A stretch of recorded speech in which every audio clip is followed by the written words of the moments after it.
A Lieutenant at 18. By Oliver Optic. Chapter 1. Grace Morgan and Her Treasure Chest. "Are you an honest man, sir?" asked a very pretty young woman, not more than 20 years old, as she stopped in the open field in front of Sergeant Life Knox of the Riverlawn Cavalry, as it was generally called, though the squadron belonged to a numbered regiment in Kentucky. The non-commissioned officer was a tall Kentuckian, over 6 feet high, lank and raw-boned. He looked at the young woman, and a smile lighted up his thin face. "I reckon I am, miss. I never robbed a bank, or stole a poor woman's last dollar," he replied, thinking it was a queer question if the lady proposed to trust him on his own recommendation. "Are you a Confederate soldier, for I see that you wear a uniform?" continued the young woman, looking behind her with a timid glance. "I am not," protested Life with earnestness enough to prove that he meant all that he said. "Don't you see that I wear the uniform of the United States Army? And hail Colamy! If I ain't a Union man from the smallest nail in the heel of my boot to the top hair on my Kentucky skull! You won't rob me if I tell you the truth, will you?" asked she very simply, and evidently agitated by painful doubts. "No, indeed, missy. I wouldn't do that even if you didn't tell me the truth, not if you lied to me till you was black in the face," replied the sergeant warmly. "But what difference does it make to you whether I am honest or not? I am 42, and I reckon you don't think of marrying me without my mother's consent. I am very serious, sir, and I hope you will not make fun of me," pleaded the young woman with a deep blush on her face, as she looked behind her and listened. "I wouldn't say a sassy thing to you for half a Kentucky county, but you asked me a queer question. I'll do anything I can for you. I reckon I'm an honest man, and I don't reckon you can find anybody in my county that would say I'm not honest." "That's enough. You look like an honest man, and I believe you," added the fair woman, as she took from under her clothing a hardwood box about 8 inches long by 4 in width and depth. From the effort it required for her to handle it, Life judged that it was quite heavy. It was bound with straps of brass, screwed to the wood, and the sight of it was enough to convince the sergeant that it contained something valuable. Her strange question seemed to be explained by this supposition. "What is your name, missy?" asked Life, becoming very sedate all at once, for, rough as his manners were, he had a kind heart, and would not trifle with the feelings of anyone. "My name is Grace Morgan," replied the lady, looking behind her once more, as though she dreaded some peril in that direction. "Be you afeard of somethin' that you keep lookin' over yender?" inquired the cavalryman in kindly tones. "What is it? Tell me all about it. You say you are a Union man?" she inquired doubtfully. "Bet your life on't. I'm orderly sergeant of the 1st Company of the Riverlawn Cavalry." "What's it all about?" asked Life, very tenderly for him. "Stephen Halliburn, who lives about half a mile over there, is my guardian. About 20 Confederate soldiers, or guerrillas, I don't know which, are plundering his house and stable, and they say they will have his money if they have to pull his house down to find it," answered Grace, trembling, and glancing frequently behind her, as though she were in mortal terror of the approach of the enemy. "Oh ho, Grace! That's what's the matter, ain't it? We'll soon fix the guerrillas, or the soldiers, whatever they may be," replied Life, as he looked earnestly in the direction of the road, a few rods distant from the spot. "But I can't carry this chest any farther.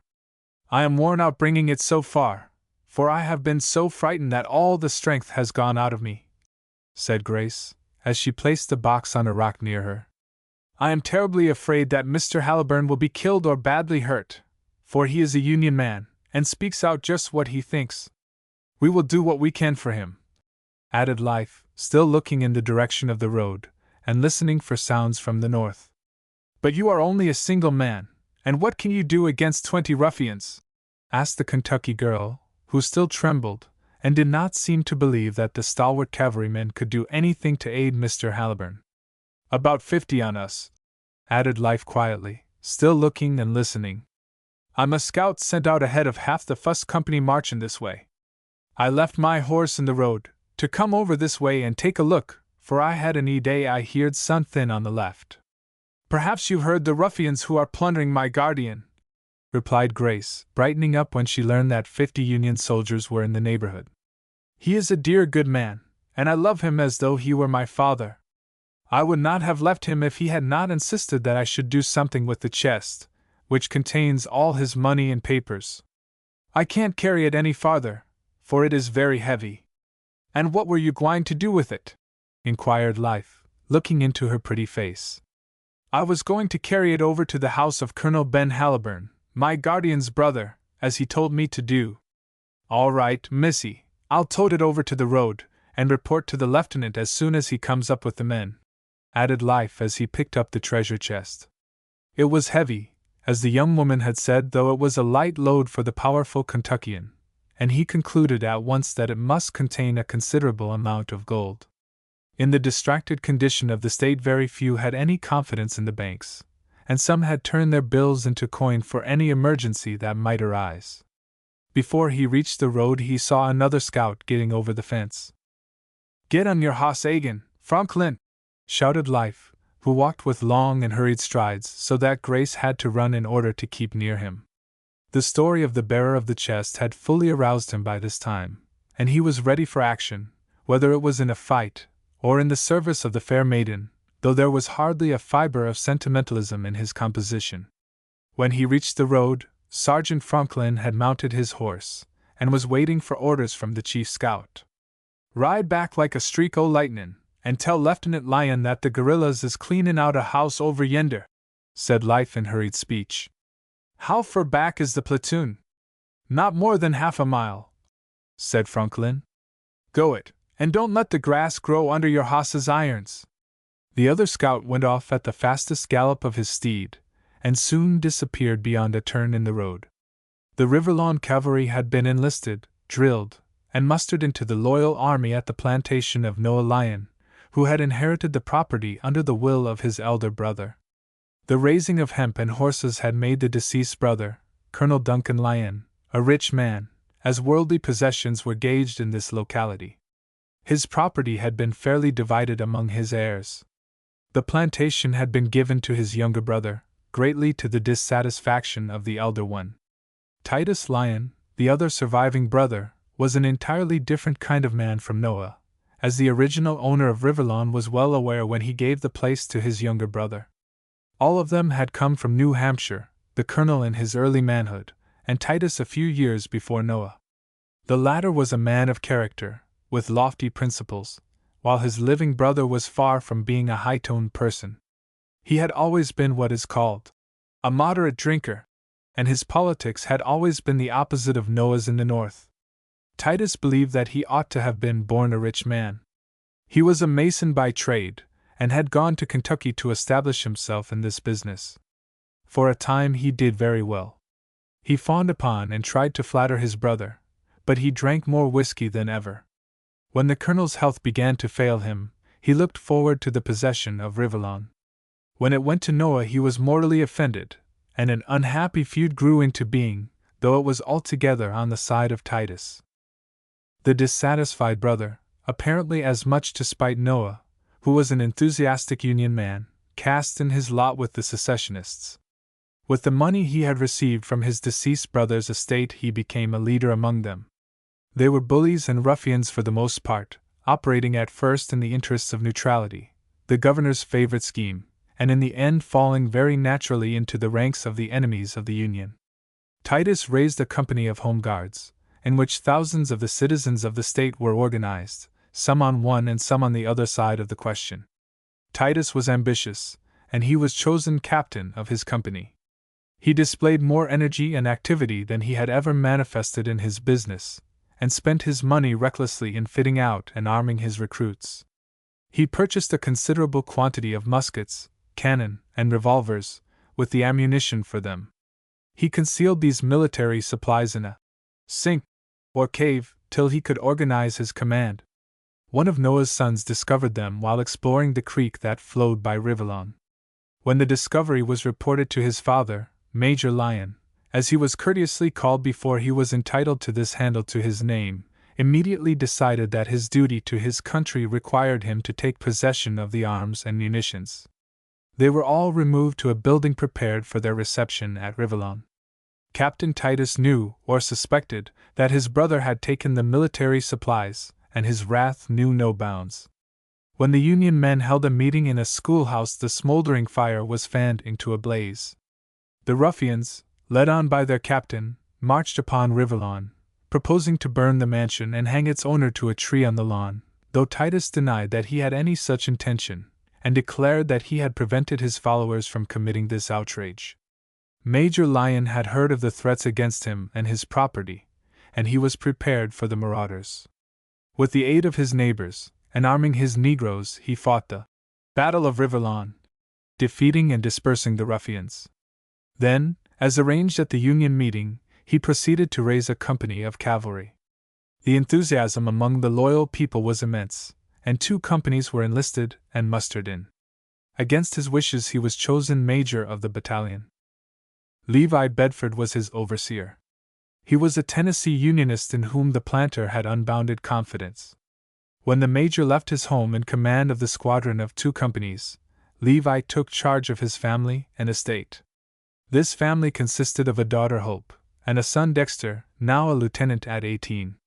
Noah had brought up in his family from their early childhood the children of a brother who died penniless in Vermont. Artemus, always called Artie, was 16, and a soldier in one of the companies. Dorcas, the adopted daughter, was 18. They had always been a happy family, and all the young people called Noah and his wife, who treated them as their own, father and mother. The squadron had been on detached duty. Their first service was to protect a railroad bridge which Captain Titus's company and a troop of Texan cavalry had been sent to destroy in order to prevent the transportation of Union forces to Bowling Green. The Texans were thoroughly defeated, and the Home Guard surrounded, beaten, and captured. The major's brother was sent with them to the north, where he had the opportunity to repent and get sober. His 2 sons, Alexander and Orlando, half-starved and disgusted, had fled from Bowling Green, and when their mother and sisters went back to the north, the 2 boys had enlisted in the Riverlawn Cavalry. The next service of the squadron was in repressing guerrilla outrages, and they took part in the small battle of Munfordsville. When it was known that the Confederates were marching into Kentucky from the south and east, the squadron was sent to take part in the operations in this quarter. The command arrived at Columbia, from which Major Lyon sent the 1st Company towards Mill Springs, where the enemy were reported to be, by the way of Liberty and Miltonville. The 2nd Company were to proceed by Millersville and Jamestown, with the same objective point in view. Chapter 2. Preparations for Decisive Action. Captain Gordon was in command of the 1st Company of the Riverlawn Cavalry. He was an excellent officer, and had been sent down to organize the company, and Major Lyon wished him to take the command of the battalion, but he insisted that the planter should have that position. The wealthy and influential men of the county, among whom the major was honored and respected, persuaded him to accept, and he had finally done so, Captain Gordon being the most strenuous that he should do so. Tom Belthorpe, the son of a planter residing near Riverlawn, was the 1st lieutenant. Deck Lyon, as he had always been called by everybody but his father, had proved to be one of the bravest of the brave, and to have excellent judgment for a young man of 18. He was a universal favorite throughout the squadron. In the battles with the guerrillas at Greeltop and Plain Hill, Deck had greatly distinguished himself. In the first of these actions, Lieutenant Gilder of the 1st Company had been killed, and his place was vacant. Among themselves the company signed a paper in favor of the promotion of Deck to the grade of lieutenant. Major Lyon had no knowledge of this movement on the part of the men, or perhaps he would have interfered to prevent its success. But the paper went to higher authority than he, endorsed by Captain Gordon and Lieutenant Belthorpe, and when the commission came it was as much of a surprise to the father as to the son. Wearing his new uniform, with shoulder straps, he had fought as bravely as ever at Munfordsville, and had led his platoon with skill and discretion. Though in an attack of cavalry he led his men into action, he was not again charged with recklessness, as he had been in the action at the crossroads, as the fight at the other railroad bridge was called. He conducted himself with dignity in his new position, and all of a sudden he seemed to forget that he was only a boy. The 1st Company had marched down the road towards the south not more than 3 miles, before the forward movement was arrested by a messenger, coming in through a path from the road to Breedings with the information that a guerrilla or foraging party were approaching a hamlet, evidently with the intention of plundering the houses and outbuildings. It was known that the Confederate forces, who had established and fortified themselves in and around Mill Springs, were destitute of supplies. They were in a hungry or half-starved condition, and their food was obtained mostly by foraging parties sent a considerable distance from their camps. Major Lyon had divided his squadron at Columbia in order to check the operations of these bodies, some of which were said to be regular partisan bands, robbing and plundering for their own benefit, and not authorized to procure supplies for the Southern Army. Captain Gordon had been instructed to be on the lookout for these marauders. The messenger said the party approaching the Breedings Road consisted of about 30 mounted men. He decided to send Lieutenant Belthorpe's platoon to attack them, accompanying the force himself, for he could not remain inactive when there was fighting to be done. The captain had not expected to meet an enemy in the direction of Breedings, but he had received an intimation that trouble might be expected in the region between Columbia and Harrison, though nothing was known in regard to such a raid. The country was cut up by crossroads, not much more than mere paths, on which several plantations were located, making the territory very favorable to the operations of guerrillas or foragers. "Lieutenant Lyon, I am going with Belthorpe's platoon, for I am more likely to be needed where he goes than where you go," said Captain Gordon, riding up to the young officer. "You will continue on this road till you come to Millersville, and wait there until I join you." "At Millersville," repeated Dick. "I have studied the map, and I know just where it is. I talked with a planter just this side of Columbia, who gave me a hint that marauding parties had a fine chance to operate in the country that will be on your left as you proceed," continued the commander of the company. "If you hear firing or see anything that looks like a fire, you will attend to the matter." "Of course I should do so," added Dick. "I want you to hurry up the baggage wagons, for they are what makes our progress so slow. I need hardly warn you to be prudent, and not expose yourself unnecessarily to a superior force. Don't leave your wagons too far in your rear, for they contain just what the enemy want most. Now, relying as much upon your discretion as your bravery, continue on your march to Millersville," the captain concluded, as he galloped after the first platoon, which had left the road a few minutes before. Lieutenant Lyon saluted his superior, and then, conscious for the first time in his life that he had been assigned to an independent command, though it was likely to be of brief duration, he sent for the 2 sergeants of his platoon, and sent them forward as scouts, with 2 privates to assist them. "Platoon, attention! Forward, march!" called the young officer, when he had sent the scouts ahead with orders to keep a sharp lookout on both sides, especially on the left. Life Knox obeyed his orders to the letter, and made the left his particular study, and when he saw something like signs of a plantation in the distance, he dismounted, got over the fence, moving in a direction to satisfy himself that no foragers were in sight. As he was advancing towards the plantation, Grace Morgan came out of a bushy knoll and confronted him. After the interview with her, he had carried the treasure chest to the road. He had sent the 2 privates to the left, and as Sergeant Franklin galloped off to hurry up the platoon, they rode down the road and halted in front of him. One of these soldiers was Dick's cousin, Alec Lyon. "Have you seen or heard anything crooked, Lyon?" asked the chief scout. "Not a thing, Sergeant. I thought I heard voices one time, but I could make nothing of them. I saw this woman walking across a cornfield," and he pointed at Grace. "I saw him too, but I was afraid of him," added the young woman. "Wasn't you afeard of me?" asked the sergeant, with a smile on his wiry face. "No, I was not. Besides, I was tired out with the load I carried, and I felt as though I could go no farther." "How far from here does Colonel Haliburn live?" asked Life. "It is more than a mile from this road. I reckon this box will not be very safe with him, for there's more guerrillas runnin' loose about this country than there is skippers in an old cheese.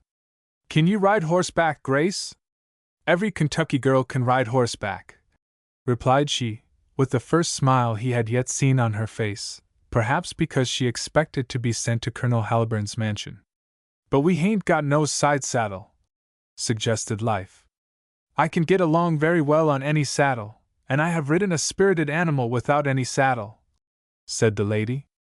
Perhaps you would like to enlist in our company, added the sergeant, with a heavy chuckle.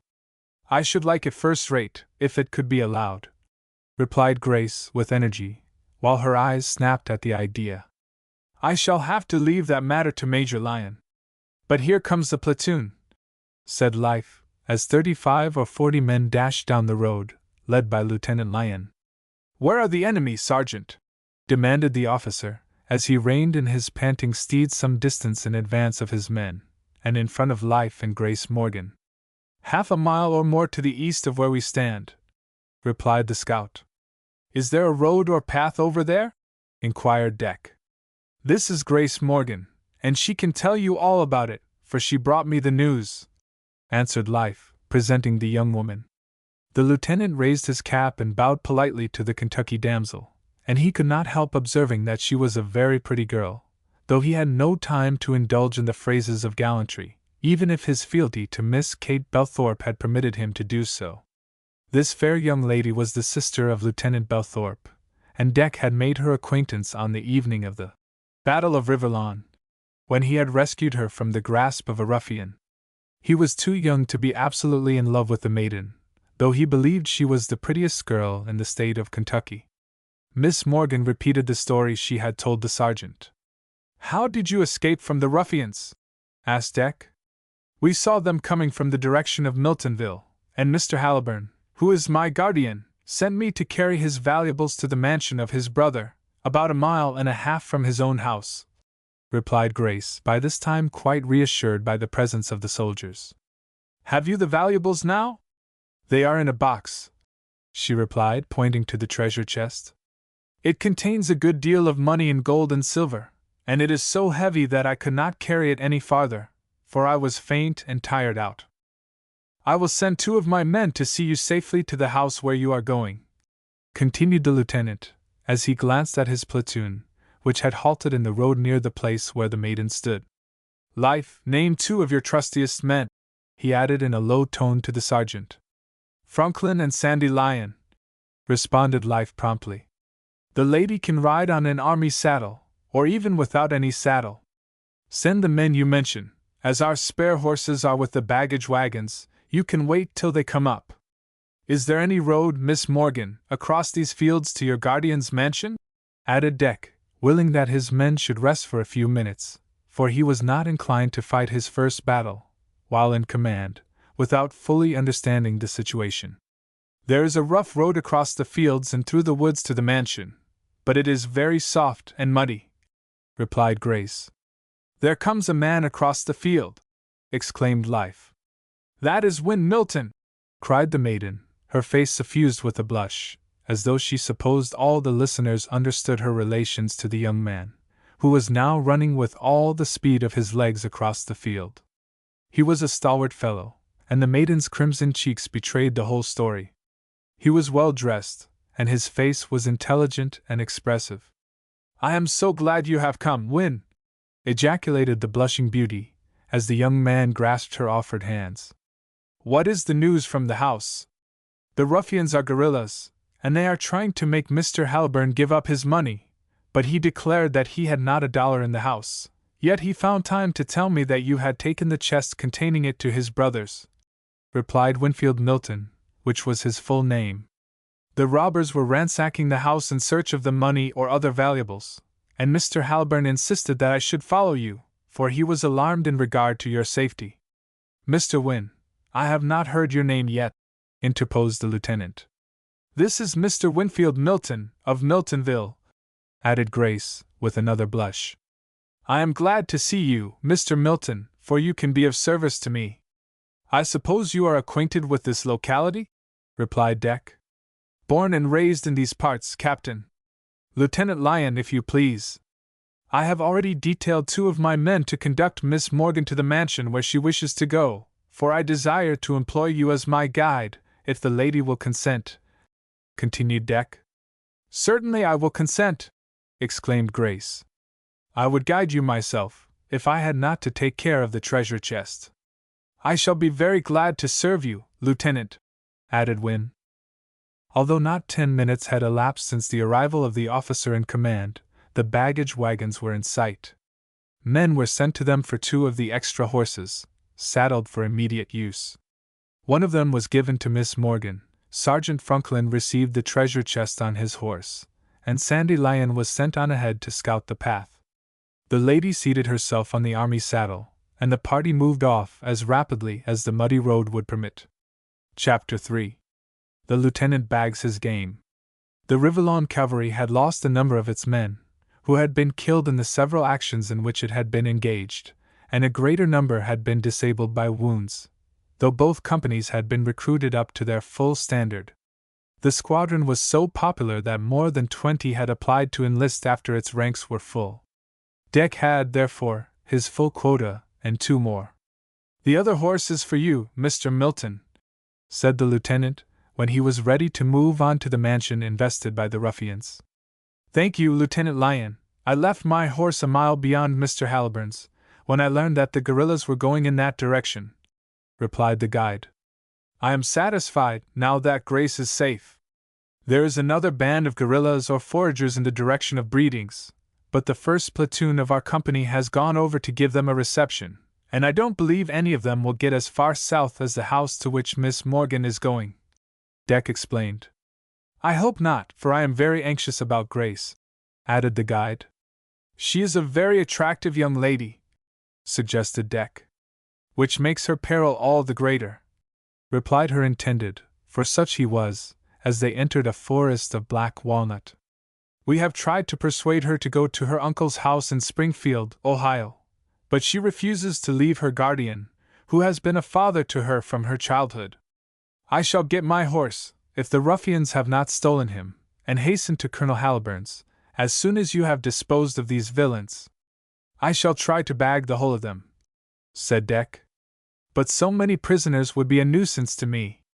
There is a loyal home guard in Millersville, if the Confederates have not scattered them, and they would take care of your prisoners," suggested the guide.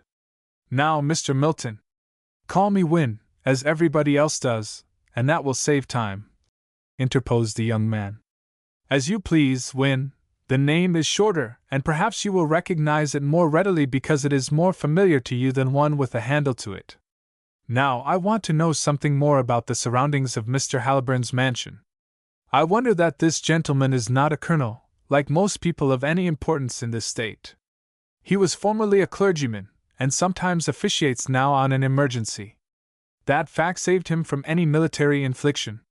Then his brother is a real colonel, and 2 of the same title would have made confusion in talking about them," the guide explained. The mud was so deep that no great speed could be made on the march, and the guerrillas were not likely to complete their mission for some hours, for they seldom left a plundered house without requiring a meal to be provided for them. Still, the lieutenant pushed on with all practicable haste. "How does the land lie about the house?" asked Dick. "All the land cultivated on the plantation, which contains over 1,000 acres, is on the east side of the mansion. Most of the ground on the west of it is in walnut, for in the dry season it is easily hauled to the Cumberland River and carried to a market during high water. It is a profitable crop to the planter. Does the walnut grove reach as far as the mansion?" "Very nearly. There is a small grove south of the house, and a wooded hill to the northeast of it." "Very well, I think I have got the idea of it," replied Dick, as he relapsed into silence to study his plan. Though he had a great deal of confidence in himself, he was fully conscious of the responsibility which rested upon him. Probably if Captain Gordon had suspected that the lieutenant at 18 would encounter an enemy, he would have come with the platoon himself, though he had quite as much confidence in Dick as in Tom Belthorpe. But the other division was reasonably sure to engage an enemy, and doubtless this consideration had decided the question as to which he should accompany. "This wood extends around to the north side of the mansion, if I understand the situation," said Dick, when he had arranged the attack in his own mind. "Precisely so," replied the guide. "That is on our left. How is it on the right, Win?" "You come out of the woods into a cornfield. Beyond this is a low hill, and beyond it is a grove, where the family walk in warm weather." "How far are we from the mansion now?"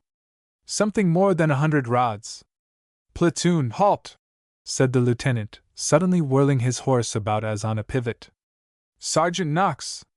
Life rode up to him, saluted, and waited for further orders. "With 15 men you will move to the left through the woods till you come to the mansion now directly in front of us. Move without noise and halt your force as near the house as you can without being seen by the enemy, who are too busy to notice anything just now. When the bugle sounds the advance, you will march at a gallop to the east side of the house. Do you understand me, Life?" said Deck, speaking very clearly, but in a low tone. "I'll bet I do. Shall I repeat the orders?" replied the sergeant. "It is not necessary." Deck then directed Corporal Tilford, another non-commissioned officer, to take 12 men and proceed to the right, through the cornfield, concealing himself behind the hill mentioned by Wynne, and halt in the grove. At the same signal, a second time given, the corporal was to march his men in haste to the front of the mansion. The 2 detachments went to the left and the right as directed, and the lieutenant continued the march directly to his destination. The stable of the plantation was the first building they saw, for the west side of the mansion was concealed by a dozen lofty trees. If the ruffians were still in the house, they appeared to have taken no precautions to guard against a surprise, for there was no sentinel, and no person could be seen near the mansion. "Platoon, halt!" said Deck, when he had led his men into the shelter of the trees, but he spoke in a very low tone, for he was not more than 50 feet from the mansion. Taking the bugler and the guide with him, he crept carefully around the principal building, halting at the corner. From this point he obtained a full view of the ground in front. He counted 22 horses, secured to a fence and in other places where it could be done. This he concluded was the force of the enemy. He could hear very loud noises and shouts within the mansion, and the sounds appeared to come from the upper story of the building. It was evident that the marauders had searched the lower part of the house, and were now engaged in going through the upper portion. "Was it known that Mr. Halliburn had a large sum of money in his house?" asked Deck in a whisper of the guide. "Probably it was. He kept it in several banks till recently. When he withdrew the money from the banks, the officers of these institutions were incensed against him, for his example would be followed by other influential people, and the banks would be ruined." When explained in the same low tone. "Stufton, go to the rear of the house, and send the first 6 men you come to around to me. Tell them to make no noise," continued the lieutenant, addressing the bugler. He was not absent more than 3 minutes, and the men crept around the house as though they had been engaged in a burglarious enterprise, securing their sabers so that they did not rattle. Milton wondered what the cavalryman in command intended to do, but he waited patiently for the outcome. Ordering the men in a whisper to follow him, Deck stole silently to the portico of the mansion on the east side, which was precisely like one on the west. The front door of the mansion was wide open. Deck stationed his 6 men on the piazza, close to the building, and then passed into the hall through the open passage. A door on each side opened into as many large apartments. The one on the right was plainly the parlor. On a broad sofa reclined a man with white hair and beard. He lay there, and did not move any more than if the breath had left his body. In the room on the left lay an elderly woman on another sofa, as motionless as the other. Heavy footsteps could be heard on the floors of the upper story, with the sound of rough voices, from which proceeded a constant flow of profanity. Deck stepped out of the hall to the piazza, and called the men to him one at a time, and then stationed them in the hall surrounding the staircase leading to the second story. "If anyone attempts to descend the stairs, warn him not to do so, and shoot him if he disobeys," said Deck to each of the troopers, who had his carbine in readiness for use. "Are there any back stairs in the house, Wynne?" asked Deck in the usual whisper. "There are, by the dining room in the rear," replied the guide, who began to understand the method by which the lieutenant meant to operate, but he said nothing. Deck went to the west door of the mansion, opened it, and called 3 more men, whom he instructed as he had the others, and stationed them at the foot of the back stairs. Calling a corporal and a private, he sent them to Life and Tilford, with an order to secure all horses, and load their carbines, putting their revolvers in their belts. Then they were to wait for the signal from the bugle.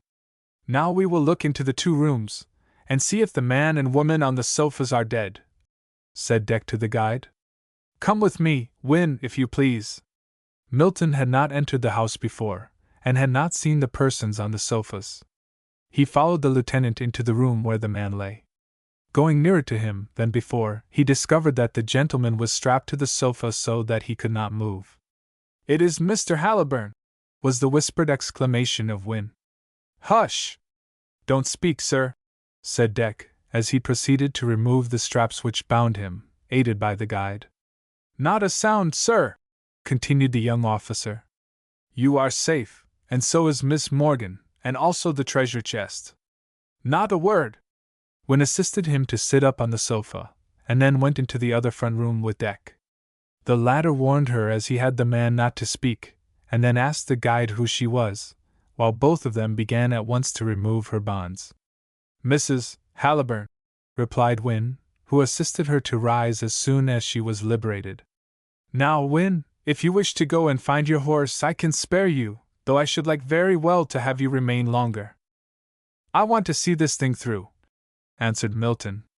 "I have seen you pile up all the incidents of this affair, like those in a novel, and now I want to see you pull out the pin in the last chapter, and let everything down in a heap. I suppose Grace is safe with your men to guard her. I will vouch for her safety. I am going to pull out the pin now," added Deck, as he beckoned the bugler to follow him to the front or east piazza. He ordered him to sound the advance, and the command was promptly obeyed. The ringing notes of the startling call sounded clearly in the silence of the retired locality, and it could have been heard at least half a mile. Life Knox's force came first, and Deck directed the sergeant to surround the house, and shoot down any guerrilla that attempted to escape. The bugle sounded the second call, and Corporal Tilford and his dozen men appeared in front of the mansion. The sergeant continued to station the men till all of them were in position. The marauders flocked to the windows, and found half a dozen carbines pointed at each opening. It checked their enthusiasm at once. At the staircase, those who proposed to descend found as many pieces aimed at them. It looked just then as though Lieutenant Lyon had bagged the 22 guerrillas in the upper story of the mansion. Chapter 4. A refractory guerrilla chief. The situation did not look hopeful to the ruffians who had taken possession of the mansion. They saw at least 40 carbines pointed at them, and the staircase looked like a barred gate to them. Their heavy footsteps could be heard in the lower story as they walked about from one window to another, searching for some avenue of escape. Life Knox was passing around the house, assisted by Corporal Tilford, in readiness to meet the first attempt to resist the fate that was in store for them. The lieutenant stood at the front door, and occasionally stepped outdoors to assure himself that the house was well covered by his troopers. He was disposed to wait for some movement on the part of the enemy, or to allow them to get accustomed to the situation. He had fought guerrillas before, and it was not wise, in his judgment, to force them suddenly into desperation, for they became reckless when pressed too hard. "You have got them into a tight place," said Win Milton, who was watching the young officer with the most intense interest.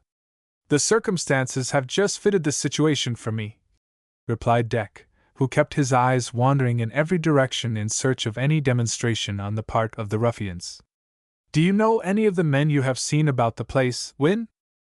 "I recognize one of them, and I have seen some of the others," replied the guide. "A fellow who is called Captain Coonley seems to be in command of the gang. He has been the most active secessionist in Adair County, and the most desperate one. He has an intense hatred of the Union men of the vicinity, and has advocated hanging every one of them. He is a fire-eater of the most pronounced stamp, but the rascal is a coward, I believe, though he has the reputation of being a brave man, yet he is nothing but a bully. You would think, to hear him talk, that he was going to burn up the Cumberland River." "Is he the long-haired fellow I saw at the head of the stairs, dressed better than the rest of the gang?" asked Deck. "That is the man. He is well educated, and is a lawyer in Columbia, but the influential and conservative men, who are nearly all Unionists, will have nothing to do with him, and have always looked upon him as a scalawag. He raised a company of Home Guards, but he could enlist only the ruffians of the vicinity," replied Milton, as he drew the picture of the leader of the guerrillas, and Deck thought the lawyer was not unlike some of the secessionists of Butler and Edmonson counties. "As you say, we have the ruffians in a tight place, and I want to give them a chance to think over the situation and take it in," added Deck. "If they want to fight, we can accommodate them at any moment they are ready to open the ball. I suppose they are all armed." "With old shotguns, horse pistols, and antique rifles," replied Wynne contemptuously. "But even such weapons will kill, and I don't want to lose my men unless it is absolutely necessary, for they can be put to a better use than in grinding up such blackguards as we have here." "Don't you think they comprehend the situation by this time?" asked Milton, who seemed to be impatient to see the end of the affair. "I might as well wait here as at Millersville, for Captain Gordon has gone over to Breeding's to settle up a case of this kind, and he may not arrive for several hours yet. I will go into the house and talk with Mr. Halliburn," said Deck, as he suited the action to the word. "I doubt if he can give you any information you have not already obtained," answered Milton, following the lieutenant into the mansion. The planter and his wife were found on the sofas where they had been confined, and they seemed to be still paralyzed with terror, for not a few Union men had been hung or shot in the state within the preceding year. Mr. Halliburn was a man of 60 or more. He had been a clergyman during a considerable portion of his life, and he was not at all belligerent in his nature. "Mr. Halliburn, this is Lieutenant Lyon, of the Riverlawn Cavalry, serving the United States government," said Wynne, presenting the young officer.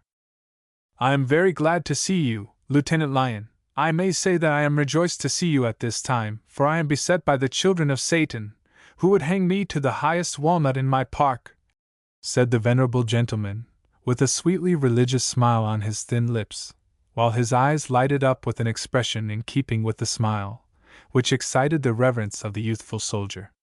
"I am very glad to see you, Mr. Halliburn, for I hope I shall soon be able to relieve you of your troublesome visitors," replied Deck, taking the hand the planter extended to him. "I am not a man of war or blood, and I have submitted with what resignation I could command to the outrages of these myrmidons of sin," continued the ex-clergyman.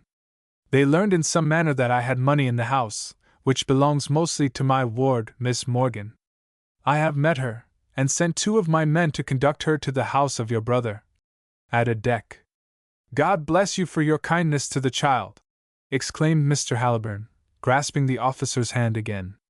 "When I saw these foes of God and man coming towards the mansion, I understood their mission, and I sent Grace to my brothers with all the money in the house. I hope to save it for her use, for nearly all of it belongs to her. But where is my poor wife?" "She is all right, in the sitting room," replied Wynne. "I will bring her in," and he hastened to the other front room for her. Mr. Halliburn told the lieutenant that the marauders had threatened to hang him if he did not tell where his money was concealed. He had told them the truth, that there was no money in the house, but they refused to believe him, and had been searching the house for the last hour. They had opened every drawer and closet, explored the cellar, examined the chimneys at each end of the house, and then gone upstairs to continue the hunt. Mrs. Halliburn came into the room, leaning on the arm of Wynne Milton, who presented her to the lieutenant. She looked like the twin sister, rather than the wife, of the planter, and the same pious expression was settled upon her face. But Deck had learned all he cared to know at present, and he thought by this time that the guerrillas had come to a realizing sense of their situation. He thought it was time for him to attend to them. As he passed out of the parlor, a soldier saluted him. "One on 'em wants to speak to the commanding officer," said he, pointing to the head of the stairs, where the marauders were huddled together. "This is the lieutenant in command," added the cavalryman, calling to the man who wished to see him. "What? That boy?" demanded the ruffian. "Boy or man, I am in command of this detachment of United States cavalry," replied Deck, elevating his head as high as he could get it, and he was quite as tall as half of his platoon. "If you have anything to say to me, say it with a civil tongue in your head." "That is Captain Coonley," said Wynne in a low tone. "I have come to the conclusion that I had better make terms with you," replied the leader of the ruffians. "I make no terms with thieves and robbers," answered Deck, with dignity enough for a major general. "I find you engaged in plundering a citizen of the United States, threatening him, and ransacking his mansion. Soldiers do not engage in such work. I am in the service of the Southern Confederacy, replied Captain Coonley, evidently somewhat crestfallen. Have you a commission about you? Not yet, but I shall have one. I look upon you and your gang as guerrillas, and I shall treat you as such. Will you surrender to an officer of the United States? No, I won't surrender. I am willing to make terms with you, and will do the fair thing, blustered the captain without a commission. I do not make terms with such as you are. We have talked enough on that subject, and you need not say another word about terms. There is no such word in my book. My men are all armed in good shape, and they are fighting characters. All I ask is fair play. You shall have it, and according to the civil law of Kentucky, that means the inside of a prison cell for such fellows as you are, answered the lieutenant coolly and calmly, with no display of anger, for he was trying with all his might to follow the excellent advice his father had given him for his guidance as an officer. No civil law about it, exclaimed Captain Coonley, his wrath stirred up by the mention of a prison. I am a soldier, and so are my men. I demand terms such as one military officer should give to another. I do not recognize you as a soldier in the service of the Confederacy, which would entitle you to military consideration, Lieutenant Lyon declared with as much solemnity as though he had been presiding over a court-martial. When Milton could hardly control his risible muscles, for he was inclined to laugh outright as he heard a young fellow of 18 talk as though he understood military law as well as he did cavalry tactics. But Deck had studied the needed subjects for his conduct as an officer while others slept, and he had improved every opportunity to converse with Captain Gordon upon the laws and customs of the service. I thought you said we should have fair play?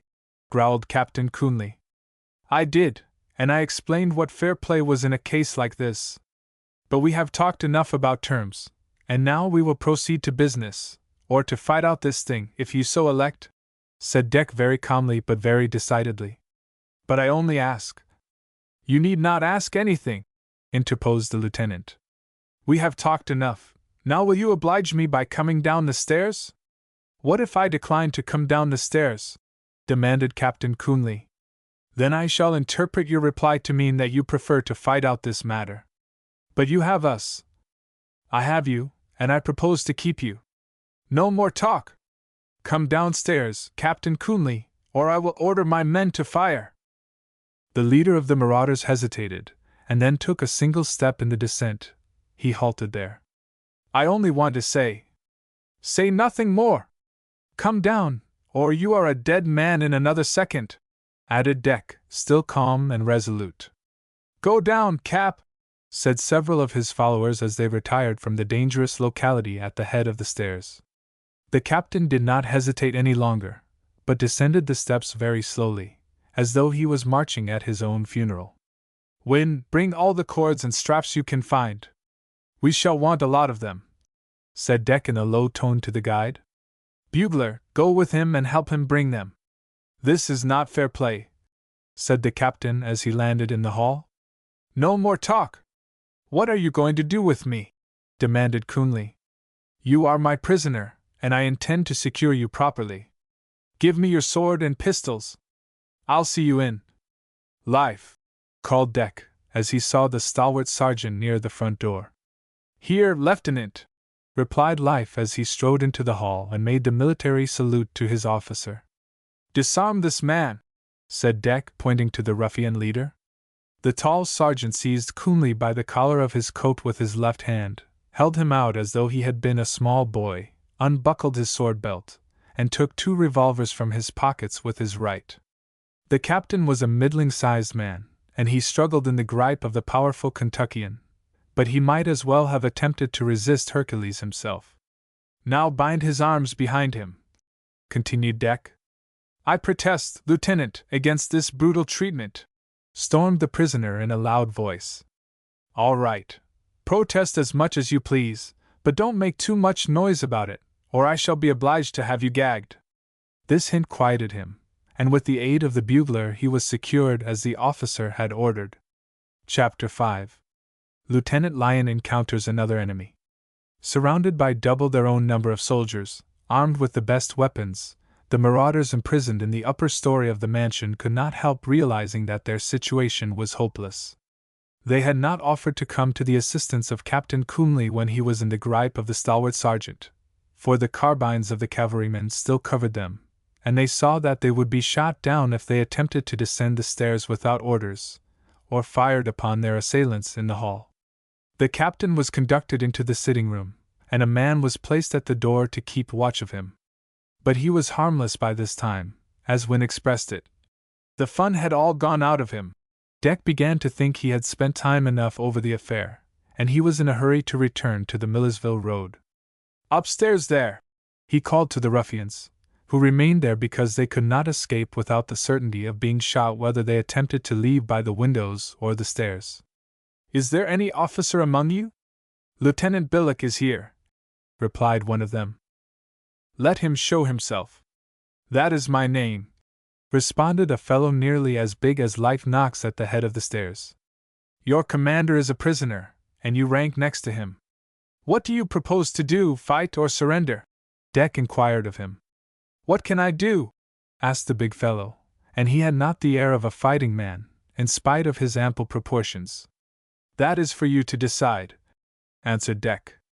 "We are surrounded by double our own number, and caged here like a lot of mules." "Give me 5 minutes to talk to the boys," returned the guerrilla lieutenant. "All right, but not a minute more than 5, added the officer of cavalry, as he looked at his watch. "What are you going to do with them when you get 'em?" asked Life in a low tone. "Turn them over to Captain Gordon when I have done my share of the job," answered Deck. "We have concluded to surrender," said Lieutenant Billock at the head of the stairs. "I don't see as we can help ourselves under the circumstances." "Very well, I shall hold you as prisoners, and treat you as I did your captain. Call in 6 more men, Life." This additional force, carbine in hand, was stationed in the hall by the officer, with orders to shoot any man who resisted or tried to escape, and the orders were given in a loud tone, so that the prisoners on the floor above could hear them. "Now you will form a line up there, and march down in single file, 6 feet apart. Each man will deposit all his weapons on the floor, and go into the room on the left, after his arms are tied behind him," continued Deck. The prisoners said nothing, and obeyed the order in silence. Lieutenant Billock came first. The bugler was ordered to see that every one put all his arms on the floor, and assist him in doing so. 2 men tied his arms behind him, and led him to the sitting room. All the others followed him, and were served in the same manner. 22 men were counted when the ceremony was finished. The bugler was ordered to blow the assembly, and the whole platoon gathered in front of the mansion, which faced the east. Lieutenant Lyon appeared to have studied up his plan, for he was ready to take the next step as soon as all the prisoners had been secured.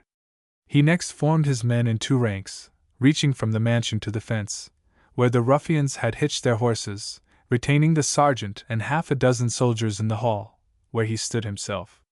Then he sent half the prisoners outdoors, with their arms still secured behind them, and directed Life in what manner to mount and otherwise dispose of them.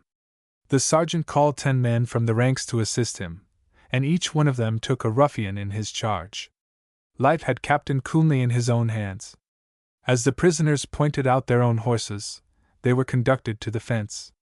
The cord or strap was then loosened from the left wrist of each, but remained fastened to the right.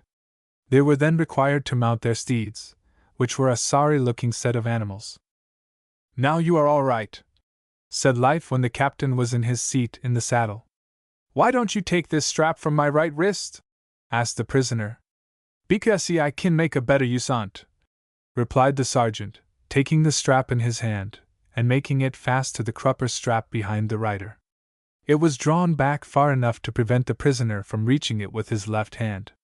This was a device of Deck himself, and he had treated a prisoner in this manner once before, and it had succeeded admirably, though his man was disposed to resist. Life looked over the work the men had done, and changed some of it when necessary. Half of the cavalrymen were then sent for their horses. They returned mounted in a few minutes, and were placed in charge of the prisoners, under Corporal Tilford.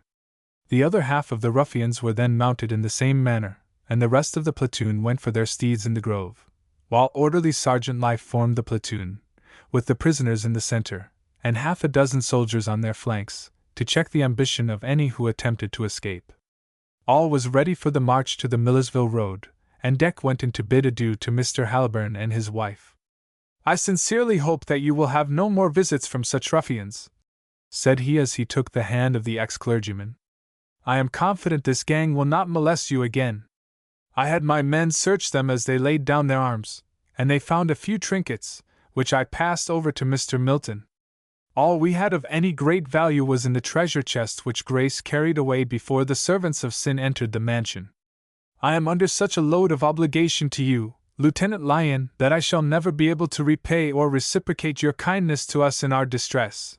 But I thank you with all my heart, and I shall pray daily for you, that you may be saved from peril and temptation in this world, and that we may meet in the happy land beyond the grave."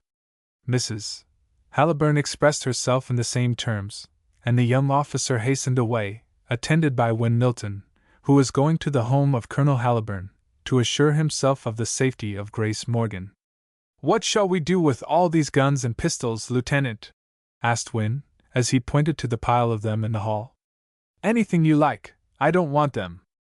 I advise you to conceal them under the hay in your stable.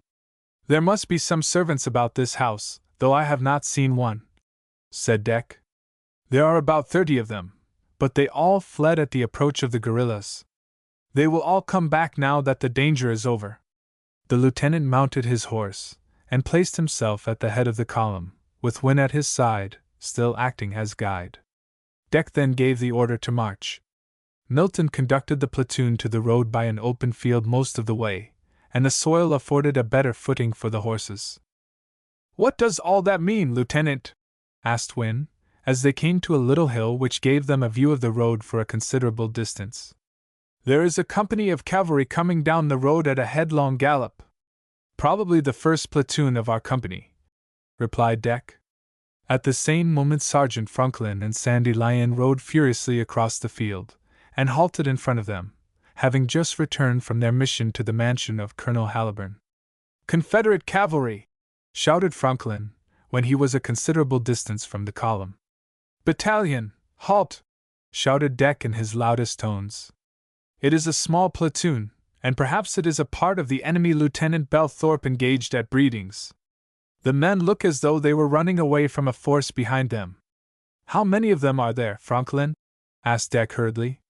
"Not more than 30, if as many as that," answered the sergeant. "Life!" called the lieutenant. "Select 10 men and guard the prisoners," he added. The sergeant took the men from the rear of the column, and Deck ordered the rest of the platoon to march at a gallop. The officer rode at a pace the other horses could not equal, and reached the road far in advance of his command. He wanted a few minutes to examine the situation, but the enemy were within 50 rods of him. At a glance he counted 6 fours, which made 24 men besides the officer. By the time the lieutenant had made his momentary survey of the approaching force, his platoon reached the road, Win Milton with them. The company's baggage train had arrived, and had halted about 20 rods to the south of the place where Franklin had thrown down the fence when he saw the command were coming. The wagons were guarded by 10 men, who had been taken from both companies at Columbia, for Major Lyon had learned there that several counties were overrun with guerrillas and foragers, the latter sent out from General Zollicoffer's Confederate force at Mill Springs. The baggage guard had been ordered up by Franklin, and they were approaching as Deck dashed into the road. If a dozen more elephants had waddled into the road instead of Deck's command, they could hardly have created more surprise than this force of United States cavalry. The officer in command of the force promptly ordered a halt when he was within 20 rods of his enemy, for he could not help recognizing the uniform of the loyal army. The young lieutenant had reined in his horse and come to a halt as soon as he reached the road, where he had a full view of the coming detachment. Milton joined him as the men dashed into the road, with Life, who had detailed Corporal Tilford, with the 10 men, to guard the prisoners. Deck, profiting by the solemn injunctions of his father when his promotion went into effect, struggled to keep cool and self-possessed. His first impulse was to charge the approaching enemy, and he would have done so if the Confederates had not halted, and given him time to look over his surroundings. As he took in the situation, he was perfectly satisfied that he could easily defeat the enemy, and the only fear he had was that the detachment would escape. His force was now nearly double that of the Confederates in numbers, and would be more than that if he called in the guard of his prisoners. "Do you know that force, Win?" he asked as the guide rode up to him. "I do. They wear the blue and the gray, and they are Tennessee cavalry," replied Milton. Franklin was right. Deck had a field glass slung over his shoulder, and he directed it to a point beyond the enemy, for he wished to ascertain if Tom Belthorpe's platoon was in pursuit. But the road was too crooked to enable him to see any distance, for it was bordered in places by walnut forests. "I don't quite understand this thing," said Deck, musing, as he strained his vision to discover another force at the north. "Captain Gordon was with the detachment that went to Breedings, and if he defeated the Confederates, as he must have done, I don't see how he happened to permit them to escape, for he had better horses than the men in front of us ride, and the captain and Lieutenant Belthorpe are wide-awake officers. But both of them are strangers in these counties, while the Tennesseans are probably well acquainted with the country. Zollicoffer has to feed his army on the supplies gathered from the region around him, and his foragers have learned the geography of this part of the state. At any rate, his officers can obtain plenty of guides," replied Milton. "And this one had a better knowledge of the roads and the paths across the country." Fearful that the Confederate commander would avail himself of his knowledge, and thus elude him, Deck sent Life with 10 men into the field on the left, and Franklin with the same number into that on the right. The enemy did not seem to like this movement, though it weakened the force in front of him about one half. The officer arranged his men so that they extended entirely across the road, and then in a voice that might have been heard half a mile, he ordered a charge. Chapter 6. A smart skirmish in the road. The Confederate troopers set up a yell loud and fierce enough to intimidate all the old ladies in the state if they could have heard it. But the Rivelon cavalry had heard it before, and its effect was to kindle the wrath of the members of the platoon. "Unsling your carbines, Life! Unsling your carbines, Franklin!" shouted Deck, as the flanking parties dashed into the two fields. The men had fought hand to hand with the Texan Rangers, and they were roused to the highest pitch of enthusiasm when they found themselves again in front of a regular force of troopers, instead of home guards or guerrillas. With their sabers in hand they rushed upon the foe with all the speed to which they could spur their horses. The men were fresh, for they had fought no engagement that day, and their work had been easier than the regular marching. On the other hand, the enemy had perhaps fought with the first platoon, and had been running their horses till the animals were nearly exhausted. But they received the charge like brave men, and stood up to the work. Deck had advanced on the right of his men for the reason that the officer in command of the enemy was on the left of his troopers, for he desired to meet him. He had drawn his saber, and possibly the remembrance of his meeting on the field with the lieutenant of the Texan Rangers had something to do with his choice of a position. The squads in charge of Life and Franklin had each put in a volley from their carbines as soon as they were abreast of the Confederates, where they could fire diagonally at the enemy so as not to imperil their friends, and 2 of them had dropped out of their saddles, and doubtless others were wounded. Deck shouted words of encouragement to his soldiers, and almost instantly the conflict became furious. The Confederates fought like demons, and 2 of the loyal force were seen to drop from their saddles by the men on the flanks. But the firing ceased as soon as both parties were mingled in the fight, for the 2 sergeants feared that their bullets might hit the wrong men. At this point the Confederate commander rushed upon the young lieutenant, who was ready for him, though he had not opened the duel. Both of them were skilled swordsmen, and for a minute at least they parried each other's cuts and thrusts. Life realized that his protégé, as he regarded him, was in imminent peril, for his antagonist was a heavier and taller man, and the longer reach of his right arm was in his favor. Deck was hard-pressed, and neither officer could even glance at his men, lest he should be caught off his guard. But Deck was still self-possessed, and perhaps the excellent advice of his father saved his life. Life Knox was not afraid of anything, but he trembled for the safety of his lieutenant. He sought a position where he could put a bullet through the brain of the brave Confederate, though he felt that it would be mean to do so. Fortunately for him the sergeant could find no such position.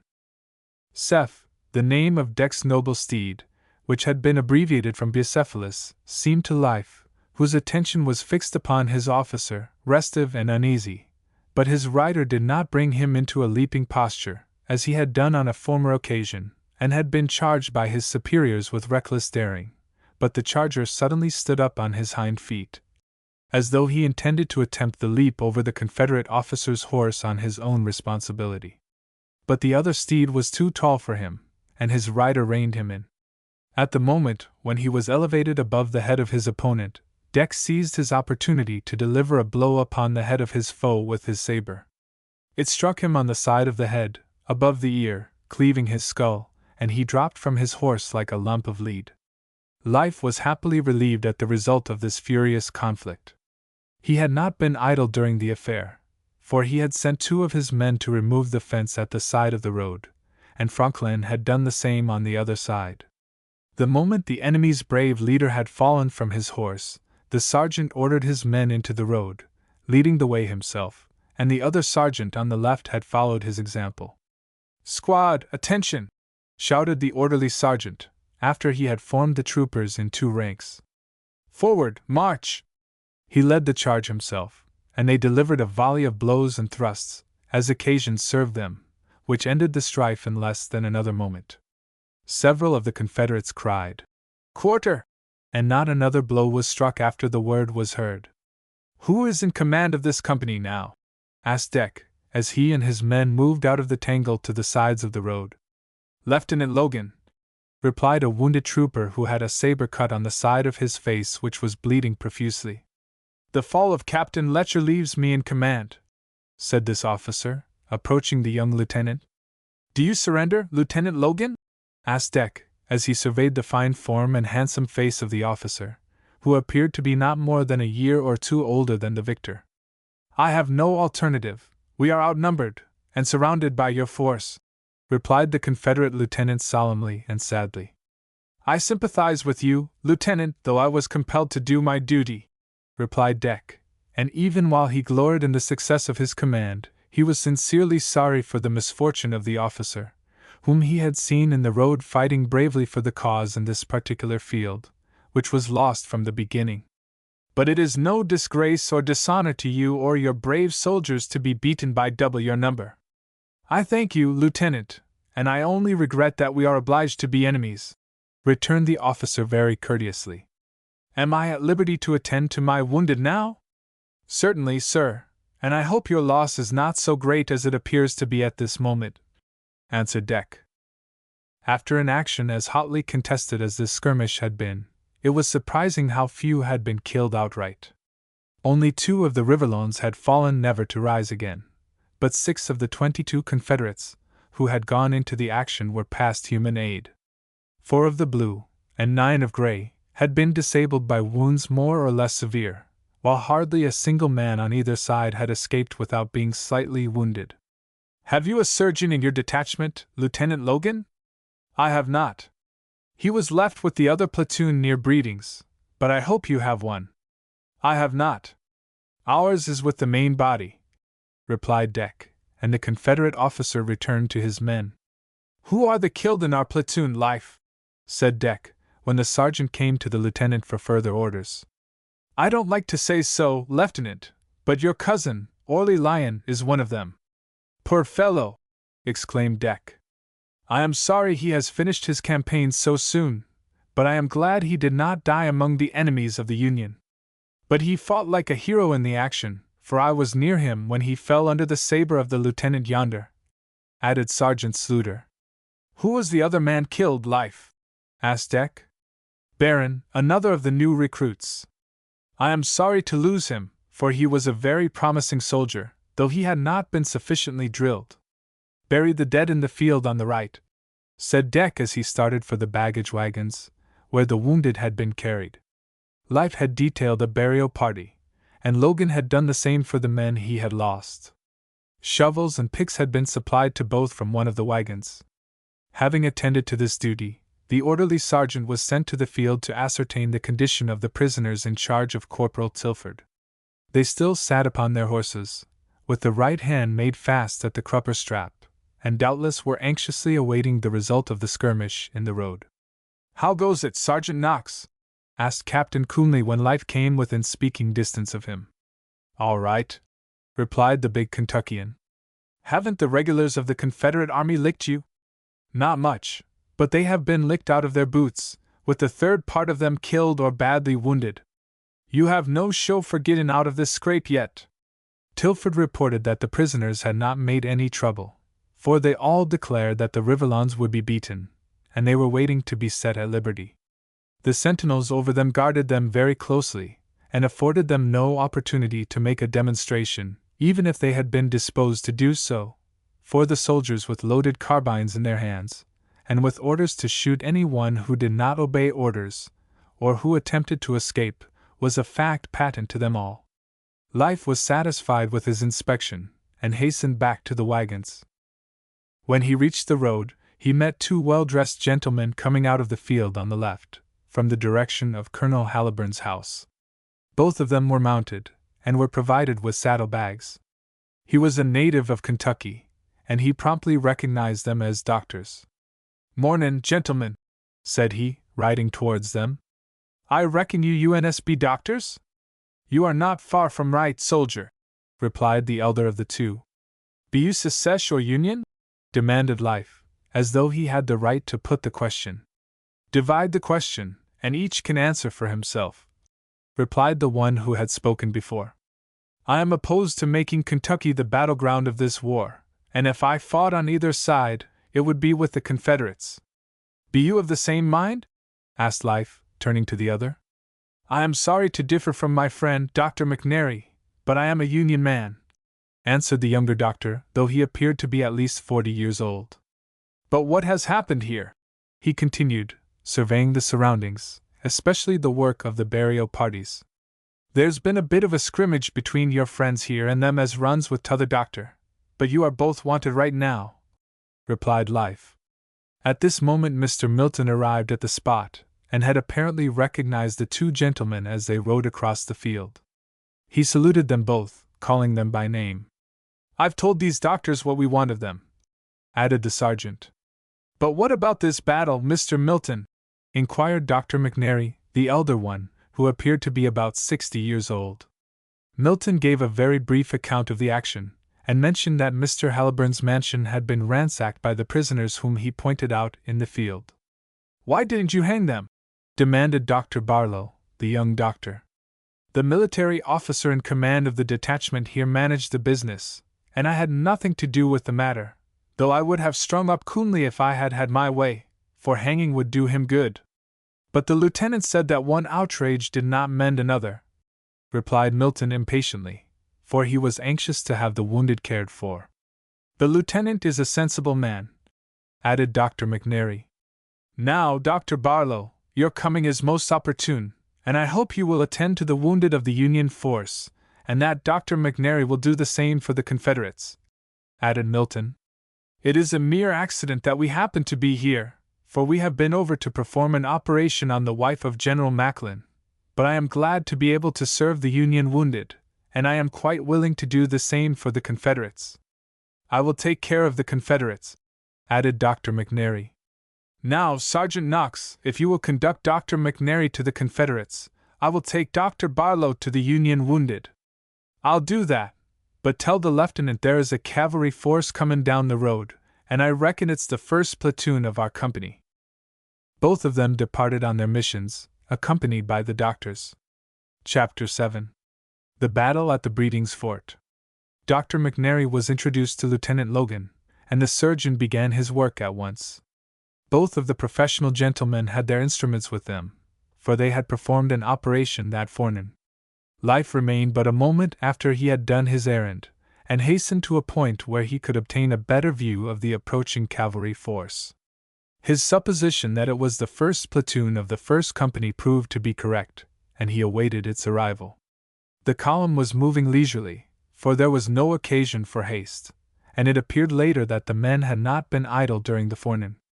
Captain Gordon and Lieutenant Belthorpe were riding at the head of the platoon, and as they came to a turn in the road the scene of the late action came into view, and both of the officers were greatly surprised, for either of them had supposed that Deck would have anything to do but guard and hurry on the baggage wagons. "What does all that mean?" asked the captain, as he opened his eyes very wide to take in the gathering in the road and the fields beside it of men and horses.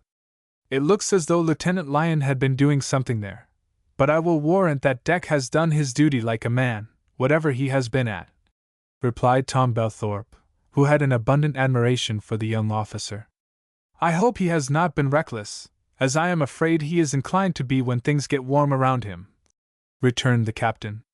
There comes Sergeant Knox, and things must be quiet in the camp, or he would not have left Deck for a moment, added the lieutenant. Life had ridden forward to inform the captain what had transpired in the road and at the mansion of Mr. Haliburn, for he believed the officers would be anxious to solve what was now a mystery to them. What's going on here, Sergeant? Demanded the captain as soon as Life came within speaking distance of him. We UNS have had a bit of a scrimmage here with Confederate cavalry, replied the sergeant as he reined in his steed, and saluted the captain. A skirmish? Said the captain.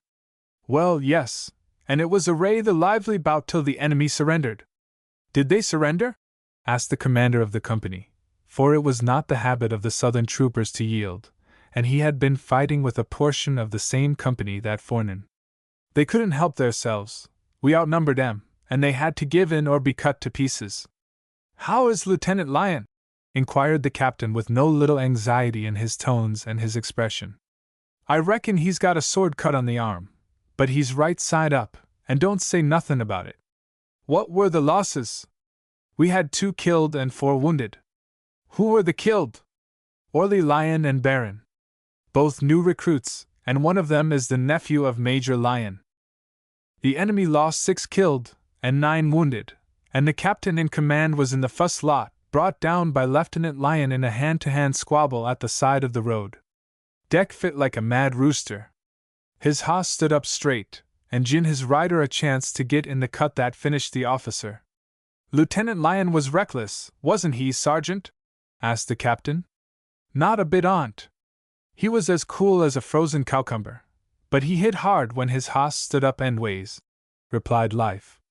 We cleaned out a gang of guerrillas afore we had this scrimmage in the road. Another affair? Did you have a hard fight with them? No fight at all, answered the tall Kentuckian, with a slight chuckle. Deck bagged 'em like a flock of wild turkeys in a trap pen. We will hear about that another time, said Captain Gordon as the head of the column arrived at the scene of the fight. Who are those over on our right? The first ones is the Confederates burying their dead. The next lot is the doctor fixin' up the enemy's wounded. The surgeon is a Secesh, and we picked up 2 on 'em as they come across lots from an operation on some woman. T'other is over with our men, and he's a Union man. Where is Lieutenant Lyon? I left him over by the baggage wagons, looking out for the wounded. We shall get there in a minute or 2. What are those men on our left in the field? Asked the captain as they came to a point where the prisoners could be seen, still in charge of Corporal Tilford. Them's the prisoners tooken over at the mansion of Mr. Haliburn, half a mile from here, replied Life, as they approached the location of the wounded Union soldiers. Dr. Barlow had informed Deck of the coming of the first platoon, and he had mounted his horse to go out and meet them. He was ready to come into the presence of the captain of the company, for he felt that he had done his duty faithfully, and also that he had conducted himself with prudence and discretion. What in the world have you been doing over here, Lieutenant Lyon? Asked Captain Gordon, as he rode forward and grasped the hand of the young officer. You seem to have been busy here from what Sergeant Knox has told me. We haven't had any time to spare, Captain, for in half an hour after we parted events began to thicken upon us, and we have been kept busy ever since, replied Deck. I will hear your report later, for my men are tired and need their dinner. It seems to be all quiet about here now, and we must take a rest here. I have ordered our cooks to make coffee, and it will be ready to serve out very soon, replied Deck, as he pointed to the fires in the field behind the temporary hospital, and near them the horses of the troopers and the mules that drew the wagons were eating their oats off the grass. We shall feed our men on herring and hardtack with the coffee. Lieutenant Belthorpe ordered his men to picket their horses and feed them, and in another hour the soldiers and their beasts had all been fed. Seated on the grass with his 2 lieutenants, the captain listened to the report of Deck on the events of the forenoon. When he came to his encounter with Captain Letcher, both of his auditors were intensely interested, though he told his story very modestly. "I suppose you caused Seth to stand up on end when you found yourself in a tight place?" suggested Tom Belthorpe. "I did not," answered Deck very emphatically. "Seth knows more than some men, but he became restive and uneasy after the captain and I had pegged away at each other for some time, and he stood up of his own accord. I had to hold on with all my might with my left hand, but my horse did not try to leap over the other animal, for he was even taller than Seth. When I saw the captain's head below mine, I used the opportunity, and made the cut that finished the affair. I was not reckless, as I was once accused of being, but wrongly, Captain Gordon. I have made it a business of mine today to keep cool, and not let my impulses run away with me, and I think I succeeded very well. Life thinks so too," added the captain. "I have not said a word to him about it. I have kept my affairs closely in my own head.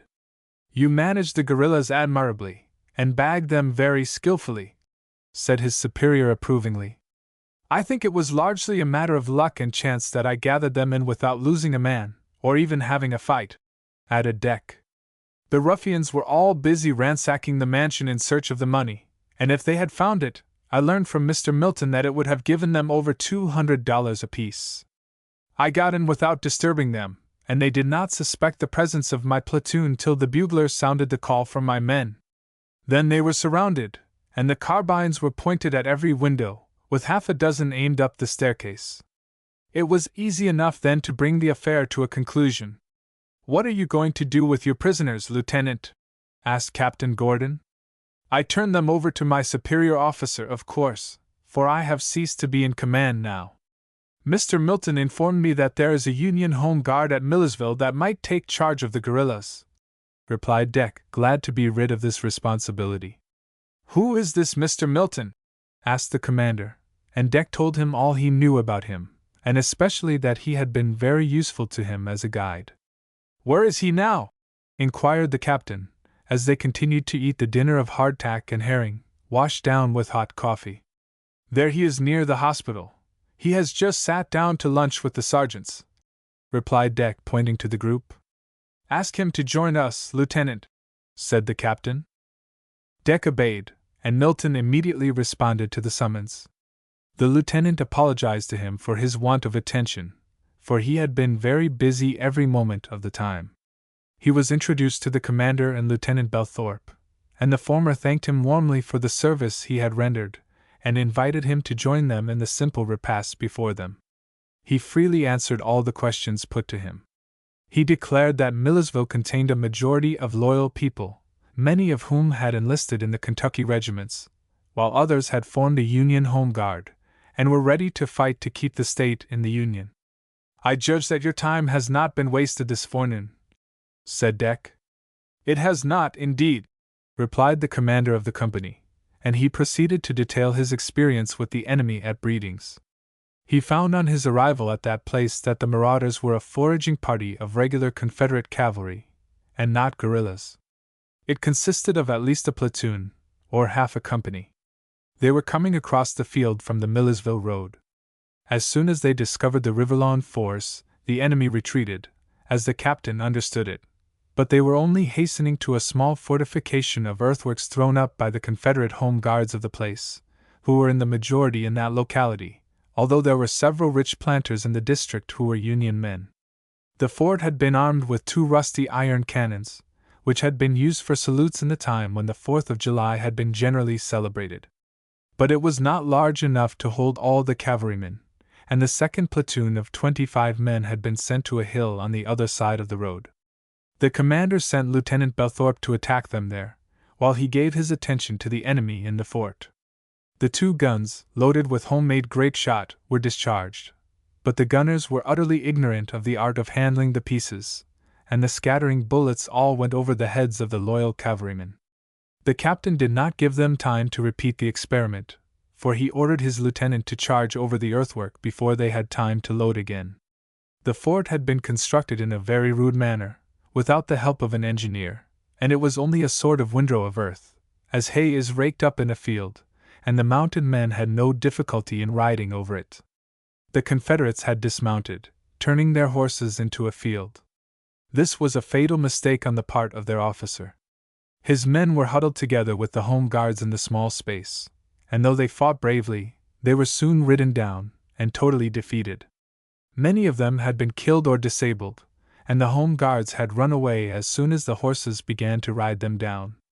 The officer called for quarter and surrendered. He and his men were paroled at once. At the hill, Lieutenant Belthorpe had vigorously attacked the second platoon, and soon drove them from their ground. When the victory was won at the fort, Captain Gordon reinforced Belthorpe with 20 men while the paroling was in process, and the enemy, seeing that they were outnumbered more than before, when they were driven from the hill, gave up the fight, and fled at the best speed of their horses by the way they had come. The lieutenant in command pursued them as far as the road, when the recall was sounded near the fort, and they returned to the little village. Captain Letcher was in command of the platoon, and he had continued to retreat, believing that his pursuers were still following him. Chapter 8. Before the Battle of Mill Springs. Captain Gordon had related the history of the affair at Breedings, and Dick had learned from Lieutenant Logan considerably more that was not within the knowledge of the commander.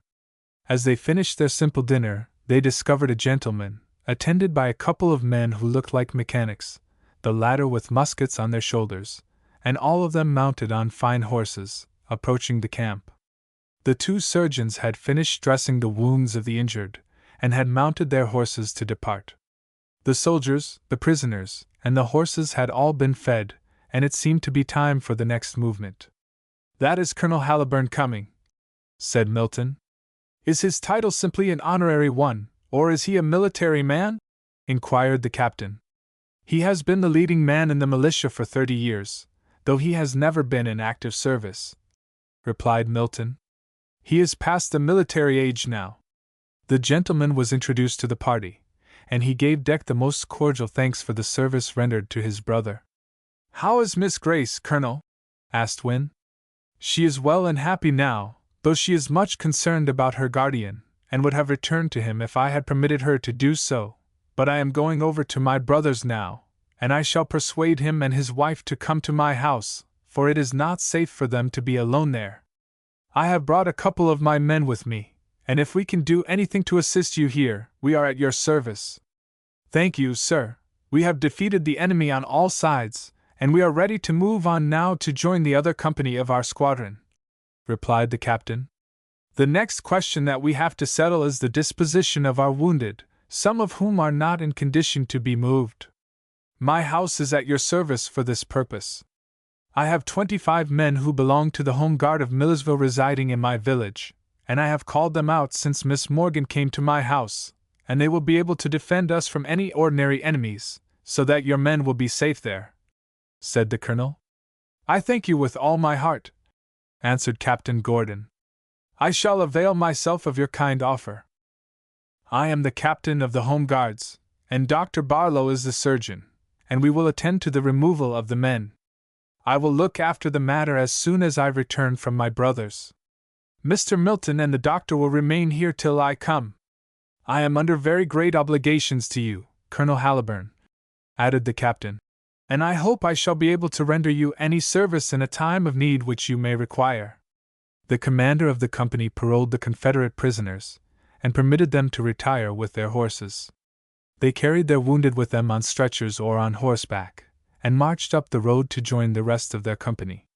The bugle sounded, and the first company of the Rivellons formed in the road. It was only about 6 miles to Millersville, and the captain decided to march the guerrilla prisoners to that town. They were placed between the two platoons, with a guard on the flank, but the fun had all gone out of them, and they were as submissive as whipped puppies. The column marched, and in about 2 hours arrived at their next destination. They found a company of about 50 Home Guards, armed with muskets, but without uniforms, drawn up to receive them, for the news of the skirmish had reached the place, and a considerable body of citizens were in attendance as spectators. "I am Lieutenant Ripley, commanding in the absence of Captain Haliburn the Home Guards, all loyal men, and we give you a Kentucky welcome," said the officer of the guards, saluting the captain. "What can we do for you? You can take these guerrilla prisoners off our hands, for they are a nuisance to us." replied Captain Gordon with a smile. Do you wish us to hang them to those trees yonder? Asked the lieutenant. I do not ask you to do anything of the kind, though it might do them good to hang them. But we don't treat prisoners in that way, even if they are guerrillas, replied the commander with considerable energy. You can confine them in some building, or let them go, but you must not kill, starve, or ill-treat them, for Union soldiers don't do such things. It was nearly sundown, and the captain decided to bivouac for the night. The camp was laid out in a field, and the tents were pitched. A supper was cooked for the men, though the commissioned officers were invited to a private house, but they declined the invitations to sleep away from the company, though they ate the supper provided for them in the house of a Union magnate, and repeated again the story of the day's events. The commander inquired particularly for the news from the seat of war in this quarter. I understand that General Crittenden has joined the army of General Zollicoffer, and, as he ranks him, has the command of the army, replied the host, who seemed to be a very well-informed gentleman. I believe most of the Confederate troops on the other side of the Cumberland River are Tennesseans, and that is about all I know in regard to them. Do you know where they are located, Mr. Kennedy? Asked the captain. We all know that they are on the other side of the Cumberland, about 6 miles below the point to which steamboats can ascend. Zollicoffer has fortified the hills 300 or 400 feet high, and holds a very strong position, in fact, one of the strongest in the state in the hands of the enemy. It covers the coal mines and a great many salt wells beyond the river, and these are of the utmost importance to the Confederacy. But it is well understood in these parts that the army of Zollicoffer is short of supplies, and some say his men are starving in the camps. I know that the Tennessee cavalry are foraging on this side of the river to a considerable extent, and you have met one of these parties today, and defeated them. Compared with the guerrillas that are operating on their own account in many parts of the state, the foragers are really very mild, for they do not insult women, or take anything from the farmers and planters except provisions, and they treat Federalists and secessionists just alike, for supplies have become an absolute necessity to their army. Troops are constantly arriving from the north, and doubtless they intend to attack Zollicoffer or General Crittenden, whichever it may be, in his position near the Cumberland, suggested Captain Gordon. I doubt if Zollicoffer will wait for them to do that, for he must find the Union forces, and beat them, or retreat into Tennessee. Should he stay where he is, he must either surrender or starve. It appeared subsequently that he decided upon the alternative of crossing the Cumberland, and attacking the Union forces wherever he could find them. He was compelled to do this, as Mr. Kennedy declared, or starve for the want of supplies.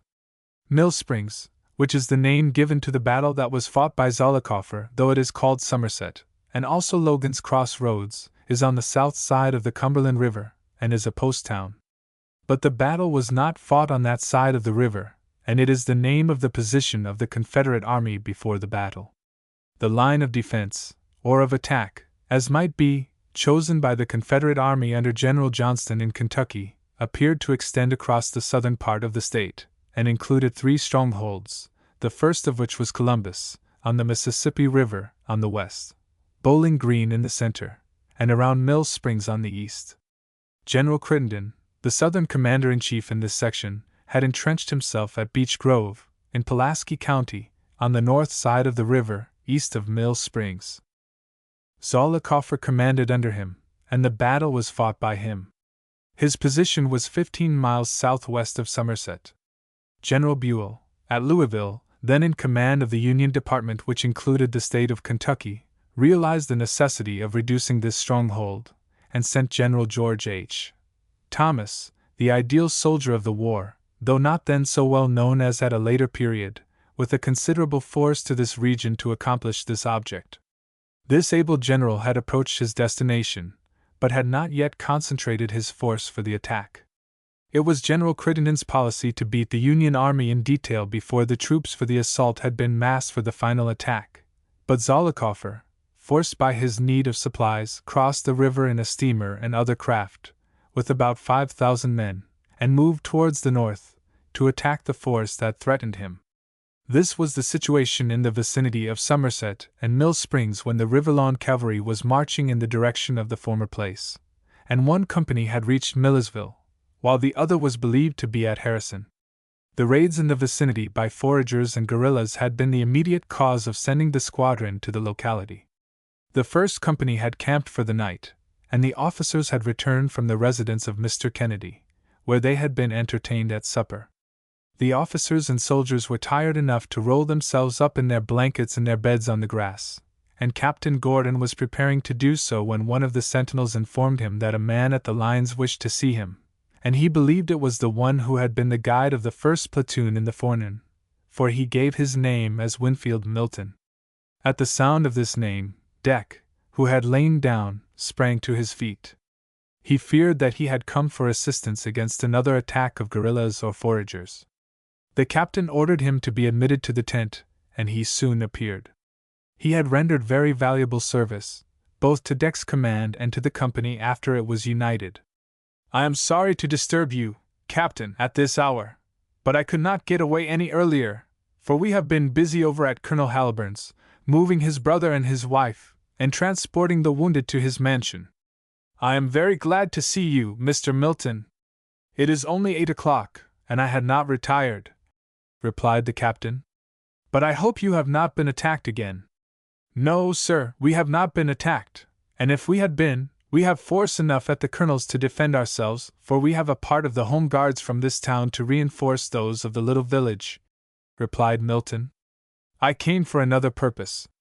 "I am glad to see you again, Win," interposed Deck, as he grasped the hand of the late guide.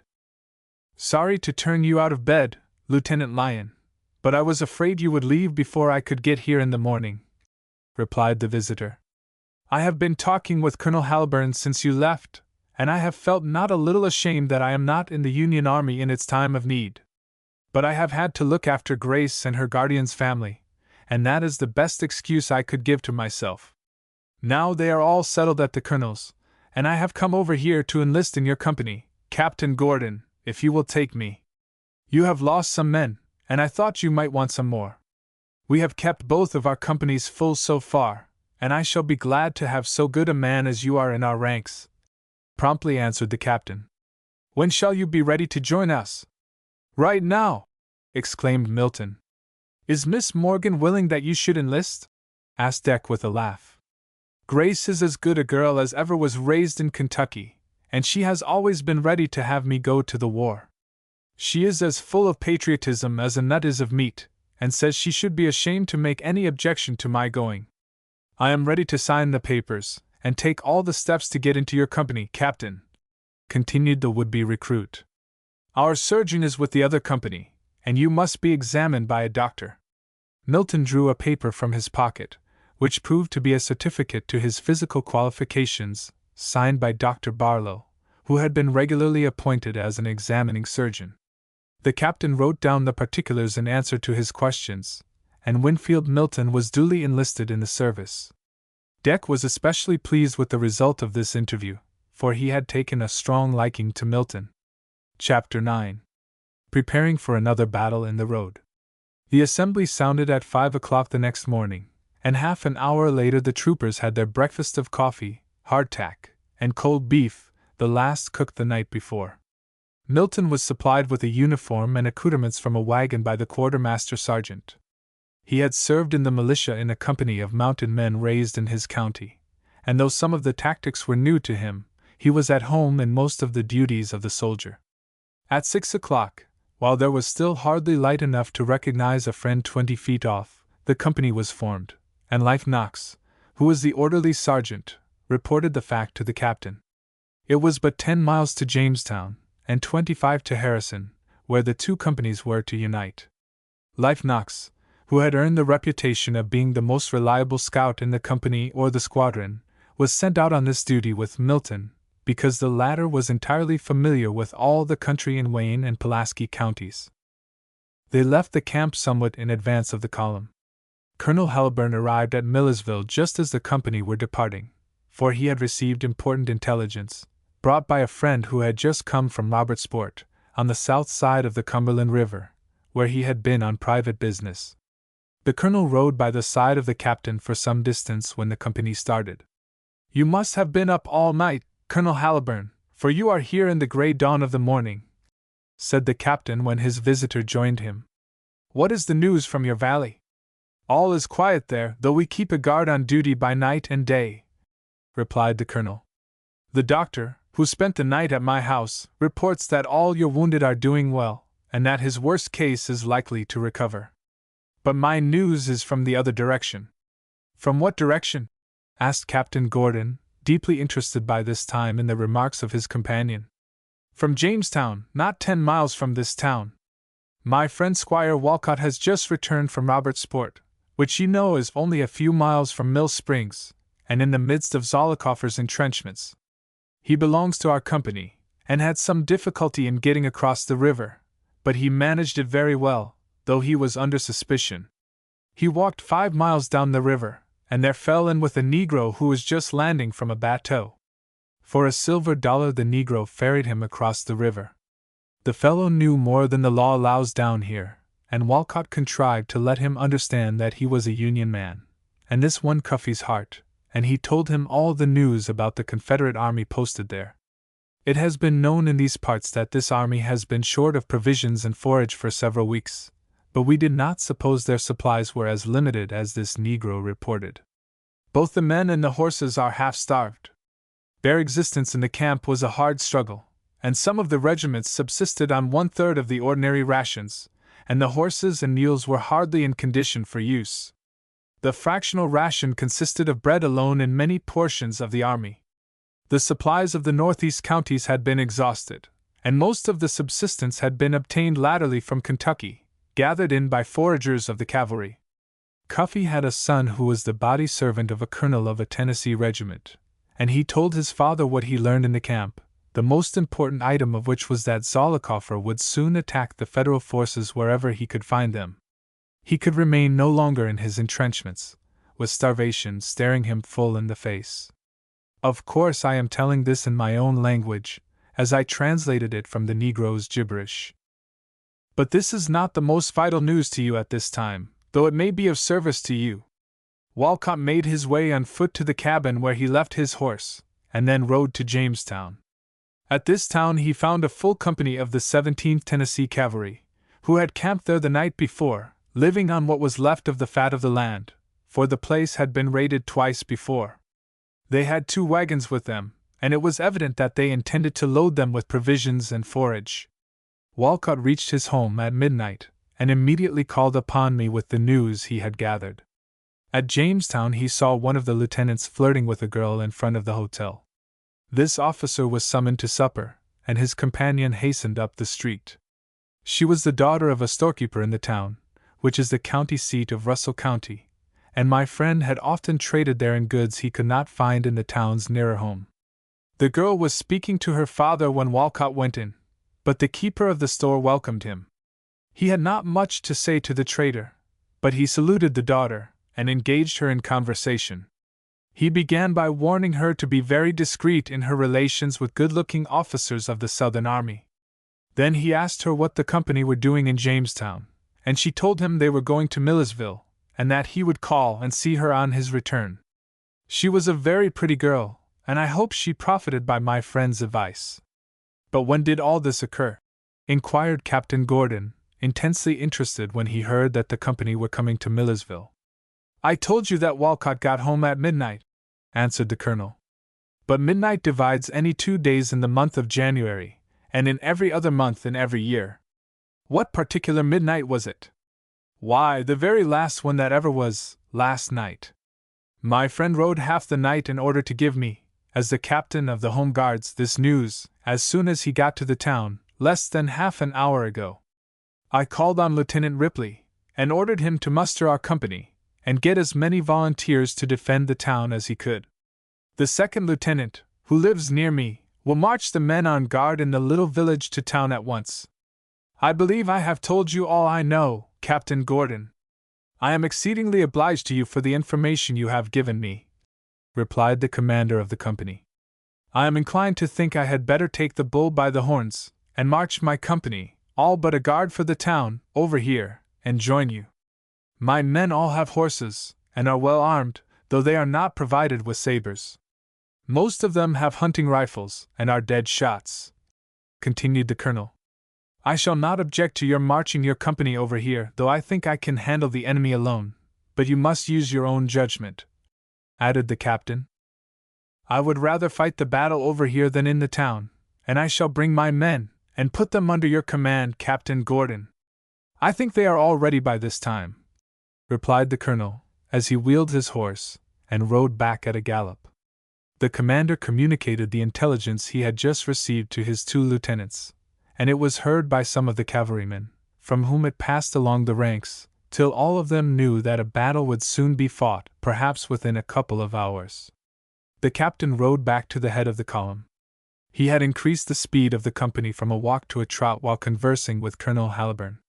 The captain had no doubt that the information he had received was entirely correct, and he hurried his men somewhat, hoping to find a better place for the coming combat than he had yet seen along the road, with woods on each side of the way. But he rode about 3 miles farther before he came to a location that suited him. It was a hill with a rude farmhouse at the top of it, on the right. The land on this side had been cleared, and the crops had been harvested from it. At the ascent of the hill on the left, about 10 acres had been recently cleared, while a continuous forest began at the crest of the hill, and extended as far as he could see. The captain realized that he could not have found a better location for his purpose in the whole state of Kentucky, and he gave the order to halt and to remain at ease when the company was not more than halfway up the hill. He preferred to make his charge, when it came to that, down the hill, and he had come to a halt where his force could not be seen by an enemy on the other side of the elevation. Captain Gordon was accounted a skillful strategist, and as he sat on his horse at the head of the column, he matured his plan to meet the attack, or to begin it, as the case might be. He had not waited much more than an hour when the Millersville Home Guard galloped up to the foot of the hill, and halted. The captain rode back to the head of their column, and the colonel in command saluted him. The horses were reeking with foam, and seemed to be well nigh winded, so great was the speed to which they had been urged. It was a horse-raising country, and the animals were of the highest grade. "My men are now under your command, Captain Gordon, and personally I will obey your orders," said the colonel. "I have explained the matter to my men, and they all understand it, and will recognize you as the commander of the whole force. I shall give my orders to you, sir, as the captain of the company, as far as practicable," replied Captain Gordon. "How many men have you?" 64, besides the 2 lieutenants. "How many of them are armed with rifles?" "More than I thought when I spoke to you about them, for there are 42 of them, and they are skilled in the use of their weapons." "Call them from the ranks, if you please, and have the first lieutenant march them to the top of the hill," continued the captain. "If you will go with me, I will explain my plan of action." "I obey your orders, Captain." The men with rifles were called out at once, and formed in fours by Lieutenant Ripley. The second lieutenant formed the other 22 in the same order. They had muskets slung on their backs, and most of them had heavy revolvers in their belts, the only uniform any of the company wore. The captain sent for a quartermaster sergeant, and ordered him to bring 22 sabers from one of the wagons. Sergeant Franklin was sent for, and he was directed to drill these men in the most important cuts and thrusts of the manual, until the men were needed for service. The captain, with Colonel Haliburn, returned to the head of the column, when the plan was explained, and his companion declared that it would make short work of the approaching company. The riflemen were posted in the woods on the left, and their lieutenant was fully informed what was expected of him. They were to dismount, leave their horses farther in the forest, and then station themselves behind the trees. When the enemy came within rifle shot of them, they were to pick them off, the column being divided among them, so that all might not fire at the same mark. This was to be the greeting of the Confederate company. The captain explained to his companion in what manner the main body of the company and its reinforcement were to go into the action. 20 men were sent to take away the fence on the right hand of the road, and it was soon removed, in spite of the protest of the farmer. The rails and posts were carried far enough to be out of the way. This work was performed under the supervision of the second lieutenant. It was hardly completed before Deck discovered the proprietor stealing to the east, and evidently intending to reach the road on the descent of the hill. He arrested the man, and he was conducted to the head of the column. The captain ordered him to be tied to a tree in the shelter of his cabin, for it was plain that he meant to inform the enemy of the presence of the Union Company. The lieutenants were then instructed what they were to do, and this had hardly been done before Life and Milton were discovered riding furiously up the road. They reported the enemy approaching very leisurely towards the hill, and not more than half a mile from it. The sergeant was confident they had not been seen, for they had been careful to keep out of sight around a bend in the road. The company were still too far down the declivity to be seen till the enemy came to the top of the hill, and the riflemen were likely to bring them to a halt before they could reach that point. The captain had taken a position where he could see without being seen. Sooner than he expected he saw the head of the Confederate column, and 10 minutes later the riflemen began the discharge of their pieces. The first man to drop from his saddle was the commander of the company, who was the most conspicuous mark at the head of his command. Chapter 10. The Sharpshooters of Millersville. The 42 riflemen of the Home Guard were sharpshooters who had practiced for many years with the weapon, both as hunters and by firing at a mark. Some of them were past the military age, and the lieutenant in command of the detachment was 60 years old, and he had won his spurs as the best shot in the town. He was a man of influence, and his skill had procured him his present position in the company. Lieutenant Ripley was at the right of the line of sharpshooters. He had stationed his men in the woods, and ordered them not to fire till he did so, and they were to load and fire at will after he had given the first discharge. When the captain of the Confederate cavalry dropped from his horse, it was known by whose shot he had fallen. A couple of men were ordered to dismount, and bear him to the side of the roads, and the lieutenant who succeeded to the command ordered a halt. Captain Gordon and Colonel Halliburton were behind the farmer's house, where they had retired, not to avoid the bullets of the enemy, but to obtain a position where they could see without being seen. The horse of the former stood on a knoll, from which his rider could look over the corner of the low building, and the latter was at his side. Both of them saw the captain of the company fall from his horse. "Ripley fired that shot," said the colonel. "He was never known to miss his aim when he had fair play." "That was a good beginning, at any rate," added the captain. "But why don't the next man in the line fire?" mused the commander of the Home Guard, uttering his thought. They could not know then the reason, but they learned afterwards that the lieutenant had ordered them not to do so, as he wished to observe the effect of the death of the captain, for he had not moved after he fell. The company seemed to be staggered by the event for the space of a minute.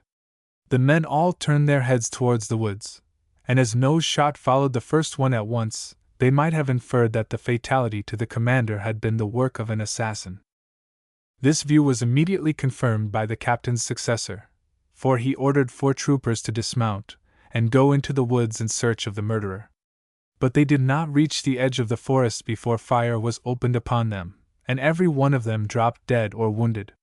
The rifle was a terribly effective weapon in the hands of the sharpshooters. The company had certainly fallen into an ambush. The troopers could do nothing on their horses in the woods, and for the moment they were practically helpless. The fire continued all along the line of riflemen, one discharge at a time, so that no 2 men should aim at the same soldier or officer, and all along the detachment every one seemed to bring down his man. The lieutenant saw the havoc made in his command, but Captain Gordon did not give the order for his company to advance on the plan he had arranged. The battle appeared to be fighting itself without any assistance from the summit of the hill, and it was evident that the enemy had no knowledge of any force outside of the forest.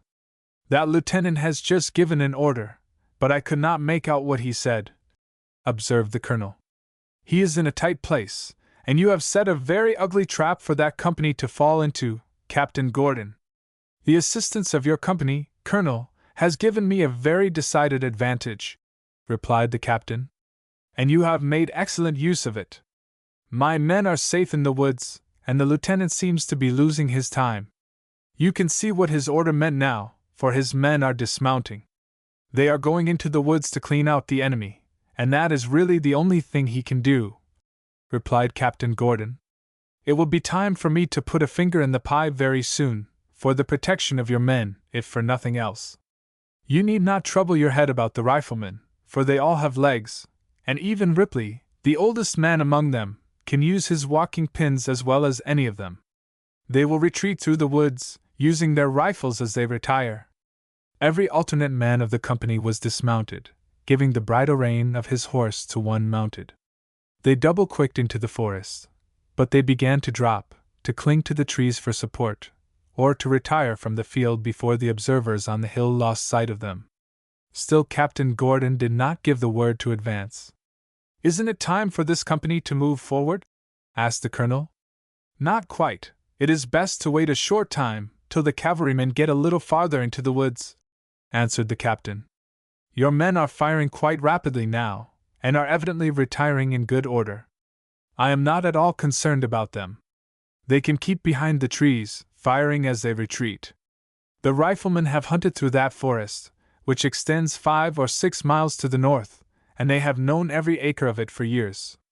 They are quite at home there, and they will not fall into any creek or mud hole, as the enemy would without a guide. They are brave men, and they have done good work this morning. But it is now time for my company to make a move, for I will not leave your guards to do all the fighting," added Captain Gordon, as he descended from the knoll, followed by his companion.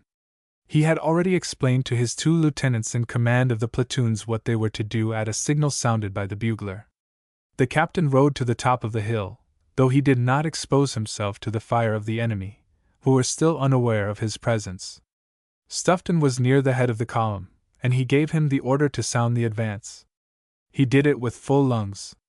Lieutenant Lyon, commanding the 2nd platoon, gave the order to march, and his men started at a trot, which was immediately changed to a gallop.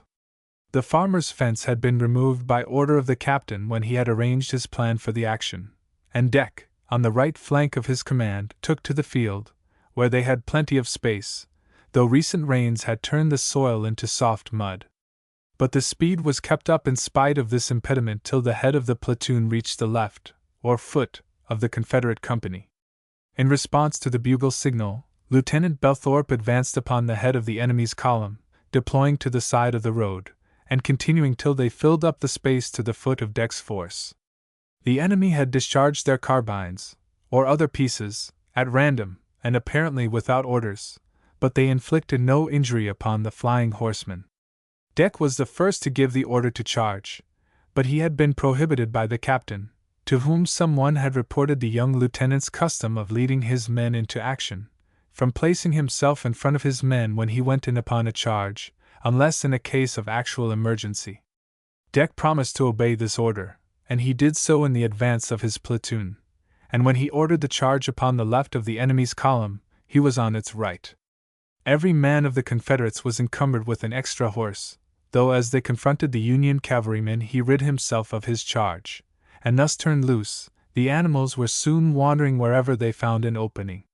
Deck had very nearly his full complement of men, and so had Tom Belthorpe, for the soldiers of the Home Guard had been detailed to guard the baggage wagons, and picket the rear of the column.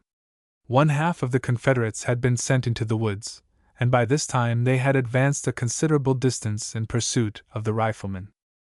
The enemy were at present doubly outnumbered, and though they realized the fact, they fought as though they had been contending man for man. Indeed, they contended desperately against the odds before them, and deserved victory for their steady valor. But with them then it was a lost cause, and through no fault of their own. Before the Union column had reached the position assigned to them, the lieutenant in command had sent his bugler into the forest to sound the retreat for the portion of the company pursuing the riflemen. As he returned, the officer shouted at him to give the signal for the charge, and his men promptly responded to it. The fighting then became furious on both sides. The 2nd lieutenant in front of Deck's men was a noble-looking young man, who fought like a lion at bay, and defended himself with great skill from the 2 Union troopers that assailed him in front, but it was an unequal conflict, and presently he was wounded in the sword arm, so that he could no longer use his saber with that hand, and grasped it with his left. He struck with it several times, but he could not handle his weapon as he had before, and he was soon cut near the shoulder of his left arm, receiving a wound which entirely disabled him. Deck, filled with admiration for the brave young officer, ordered one of the men to lead the horse of the wounded soldier out of the crowd, which he did, conducting him to the side of the Union lieutenant. It was soon reported along the line that the first lieutenant of the Confederates had been disabled, and had retired from the field. By this time the crack of the rifles was again heard in the forest, though at a considerable distance from the road. The captain interpreted these sounds as the retreat of the force of the enemy sent into the woods, the riflemen shooting them down as they retired. Before this force, more than decimated by the sharpshooters, could reach the road, however they hurried, the other half of the company had been driven to the verge of the forest. But they realized that they were thoroughly beaten, and that any further resistance meant nothing but slaughter. The orderly sergeant of the company, who succeeded to the command, shouted to Lieutenant Belthorpe that he was ready to surrender. Tom repeated the words to the captain, and Stoughton was ordered to give the proper signal to bring the attack to an end. "You have fought like a hero, sir, and I am sorry for you, but you are my prisoner," said Deck to the wounded lieutenant when he was conducted to his side. "I surrender," replied the prisoner faintly, and it was evident to Deck that he was in great pain from the wound in his shoulder. The Union lieutenant called a man to assist him in dismounting the officer. They laid him on the grass just as the recall was sounded, and proceeded to remove his coat. The blood was flowing freely from both of his wounds, and he was quite faint. But Deck saw at once that the wound was not fatal, and he sent word to the Confederate surgeon, who was attending to the men that were brought into the field in the rear of the column, that he was needed for the officer of his command. In the meantime, Deck tied up the worst wound of the prisoner with his handkerchief, and did what he could to stop the flow of blood. He used some of the rags with which his mother had supplied him, but the surgeon promptly appeared. "I am sorry to see you wounded, Lieutenant Lawrence," said the doctor, as he observed the pale face of the young officer, and then gave him a medicine glass full of a dark fluid, which was probably brandy. "It was a hard fight, doctor," replied the sufferer. "But Lieutenant Lawrence has fought like the bravest of the brave, and I am sorry for his misfortune," added Deck. "Who may you be, sir? I see that you wear the uniform of the blue," said the surgeon, looking him in the face. "He is a Yankee officer, but he has been kind to me, and had me brought out of the fight when I was utterly disabled," said the wounded officer, apparently revived by the stimulant he had taken. "I am grateful to him for his kindness." "I am Lieutenant Lyon of the Riverlawn Cavalry," replied Deck. "This gentleman's bravery and skill excited my admiration, and I have done the little I could for him. I thank you, Lieutenant Lyon, for what you have done for my friend, and if you are an enemy, you are a noble one, and I honor you for your Christianity on the battlefield," replied the surgeon, as he took the hand of Deck and pressed it warmly. "I reckon all the Yankee officers are not like you, Lieutenant." "Those in my squadron are," answered Deck. "Your name is Lyon? I have heard of the Riverlawn Cavalry in Edmonson County, where I have an uncle, and I was thinking you were the major in command of it," added the surgeon, still at work on his patient. "That is my father," replied the lieutenant. Life Knox came to Deck at this moment, to announce that another force of cavalry was approaching from the direction of Jamestown, though he had not been able to make out what it was, whether friend or foe. Chapter 11. The approach of another cavalry force. The soldiers on both sides were already engaged in removing the dead to the side of the road next to the woods, and the wounded to the respective hospitals, which had been established in the fields of the farmer. The riflemen had heard the recall, and followed the defeated cavalrymen, bearing their wounded, and handed them over to the surgeon, who had called in 3 medical students to his aid. Lieutenant Ripley had handled his sharpshooters so skillfully that not a single man had been killed, and only 3 had been wounded. He had kept his force behind the trees, and fought the enemy at long range, in which the carbines and other firearms were not effective, and this policy explained the absence of all fatalities in Ripley's force. The 3 wounded men were not severely injured, and only one was disabled. Deck sent Sergeant Knox to Captain Gordon with the information of the approaching cavalry force, which was now the great matter of interest. He sent Life and Milton as scouts, to ascertain their politics, as the sergeant put it. His eyes were very sharp, and always looking about him, like the skillful seaman when he comes on deck. He reported that he had seen the force descending a hill more than a mile distant, disappearing in a few minutes in the valley below. Life and Milton started off at a gallop, and had soon passed out of sight. "What does that report mean, Captain Gordon?" inquired Colonel Haliburn, as soon as the two scouts had dashed down the column. "I am sure I don't know, but if I should infer anything from the appearance of a force at this time, it would be that it was another company of Confederate cavalry," replied the captain. "Can any intelligence of our movements have reached the enemy to the eastward of us, Colonel?" "It is more than possible that someone going across by the private road passing my brother's mansion may have carried the news of what has been going on at Breedings, and on the road from Millersville to Harrison, but not to Jamestown, for the Great Wood lies in the route, and no one travels that way. It is probable, then, that the force approaching is Confederate, on its way either to forage or to retrieve the disasters to that side in the affairs of yesterday, and all we have to do is to prepare to fight another engagement. I believe the dead and wounded have all been removed by this time. I see that the sharpshooters have assisted my men in this work. I sent an order to them to that effect," added Colonel Haliburn.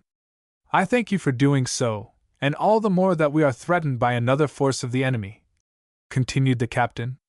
"Your men, especially the riflemen, have rendered very important service in this action, and I shall report it to Major Lyon when the squadron is reunited. The rest of your men have been very useful to us, not only in guarding the wagons, but in the fight with the second platoon. I think you had better send an orderly to Lieutenant Ripley with an order that he remain where he is by the woods, for if we engage another company of the enemy, the riflemen will be needed to act as sharpshooters, and to render the same service as before, though they will probably not be driven back again beyond rifle-shot distance from the road. As the enemy approach, they will see the hospitals on their left, and that will apprise them that a battle has been fought here. We have not time to remove these hospitals, and put everything as it was at the beginning of the engagement, but I shall fight this encounter so far as possible on the same plan as before, for it worked admirably, and we owe the result as much to our fortunate position as to anything else, for it enabled me to place your riflemen where they did the most effective work of the morning." Captain Gordon had already dispatched messengers to his two lieutenants, instructing them to move their platoons back to the side of the hill to the positions they had occupied before the action, and this order was now in process of being executed. Dr. Barlow, though he had been a fighting man at the beginning of the engagement, was now attending to the wounded, assisted by some men he had selected from his own company. "I think you had better take possession of the house of this Secesh farmer for the wounded. He would have spoiled the morning's work if he had escaped, for he would have warned the enemy of their danger from a superior force." The captain approved the idea, and instructed the colonel to effect the removal with his own force. The riflemen were also directed to remove the dead into the forest until there was time to dispose of them. The ground was still strewn with the dead, as they had fallen under the destructive fire of the sharpshooters.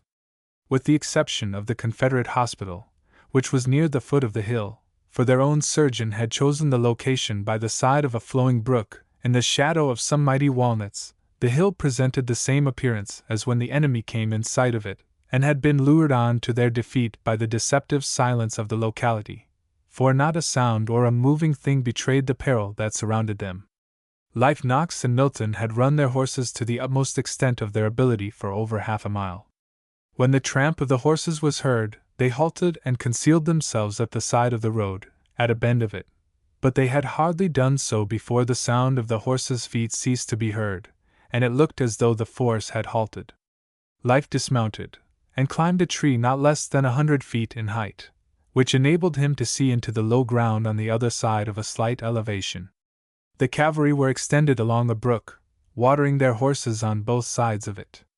The trees overtopped the stream so that it was quite dark on its banks, and the distance was so great that Life could not make out whether the men wore the blue or the gray, especially as he had made up his mind that the force was an enemy, and the trees half hid them from his view. He descended from his perch, and waited on the ground till he heard the clatter of a couple of horses near his hiding place. He obtained a view of these men, and they wore blue uniforms. "All right," exclaimed Life. "They wear the blue." He waited no longer, but darted into the road, followed by Milton. The two men, who were scouting in advance of the company, brought their carbines to the shoulder. "I reckon you needn't shoot, Keen," said the sergeant quietly. Sergeant Knox! Cried the chief scout. How came you here? Where is your company? They ain't far from here. Are you piloting the 2nd Company of the Riverlawn Cavalry, Keen? Fox and me are treading down the mud for the company. All right, we UNS will fall back and report to Major Lyon, said Life, and he galloped back to the main body of the company. The commander of the squadron was riding at the head of the 2nd Company, and appeared to be absorbed in his own thoughts. He had learned a great deal about the situation in Pulaski, Russell, and Adair counties, where the Confederate foragers had raided to secure supplies for the main army, and where, as in many other parts of the state, the independent partisan bands had conducted operations on their own responsibility. A spur of the Cumberland Mountains extended through the eastern part of the first-named county, and most of the region between this range and Virginia was mountainous. It was not so rich in supplies for an army as the territory to the west of it, to which the raiders had confined their depredations. Major Lyon, like a good soldier, occasionally cast his eyes around him to take in the condition and topography of the country through which he was passing, and he discovered the 2 scouts as they approached the head of the company. His first supposition was that the 1st Company had fallen into trouble, and that the 2 scouts had been sent forward to hurry up the other company, for the 2, as it had been arranged by the Major, were to come together at Harrison, 25 miles from Millersville. Life Knox rode forward in advance of Milton, and the commander of the squadron promptly recognized the tall, gaunt form of the sergeant, and his thoughts dwelt upon the occasion that had brought him this visit. Life approached the Major to within a rod of him, when he stopped his horse, and saluted him with his usual deference to his superiors. Good morning, Life, said the commander. I hope no misfortune has brought you in this direction. Are you escaping from an enemy that has overwhelmed the 1st Company? Nothing of the sort, Major Lyon, replied Life, a broad smile lighting up his face. We have met an enemy, and they'd run away if we'd let 'em. This reply removed the burden of anxiety which had fallen upon the mind of the Major when he discovered the scouts, and he smiled in his placid manner with the sergeant. Where is your company, Life? He asked. I reckon it ain't more'n half a mile from here, replied the scout. I suppose you have news for me, continued the commander. Lots on't, but I can say that Captain Gordon, whether he is to meet a friend or an enemy in the cavalry, is comin' down this road. I don't reckon he's worryin' about it, but he may just be a bit anxious to know whether or not he is to fight you. If you don't object, Major Lyon, I'll let Milton ride back and tell the captain he won't have to fight no more just yet. Send him at once, Life. And in a minute more the other scout was galloping his horse in the direction of the hill where the 1st Company were posted.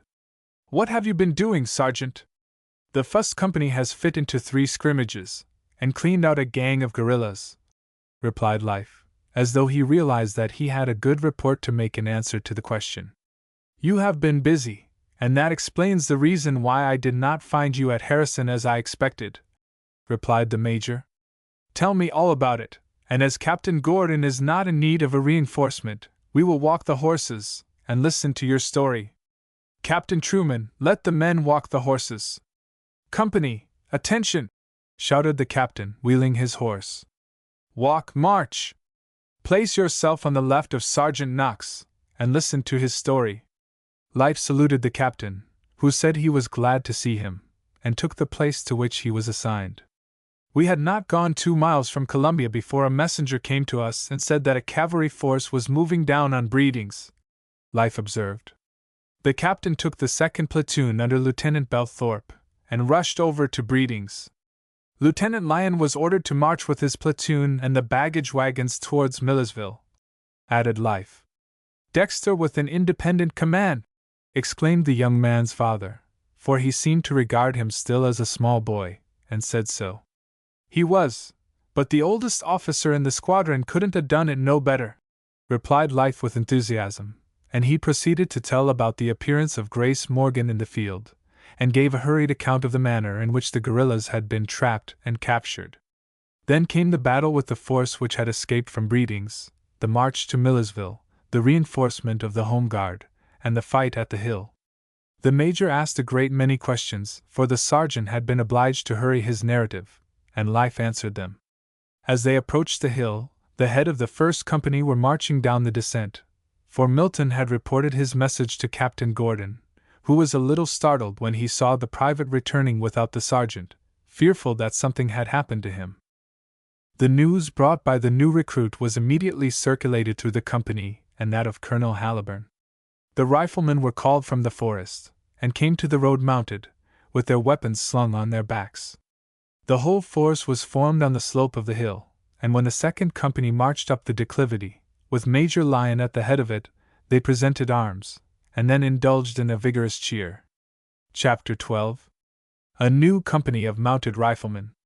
The troopers were dismissed for dinner, and all the officers of the squadron assembled in front of the farmer's house while their horses were fed, and it was an interesting occasion. The skirmishes were gone over again more in detail than life had been able to give them. Deck was required to report his affair at the house of Mr. Haliburn, and he went over it as minutely as his father desired. "It was very well managed, my son," said the Major, who was not especially liberal in praise of the young man as a rule. "You captured the entire gang without firing a gun, though if Captain Coonley had conducted his raid with even ordinary prudence, it would have been otherwise. But it is the business of a commanding officer to profit by the blunders of the enemy." "It was very handsomely done," suggested Captain Gordon. "I think it was, but Captain Coonley will not be a great military commander," added the Major. "But what has become of the prisoners captured in this affair?" "We marched them to Millersville, and turned them over to Colonel Haliburn," answered Deck. "We quartered them in a disused tobacco factory, and probably in time we shall let them go," added the Colonel. "We have no use for them, and we can use our supply of provisions and forage much better than in feeding these ruffians and their horses. I believe there will soon be a change in the sentiments of the people in this vicinity, or at least the guerrillas will find it advisable to cease preying upon their neighbors," said the Major, but he did not explain in what manner this change would be brought about. "How happened you to fall into the fight in the road after you had brought your prisoners there, Dexter?" "I think my answer to that question ought to come in after Captain Gordon's report of the action at Breedings," replied the lieutenant. The commander of the first company reported in detail his affair at the fort. Captain Letcher, of the Tennessee Cavalry, could not get all his men into the fort, and he stationed a platoon on a hill on the other side of the road. I sent Lieutenant Belthorpe to attack them on the hill, while I assaulted and carried the fort, riding the horses over the breastwork, and upsetting the iron cannon.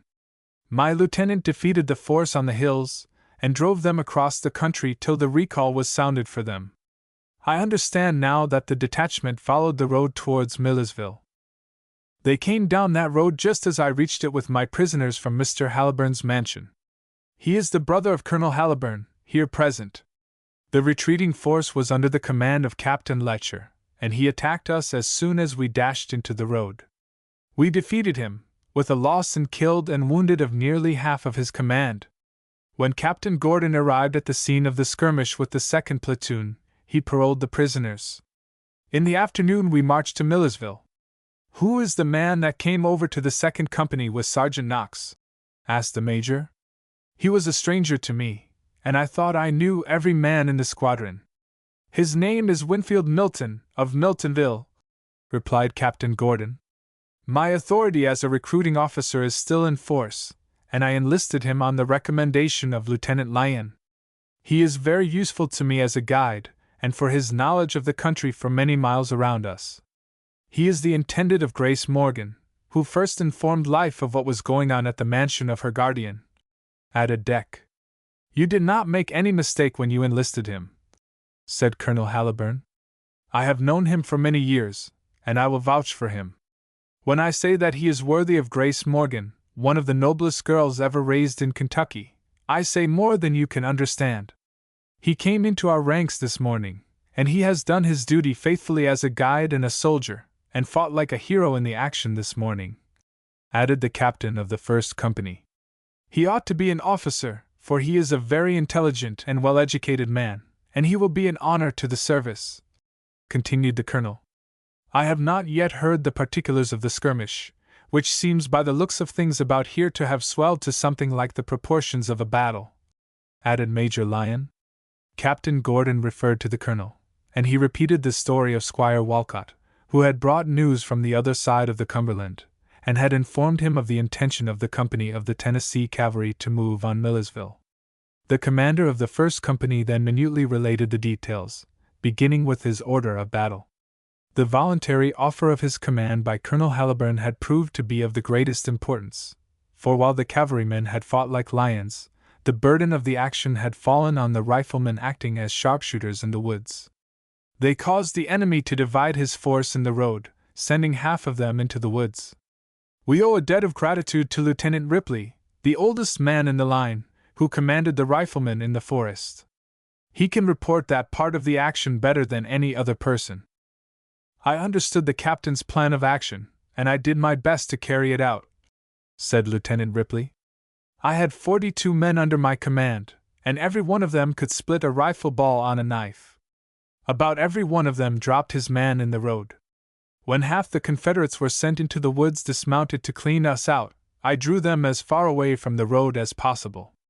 I believed I could do the best thing for the captain's plan by leading half the enemy as far as possible from any support. If I was wrong, I am willing to be forgiven, for I had only my general orders. You did exactly the right thing, Lieutenant Ripley, added the captain. I waited until you had led them at least half a mile, and then I ordered my 2 platoons to advance. They charged into the remainder of the company in the road. The enemy were tangled up with the loose horses, and when the officers had all fallen, the force out of the forest surrendered. What were our losses, Captain? Asked the major. 3 men killed, and 7 wounded. Only one of the riflemen had a wound of any consequence. We fought behind the trees, and at long range, interposed Lieutenant Ripley. I was ordered to do so. Do you know the enemy's loss, Captain Gordon? Inquired his superior officer. 15 killed, or reported as missing, with no doubt that most of them were killed in the woods, and 21 wounded. They fought at a very great disadvantage, and the sharpshooters probably caused the greater portion of their loss. I think I understand what the first company have been doing since we parted company at Columbia, said the major. As soon as you are ready we shall march back to Jamestown. I left Harrison very early this morning. As I did not find you there, as I expected, day before yesterday, and you did not arrive the following day, I became considerably concerned, for your company had the shortest route from Columbia to Harrison, Captain Gordon. The enemy were foraging in all directions west of the hills, and I was afraid you had been overmatched by some of them, and I concluded to march in search of you. When I reached Jamestown about 8, I learned that a company of Tennessee cavalry had camped there overnight, and had left at an early hour this morning. But I have found you, and your delay is fully explained. Have you met the enemy on your way, Major Lyon? Asked the senior captain. The company was compelled, about half a mile from Columbia, to deal with a horde of about 30 guerrillas. But their officer was not so stupid as the one with whom my son had to deal, and they ran away as soon as they saw us. We pursued and killed about a dozen of them, but they escaped by fording a swift-running stream, and some of them were drowned there. It was not prudent to lose any of my men by drowning, for that was not a proper death for a soldier to die, though it may be just as creditable to his conduct as to fall from his horse on the field. As usual, the commander of the squadron kept his own counsel, and he did not say what he intended to do when he reached Jamestown.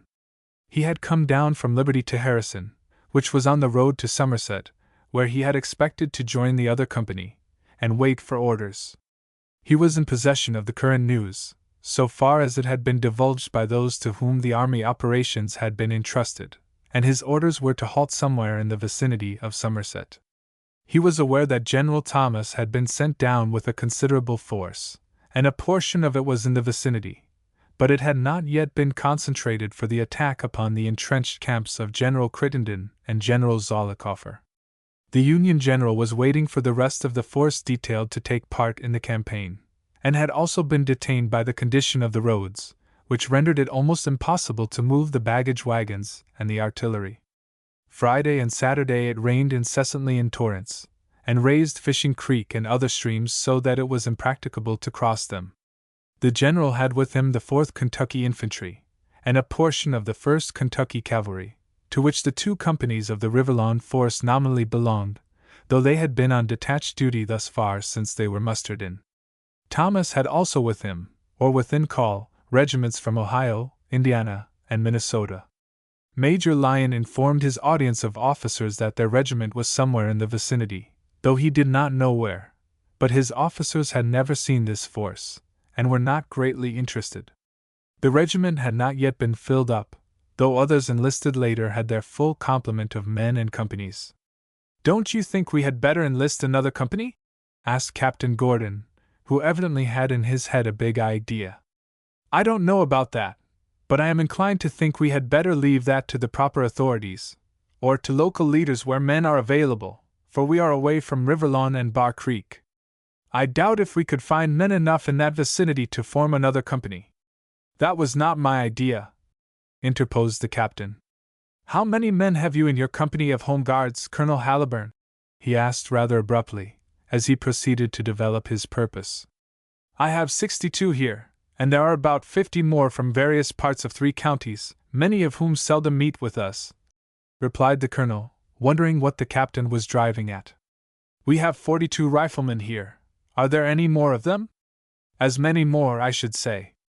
"Don't you think it is a great pity that your company, or a portion of it, are not in actual service in the army, where they are so much needed?"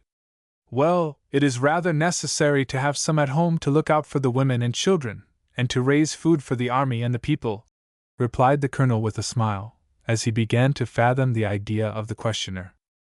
"It seems to me that Colonel Halliburn is right in the main, though he might be able to spare a portion of his men," added the major. "I might as well let it all out at once as do it in driblets," said Captain Gordon.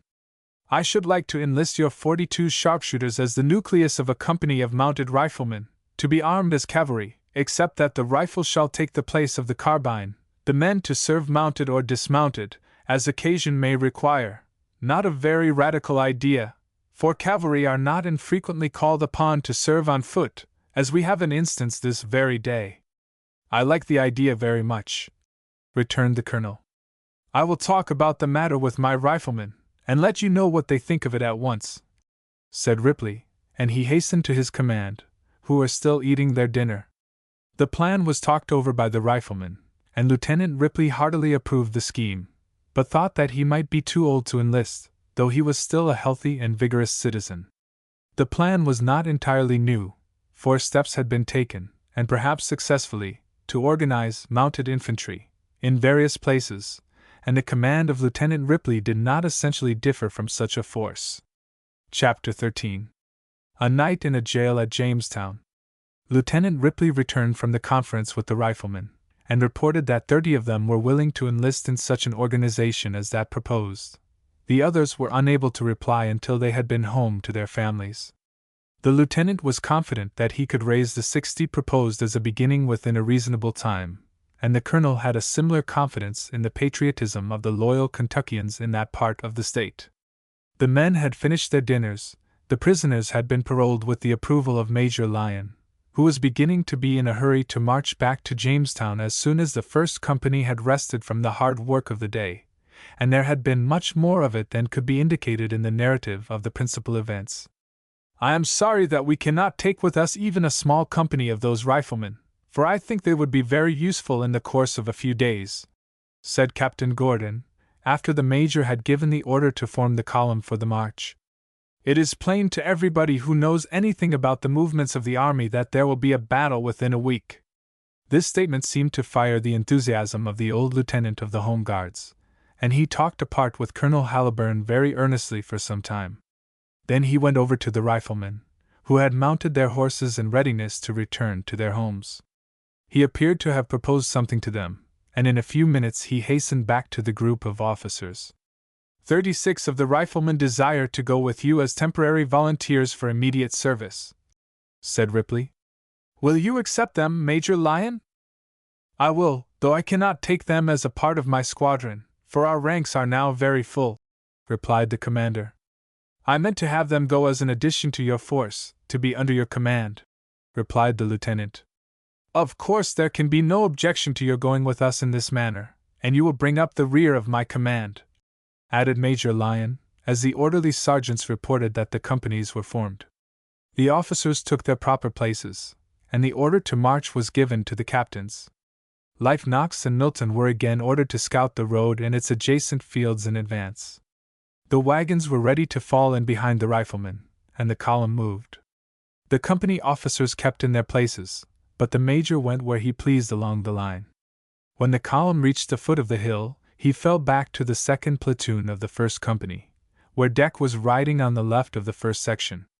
"I was so busy that I neglected to ask the names of the men who were killed in the action where you met the enemy on the road from Columbia," said the major, as he wheeled his horse and took his place by the side of his son. Deck had noticed that he had asked no questions when the report of the killed was given to him, for something had called his attention away from the subject at that moment. The lieutenant was glad to escape the necessity in that presence of informing his father of the death of his cousin, for this was a family matter, aside from military routine. "I was glad you did not ask that question then," added Deck. "I understand you, Dexter, for when I saw Sandy in the ranks I looked for Orley Lyon, but I did not see him." "Was he badly wounded?" inquired the commander. "Worse than that, for he was killed in the action. He fought bravely, and he always did his duty faithfully, for, however it was with his father and his brother, Orley's heart was in the work," replied Deck with no little feeling. The major was silent for a moment. It was evident that he was moved by the news, though he always controlled himself, for the fact that his 2 sons and 2 nephews were liable at any time to be struck down in their youth was present to his mind when he had time to think of such things. Orley was only 16, and he was the first of either his own or his brother's family to pass over to the other shore. "I am more sorry for his father and mother than for him, for he died in defense of his country, and that is the death of the hero and patriot. It will be a heavy blow to his poor mother, and unlike her husband, her heart was on the right side.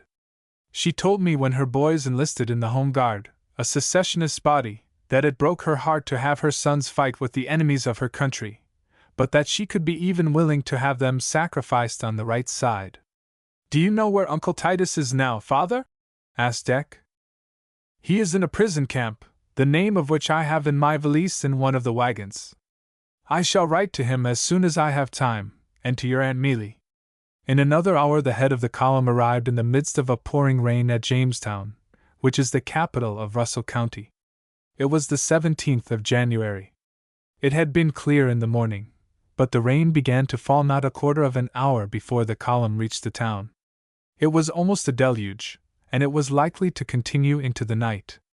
The secessionist element was predominant in the place, but the major took forcible possession of a number of buildings which would afford shelter to his troopers and their horses. He found several Unionists, who gave him all the information he needed in regard to buildings, and he put some who attempted to prevent him from occupying the buildings under arrest. The county prison was one of the structures occupied, and the prisoners were confined in it, with troopers enough lodging there to keep them in order. "You'll catch fits when you fall in with old Zollicoffer," said one of the prisoners, as Life Knox, who was in charge of the jail, locked him into the cell with half a dozen others. "We UNSLL be very glad to see old Zolly, and I reckon we shall pay him a visit afore many days," replied the sergeant. "If you do, you UNSLL get wiped out," added the man. "Meb we shall do the wiping," said Life, as the keeper of the prison came up to him. "I reckon I needn't stop here no longer," said he. "But I'll show you a room before I go, where you can sleep in a bed. It's where I sleep, though I hain't got no prisoners in the jug just now. There ain't much civil law afloat around here, and a secesh man can kill a Union man, and nothing said about it. I'm much obleeged to you, and I consate that you ain't much of a secesh yourself," answered Life, as his conductor unlocked a door near the entrance to the jail. "I reckon I ain't," replied the keeper as he led the way into the room and closed the door after him. "But it don't do for me to say much about it here. Them fellers you brought in here would hang me to the first tree they found if they knowed it." The apartment was not a cell. It contained a bed and some furniture, and the sergeant thought he could be very comfortable in it till morning. "Which way did your troopers come from, Sergeant?" asked the keeper. "From the west. We left Millersville this morning," answered Life. We had a company of cornfeds in town last night, and they started for Millersville this mornin'. I reckon you hain't seen nothin' on 'em, have you? Continued the keeper, as he seated himself on the bed while the sergeant occupied the only chair in the room. Cornfeds is good, laughed Life. But I cal'late they don't get much of that sort of feed just now. Then I reckon you hain't seen 'em. I reckon that we UNS have seen 'em, and I reckon them cornfeds wish just now that we hadn't seen 'em. Did you meet 'em? I'll bet we did, about 5 miles from here, and about 1/3 on 'em got killed before they surrendered. Surrendered! Exclaimed the keeper. I thought, when I heard 'em talk, that no cornfeds ever did anything o' that sort. They got badly chawed up, and they couldn't help theirselves, that's the whole on't. Is there any news floatin' about round here? Asked Life. I reckon there is, lots on't. If Thomas ain't already camped round here somewhere, he ain't fur off. They say he's waiting for some general's brigade to jine him afore he goes for old Zoley's entrenchments, replied the keeper, whose name was Butters, as the sergeant learned from him later. I reckon our major will find out where he is, added Life. This town is about 15 miles from Mill Springs, and I can say that there will be a bigger battle than we have had in these parts, or anywhere in the state, before long. General Thomas is sent down here to clean out old Zoley, and I reckon he'll do it, replied Butters. I wish I could have a hand in it. So you kin if you are so minded. You don't seem to have nothin' to do here now. Ever been in the mealy try? No, but I can shoot a rifle nigh on to as good as old Ripley over to Millersville, and he can beat any other man at it in Kaintuck. Ripley is here with a party of his riflemen, and I cal'late he'll take you into his company if you want to go. Where is he now? I'd like to see him, for I've often been over to his place to shoot with him, said Butters. He bunks in the jail with some of his company. I know a dozen others here who are in the same boat with me, and 2 more on us were hanged a month ago for shooting a cornfed sergeant for killing 2 good Union men. I'll find Ripley for you, said Life, as he left the room, intent upon adding more men to the loyal army. He went through the jail, calling the name of the lieutenant till he found him, and then conducted him to the room of the keeper. Ripley gave his hand to Butters, and was very glad to see him. The bed was wide enough for 2, and Life invited the lieutenant to sleep with him. No, I reckon I'll take Lieutenant Ripley up to my house, for he's an old friend of mine, interposed Butters. And he's the only man that can ever beat me shootin' with a rifle. I'm ready to jine for this campaign under him. I have 36 men now, serving for a short time till we get things settled, and I should like enough to make up 100, replied Ripley, as he left the prison with Butters. He had not been gone 10 minutes before Lieutenant Lyon came in. The sentinel on duty showed him Life's room. The visitor was wet to his bones, as the French say, for he had been looking up some Union men his father wished to see, and he had brought them to the hotel where the officers were quartered. One of them was a captain, and another was his host in the town, and the major had been directed to report to the former. Deck had been sent out to find him, for it was reported that he was in Jamestown, and not in Harrison, where he had expected to find him, but had not. His room had been taken from him for this officer, as he was the lowest in rank of any commissioned officer. His father had sent him out with directions to take a couple of men from the quarters of Lieutenant Belthorpe, who was the officer of the day, and find a room where he could in the town. But he knew that Life Knox was in command at the jail, and he preferred to go there. You are wet to the skin, Lieutenant, exclaimed the sergeant, as he admitted him to the room. Not the first time I have been so since we left Rivellon, replied Deck. You have got a good room here, Life. Good enough, but I cal'late to camp on the floor, and give this bed to you, Lieutenant. Not at all, Life, the bed is big enough for both of us. I am not afraid to sleep with you, if you are not with me. 'Tain't quite reg'lar, but it's just as you say, Lieutenant. There was a fireplace in the room, and a pile of wood in the corner, and the sergeant went to work at once to build a fire to dry his officer. There was plenty of light wood, full of pitch, in the pile, and in a few minutes a roaring fire was blazing on the hearth. Without asking any questions he proceeded to remove Deck's coat, and assisted him to take off the rest of his clothes, which had not been done before except when he took his baths in the streams. "Now jump into bed, Lieutenant, give me your shirt, and I will dry the whole of your duds. The room is warm now." Deck had been so chilled by the rain that he was glad to comply with the sergeant's requests. Life placed the nether garments on the chair before the fire, and then moved up a light table, stretching his saber from one to the other to form a clothes horse. At midnight he waked his officer to have him put on the dry shirt, for Deck in the bed had slept like a tired boy. After a look through the corridors of the prison, Life went to bed himself. Chapter 14. The aide-de-camp of the general. When Life Knox left his bed at an early hour on the morning of the 18th, Deck was still sleeping, for no bugle had sounded to wake him. The rain was still pouring in torrents when the sergeant looked out of the window, and it was not probable that any military movements would be made that day. Breakfast was served as usual, the cooks having taken possession of an old tobacco dry house the night before. About 9 o'clock, after Deck had gone to the hotel where the officers were quartered, Butters, Lieutenant Ripley, and about 20 more, marched into the jail.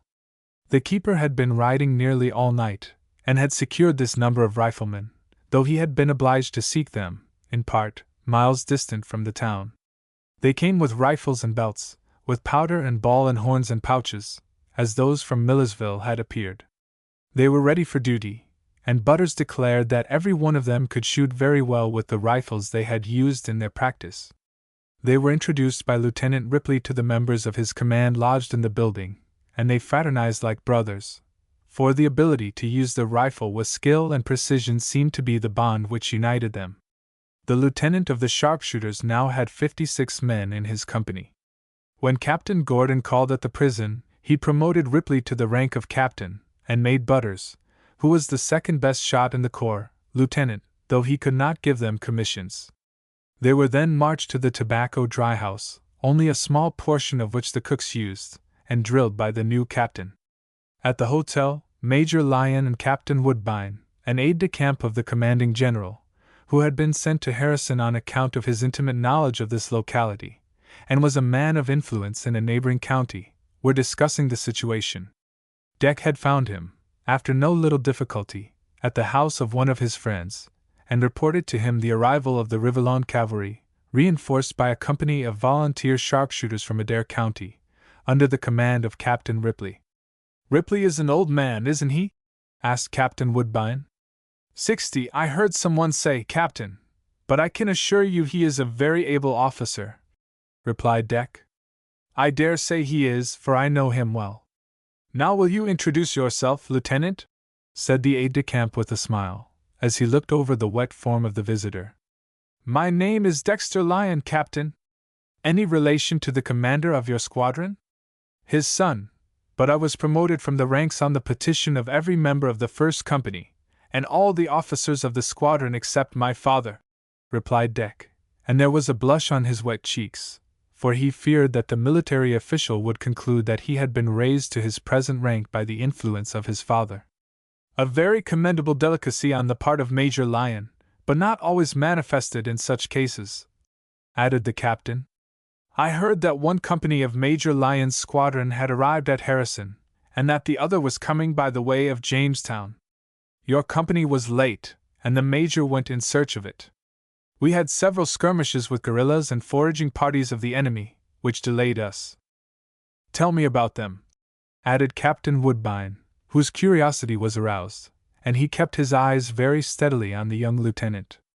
As modestly as he could, he related the events on the march of the first company, taking care to call his command the second platoon.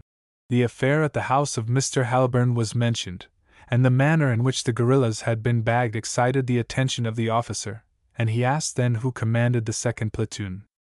"I did, Captain," replied Deck, looking on the floor of the parlor. "It was very adroitly done, and you exhibited very good strategy." Deck bowed, and went on with his narrative. The fight in the road was then mentioned, with its result only. "This was the same force that captured the brigands, and brought them as prisoners down to the road, was it?" "The same, Captain." "And you commanded it in the action that followed?" "I did, Captain," replied Deck, looking at the ceiling of the room. The battle of that day on the hill was then described, but in this narration he contrived to keep himself in the shade.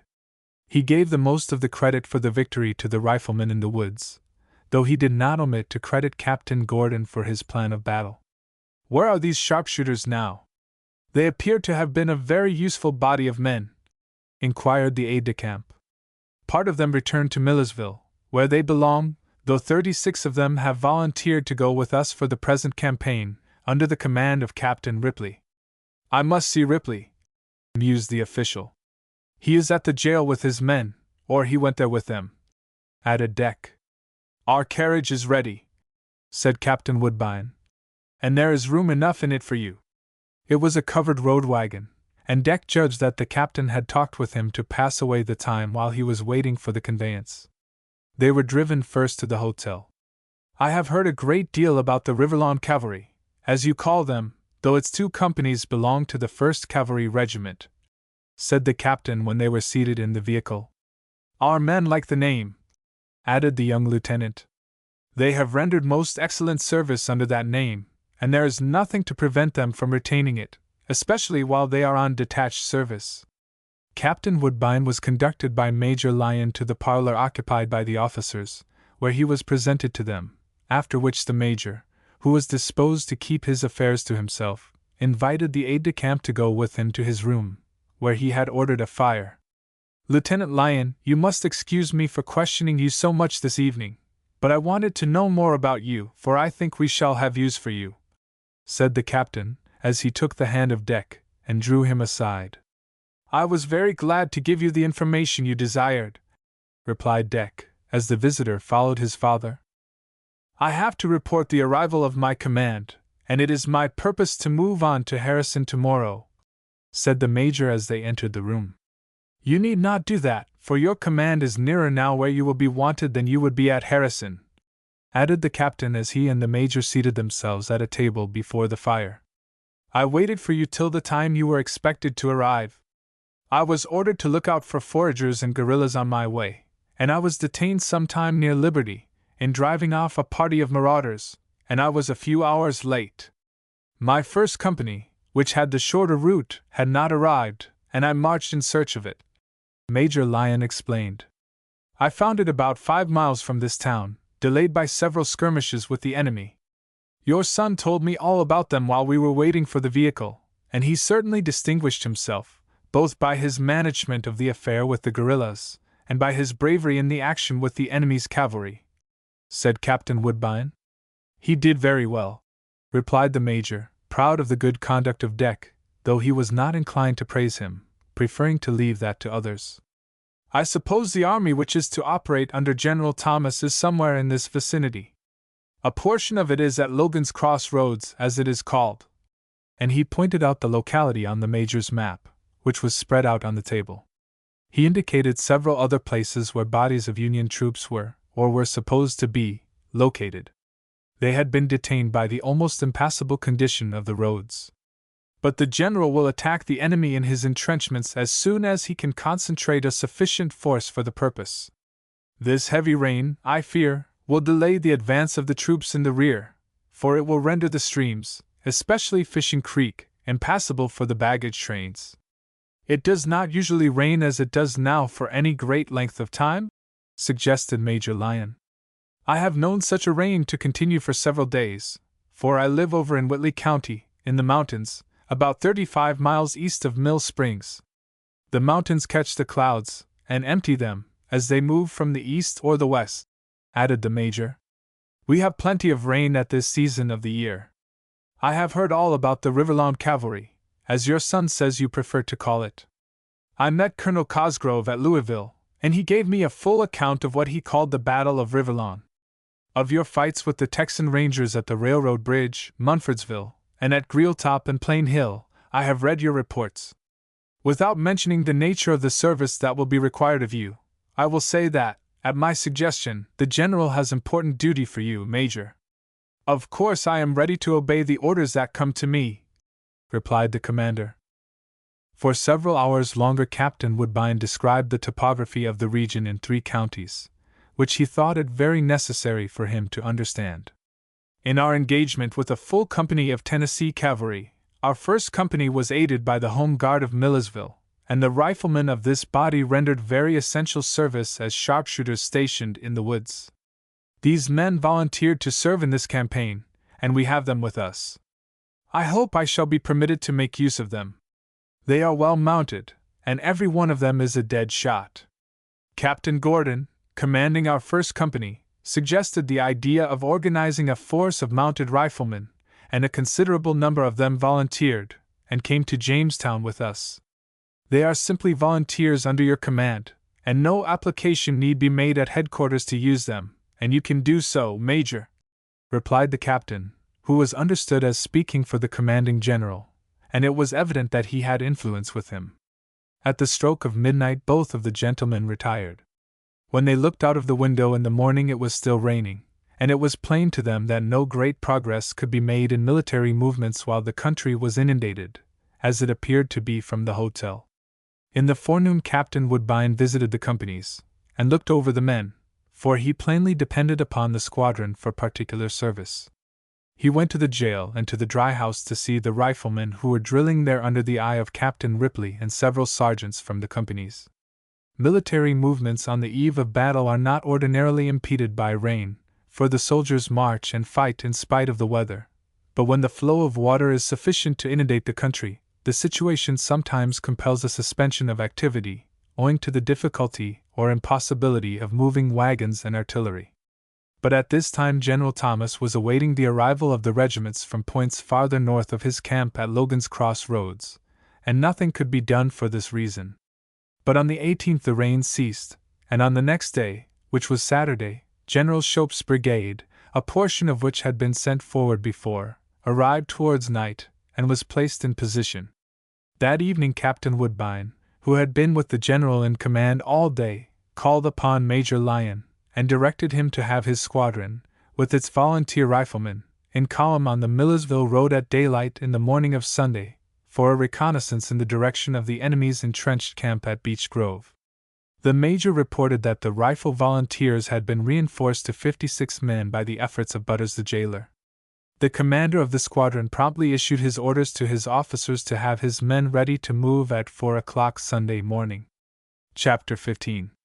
The attempted escape of a wagon train.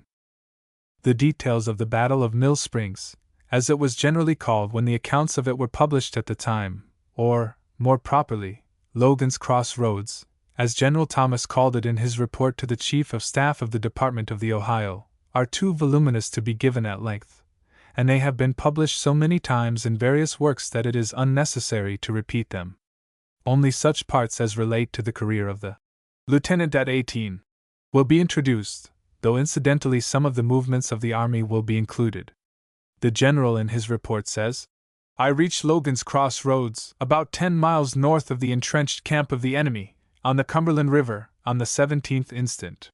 On the night of his arrival he sent a messenger to Colonel Stedman's camp, ordering him to send forward a long train of wagons that had halted in the road from the river, under a strong guard, and himself to attack the enemy where they were reported to be. This train had not arrived at the headquarters of the general, but the reason for its non-arrival was apparent, for the rain had begun to fall in torrents on the afternoon of the 17th, and had continued to pour down for 2 days. The road was inundated, and the creeks were impassable. On Saturday morning at an early hour the pickets of Wolford's cavalry encountered the enemy advancing upon the Union forces. The Confederates were held in check until General Thomas could order a force forward adequate to give them battle. This was the beginning of the Battle of Mill Springs. The general's camp was on the left of the pike from the river.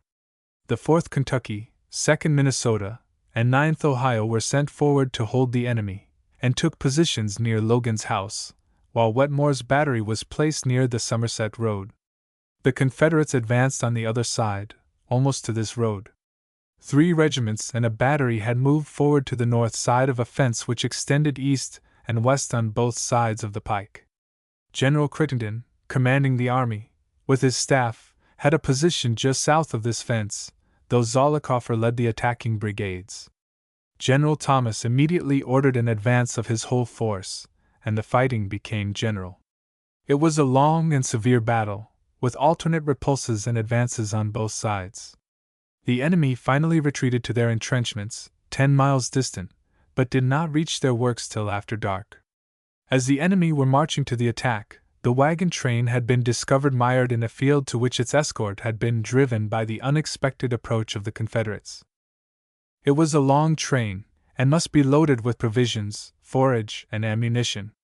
The famished Southern soldiers, who had nothing but dry bread, and that in small quantities, cast longing eyes at the mired wagons, and a company of Tennessee cavalry was sent to capture them. They were about a mile distant, and were moving a rod or two, in fits and starts, at a time, towards the Jamestown road, with the escort at the wheels lifting them out of the soft soil. The guard was commanded by a Minnesota lieutenant, and he had kept pickets out in the rear, who had given him early notice of the approach of the enemy.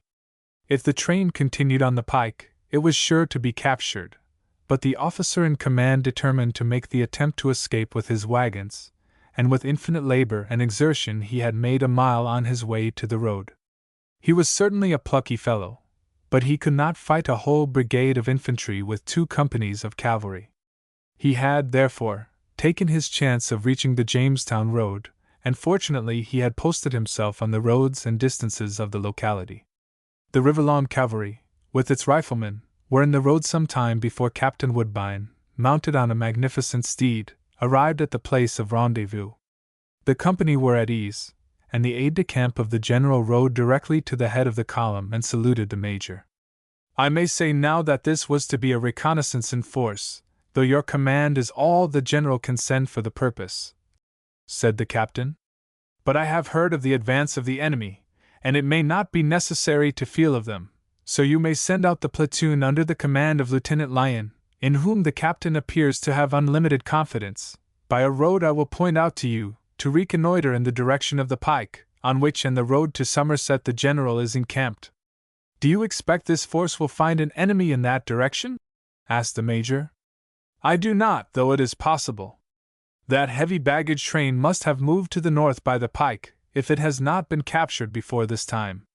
If Lieutenant Lyon should discover the escort, he will reinforce it, sending back a messenger to you, Major.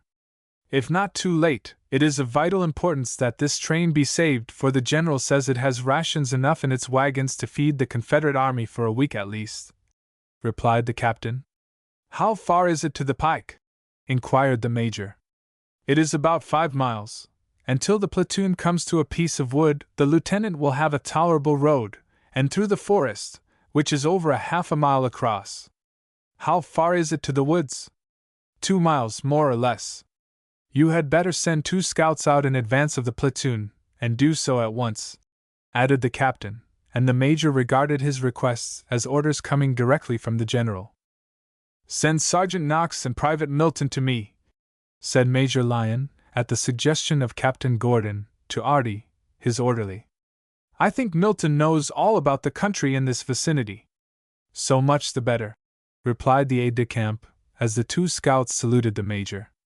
"Milton, are you acquainted about here?" "As well as in the dooryard of my father's house in Miltonville. I have been to Fishing Creek as man and boy, and fished it for its whole length," replied the new recruit. "Do you know the road across the country to the Danville Pike?" "It is nothing but a bypath to the woods." "I know it very well, for I have ridden my horse over it 50 times," answered Milton. "He will do, Major. Send them off at once."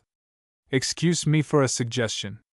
I think Lieutenant Lyon will do better if he has about half of our riflemen with him," interposed Captain Gordon, when the 2 scouts had galloped up the road on their mission. "That is a good idea," added the captain.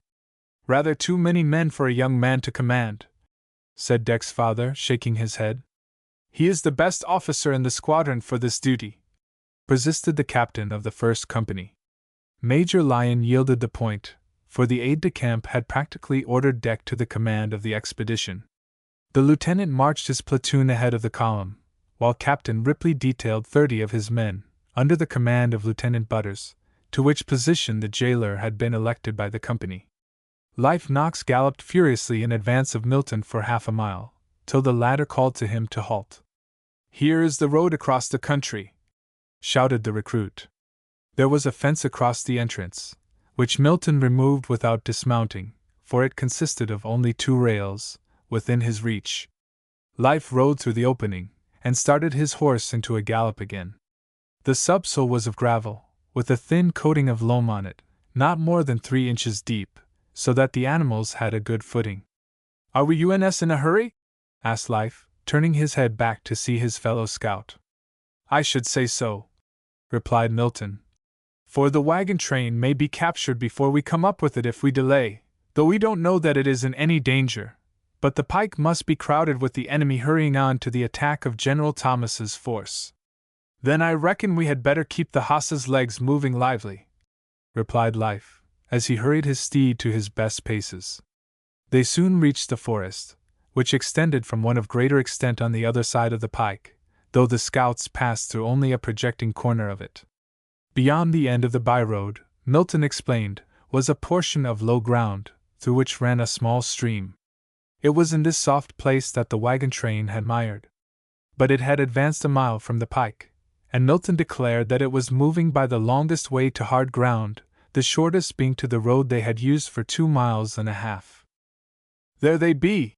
exclaimed Life, and he reined in his foaming steed to take a survey of the surroundings. "That escort is having a hard time of it," added Milton. "Thunder and lightning bugs!" suddenly exclaimed the sergeant. "There's a whole company of corn-fed cavalry after 'em. But they are having as hard a time of it as the escort of the wagons, for their horses mire above their knees," added Milton. "But they are getting ahead very slowly in spite of the soft soil." "But whar be them corn-feds gwine?" asked Life, who seemed to be enamored of the name into which Butters had tortured the word. "They ain't gwine the shortest way to the wagon train." "They are not, and I don't understand their game," answered Milton. Suddenly, at an order from the commander of the company, the corn-feds dismounted, and proceeded to lead their horses, but the animals still sank deep in the mud, even without the weight of their riders. "Whar's that stream you spoke on, Milton?" asked Life, as he continued to study the situation. "Over to the left of you, and I've often fished it." "I see it. How fur is it from that company?" "Not more than 100 rods from the head of the column." "Is the bottom of the brook mud?" "Not a bit of it. It is hard gravel below the top soil of mud." "Then I reckon I know what them fellers are driving at," said Life, apparently pleased with his solution of the question. "How deep is the water?" "From 1 to 3 feet, I should say." "That's the idea. Them fellers is gwine to take to the stream," said Life. "How wide is it?" "From 20 to 30 feet in different places." "Then it is wide enough for them to march in column of 4s. Life dismounted, and climbed a tree, which afforded him a view of the winding stream. It passed within 20 rods of the mired wagons, and probably the mud was not so deep nearer the woods as it was farther from it. Leading their horses, the company got along faster than before, but still had some distance to go before they reached the stream. The escort of the train seemed to be discouraged at the prospect before them, though they still worked hard at the wheels, and their progress seemed to be slower than when first seen. "I reckon we shall have a fight on this matter, Milton, and you must ride back and report to the lieutenant," said Life as he descended from the tree. "Them half-starved corn-feds won't give it up, for a dozen or more wagons, loaded with rations, is a prize to them, to say nothing of the army in which they train. Your horse is well rested now, and you must make the gravel fly on your way to the road, for I reckon the reinforcements will be needed as soon as they can get here." "All right, Sergeant, I will make the distance as fast as we did coming," replied Milton as he started his horse, and immediately hurried him to a gallop. Life Knox ascended the tree again, seated himself on a branch, and proceeded to watch the corn-feds. In about 10 minutes more they reached the stream, but they had some difficulty in making their horses go down the steep bank, for the animals were evidently disgusted with their experience in the soft soil. The troopers stamped down the sods, and after making an inclined plane to the water, they rode down into the flowing current.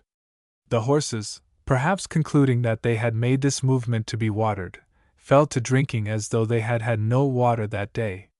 Life was rather disappointed when he saw the company making so good progress in this novel road, and they soon reached their nearest point to the coveted wagons. The enemy were now within 20 rods of the train. Half an hour had elapsed since Milton left, and it was about time for the reinforcement to appear.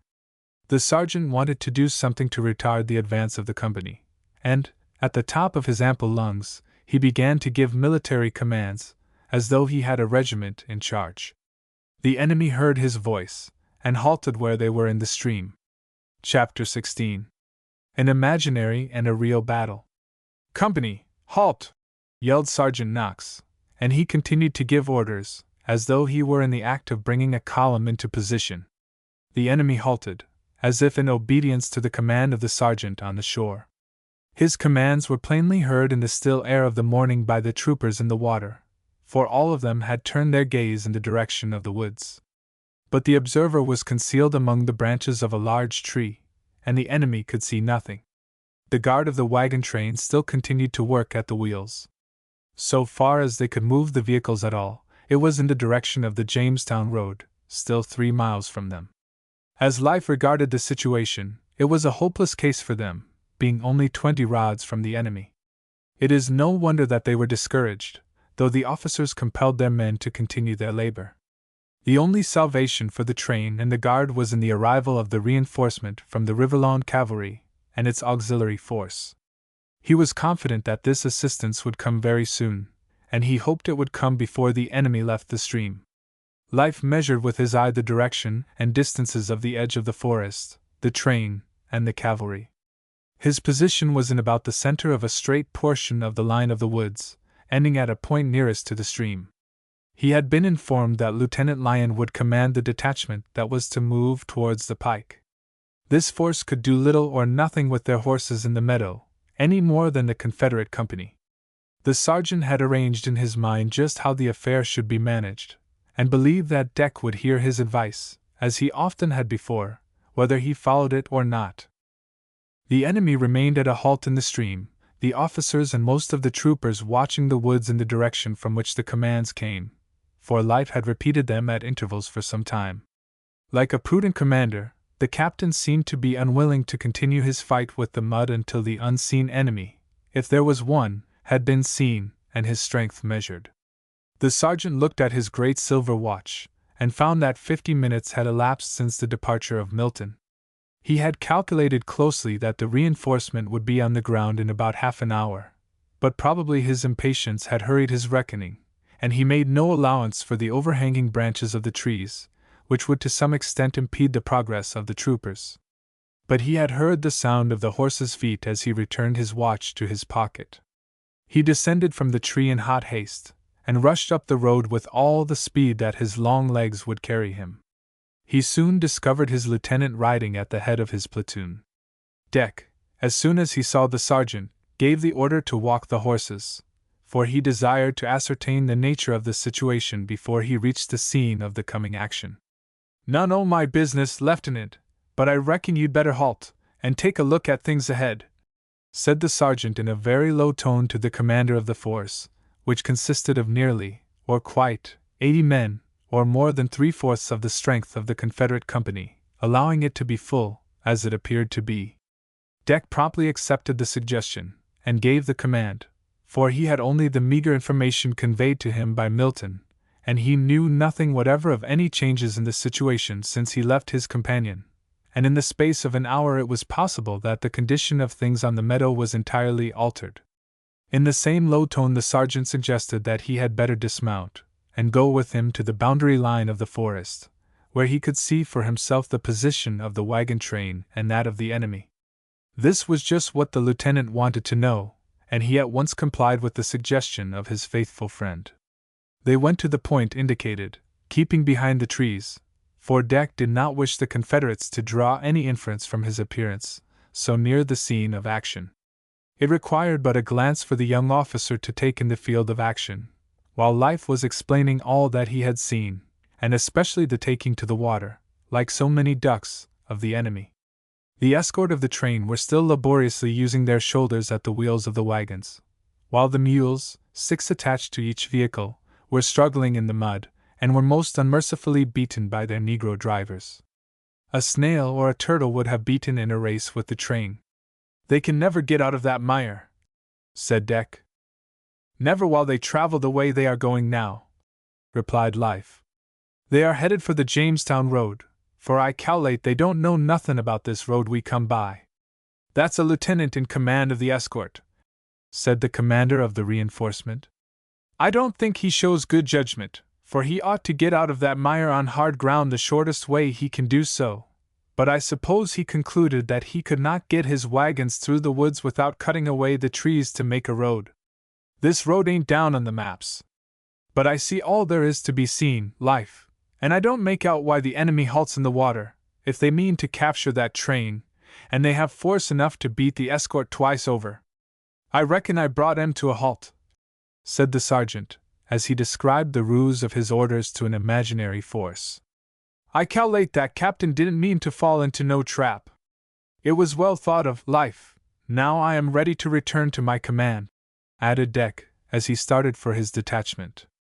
The sergeant wanted to ask the lieutenant what he intended to do, or, in other words, to obtain his plan of battle, for the young officer was about as reticent as his father in matters of this kind.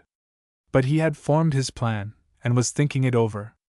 The first thing he did was to send Milton, on foot, over to the wagon train, advising the lieutenant in command of the escort to rest his men, and not exhaust his force with a useless struggle in the mud, for a force was at hand which would assist him in getting the wagons to hard ground.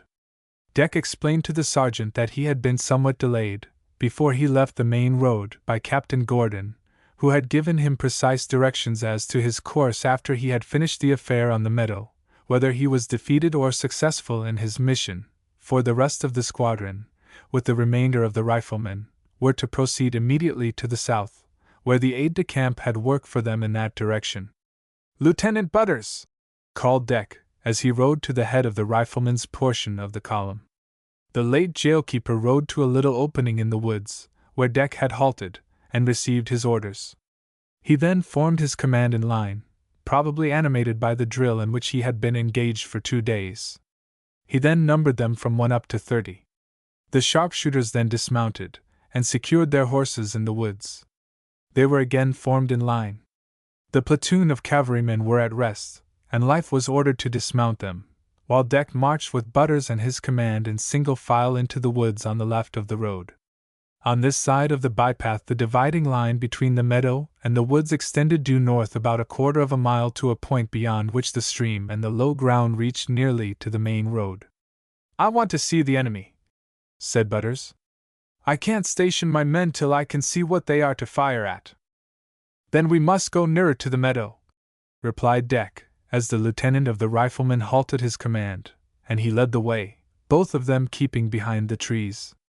A change in the situation greeted the vision of Lieutenant Lyon as he reached a position where he could see the stream and the enemy. The Confederates have dismounted, exclaimed Deck, as he pointed to the enemy for the benefit of his companion. So much the better, added Butters. Of course they intend to attack the escort of the train on foot, said Deck. All the men of the company are not yet out of the water, but they are marching by 4s, with their carbines unslung, and they will fire as soon as they get near enough. I must leave you now, Lieutenant Butters, to bring my men forward.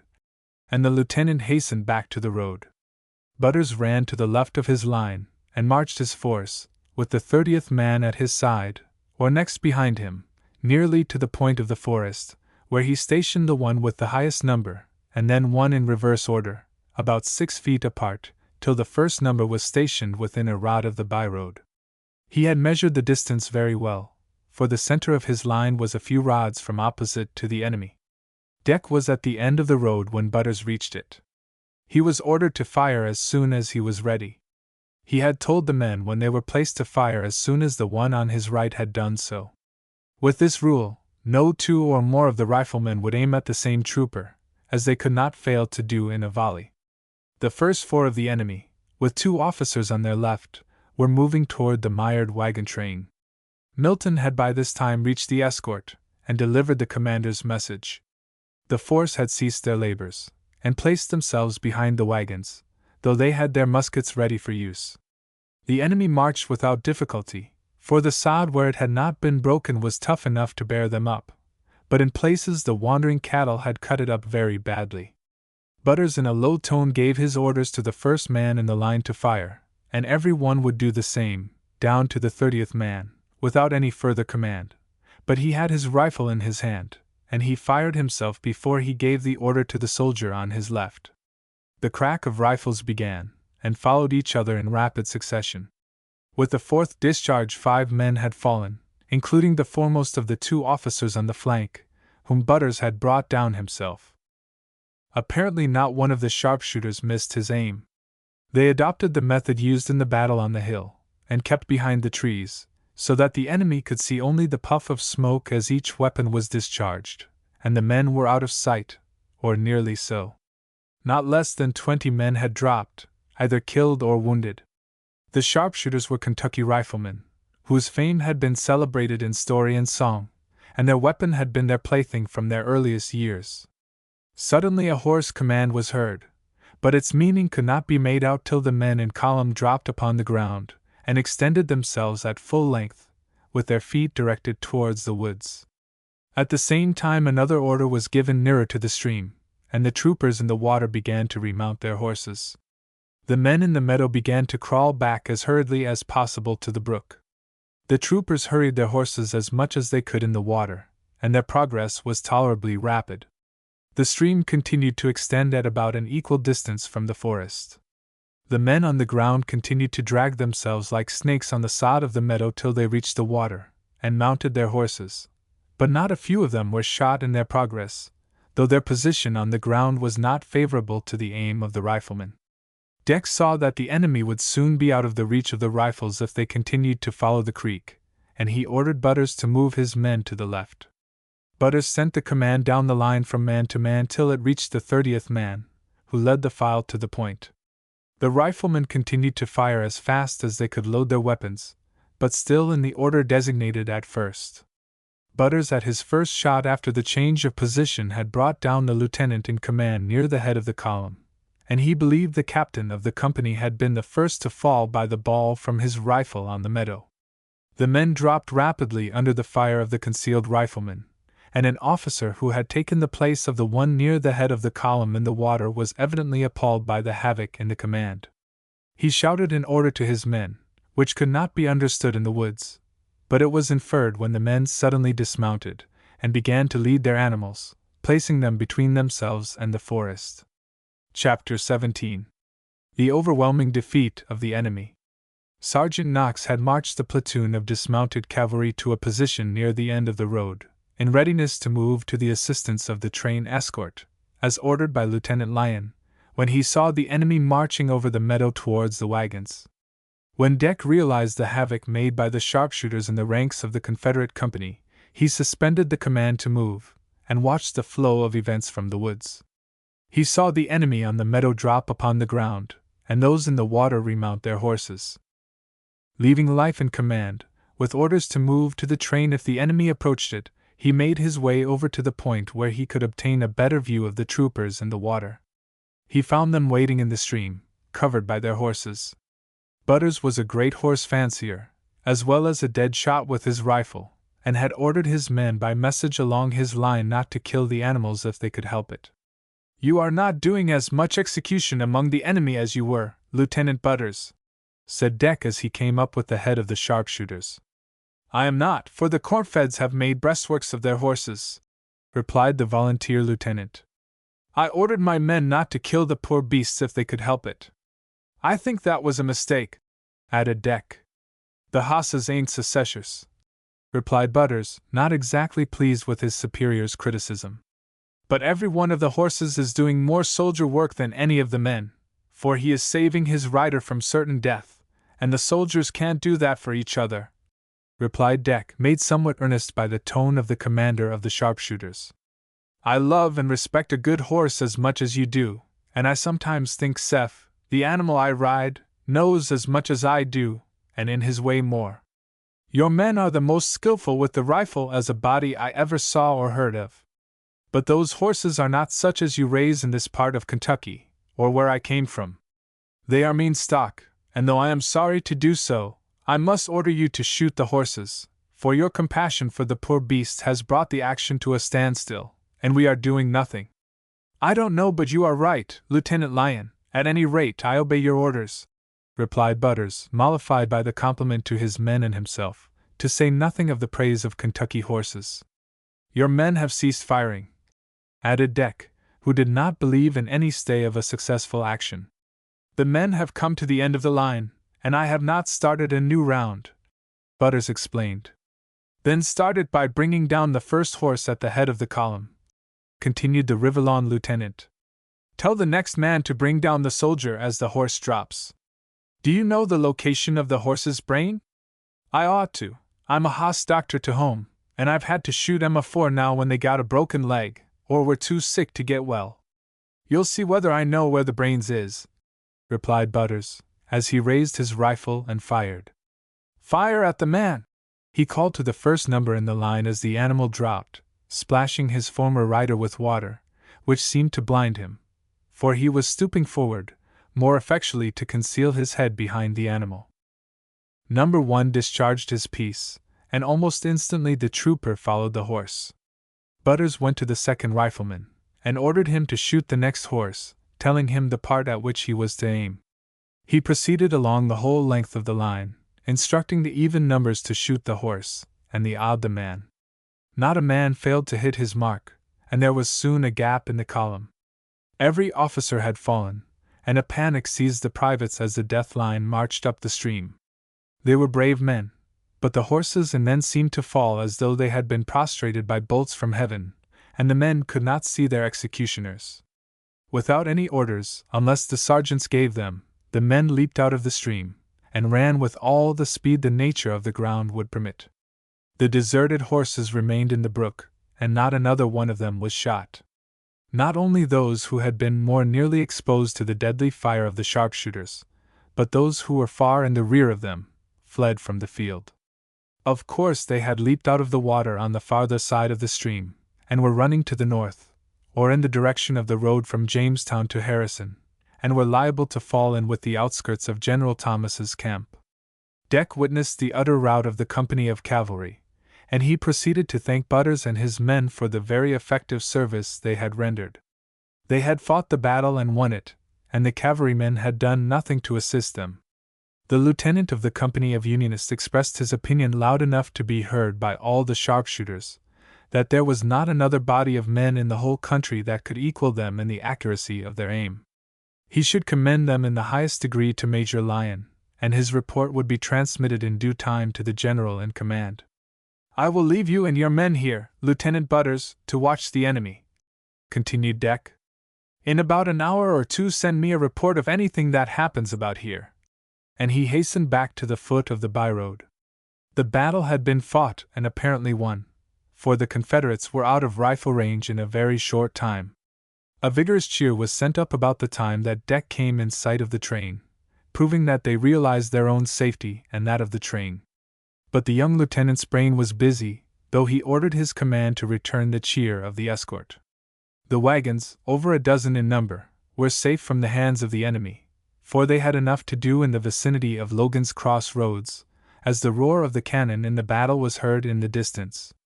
Deck was studying up some way to extricate the wagons from their miry plight. If he could but procure a sufficient quantity of boards or planks, he could get them to the hard ground. He asked Milton if any could be procured, and was assured that none could be obtained short of Jamestown. He gave the order to march, and directed Life to go ahead and select the most favorable ground for the passage. The lieutenant followed him at the head of his command, and reached the train in a short time, and though some of the soldiers had sunk in the mud down to their knees, they were pulled out of it. The lieutenant of the escort had renewed his struggle to move the wagons forward when Deck saluted him as he came out to meet him. Lieutenant Lyon of the Riverlawn Cavalry, said Deck, as he gave his hand to the officer. I need not say that I am exceedingly glad to meet you, for you have saved my men and the wagon train, was the answer. Permit me to present myself as Lieutenant Sterling of the 9th Ohio Infantry. You have had a hard march from the pike so far.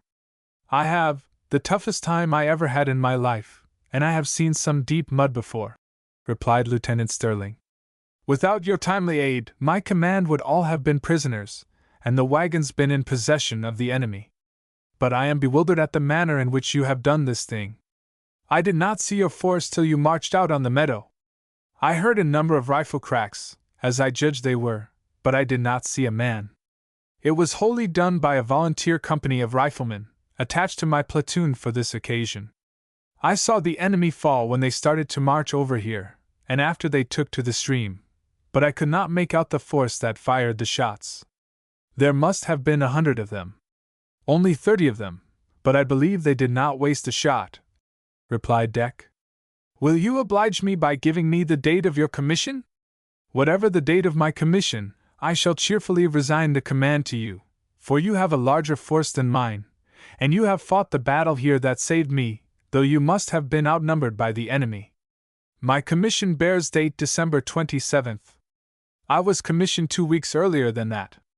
Then you rank me, and I am very glad that it is so, answered Lieutenant Sterling, and he proceeded to inform his command of the fact, for all of them had been ordered to suspend work. Do you happen to know what any of your wagons contain? Asked Deck, who was ready to address himself to the task of moving the wagons to the forest road. They are loaded for the most part with rations for the troops, and grain for the horses and mules, with some general supplies. Do you know if there is any rope among the supplies? The quartermaster sergeant can answer that question better than I can, replied the officer. Plenty of it, Lieutenant, replied this man. It is in the first wagon in the line. Bring out at least 100 feet of inch rope, added Deck. You were not moving the wagons to the nearest hard ground. My aim was to get them to a road indicated on the map over in that direction, replied Lieutenant Sterling, pointing over towards the one by which the Riverlons had come from Jamestown. According to the scale on my map, it is about 2 miles over there. That is very true, but according to the fact, it is less than 1/3 of a mile to the woods where we came upon the meadow. But it would take me longer to cut a road through the woods to the road than it would to wallow through the mud to the road. But there is a by-road through the woods to the main road. I am a total stranger here, and I did not know there was even a path through the woods, added the lieutenant from Ohio, as the quartermaster sergeant rolled the rope out of the wagon. Deck called his men, who had been thoroughly rested by their stay in the woods, whether they needed it or not. The long rope was uncoiled, and Life was directed to make the 2 ends of it fast to the end of the pole, and pass it out through the 3 pairs of mules. 60 men were detailed to man the rope in 2 lines. This required a part of the escort, and the rest of it were ordered to stand by the wheels. The Negro driver of the first wagon was told by Life to go to the rear end and push, but this was done only to get him out of the way, for his brutality had disgusted both the lieutenant and the sergeant, as both of them believed in kindness to animals. They had seen the beatings bestowed on the animals before, and Deck, looking through his glass, was satisfied that the mules did not pull a pound under the beating. Perhaps they were disgusted with the failure of their efforts to move the wagon, as well as by the blows heaped upon them. Life patted them on the neck, and coaxed them, and he certainly succeeded in bringing them to a good-natured condition of mind. Now, boys, straighten out them ropes, shouted Life to the soldiers who manned them. Pull steady for all you're worth. Now, my beauties! Hi! Now! Come, my beauties! Said he, taking the nigh-head leader by the head, and leading him along. To the astonishment of the men looking on, this mule made a flying leap nearly out of his harness, and then pulled as steadily as a well-trained horse, and the rest of the team followed his example. Life seemed to have some hypnotic power over a horse, and it appeared that he had the same influence over the mules. The men tugged at the rope, and the wagon was hauled out of the mire. Keep it moving! Shouted Deck. If you stop, it will mire again. Keep it going! The men seemed to regard the work as a sort of enjoyable farce, and they cheered each other along, and some of them took to singing. They did not seem to be exerting all their strength, but the wagon moved along at quite a lively pace. If they had stopped 2 minutes, the wheels would have sunk down into the mud. John Brown's wagon got stuck in the mud, and we pull it through the black miry flood as we go marching on, sang the soldiers, and in a few minutes more they landed the first of the wagon train high and dry in the by-road. Here one of the riflemen was waiting for the lieutenant, being a messenger from Butters. Chapter 18. The Flag of Truce on the Meadow. The soldiers thought it was nothing but amusement to drag the wagon out of the mud and haul it to the woods. 60 men and 6 mules made comparatively easy work of it. It was nearly dinner time, and Deck had ordered the meal to be served on the meadow to those that remained there of the escort. During all this time the heavy guns had been thundering in the vicinity of Logan's Cross Roads, and as the day advanced the roar was perceptible nearer, indicating that the enemy had been driven from the first field towards the south. The men proceeded to eat their dinner from their haversacks, while the quartermaster sergeant had taken rations from the wagon for the portion of the escort that had come over to the woods. As soon as Lieutenant Lyon had given his attention to the needs of his men and horses, he turned to receive the message of the rifleman. Life gave his personal attention to the 6 mules that had come over, and they were supplied with a very liberal feed of corn and oats. Lieutenant Butters directs me to report to you that the enemy are returning across the meadow, flying a flag of truce at the head of the column, said the rifleman when Deck indicated that he was ready to hear him, and only a few minutes elapsed while he was giving his orders. How many men are returning? Asked the lieutenant. They were too far off for us to count them, but we guessed there were about 60 of them, for they must have lost at least 40 in killed and wounded, to say nothing of the latter who were not disabled. Lieutenant Butters wants to know what to do about the flag of truce. How far off are they now? Asked Deck. They were some distance beyond the stream when I left, about half an hour ago. Return to Lieutenant Butters, tell him I will be with him very soon, and ask him to send half his men, good strong fellows, to assist in getting the wagons out of the mire, replied Deck, and the rifleman left in obedience to the order. The men and the animals were all busy with their dinner, and the presence of the lieutenant was no longer necessary for a time. He spoke to his orderly sergeant, who was eating his dinner with the mules, and started for the point, eating the contents of his haversack on the way. On his arrival he found Butters engaged in selecting the men to send over to the assistance of the cavalrymen. Getting wagons out of the mud ain't exactly the work for sharpshooters, growled Butters as Deck approached him. But I have called for volunteers.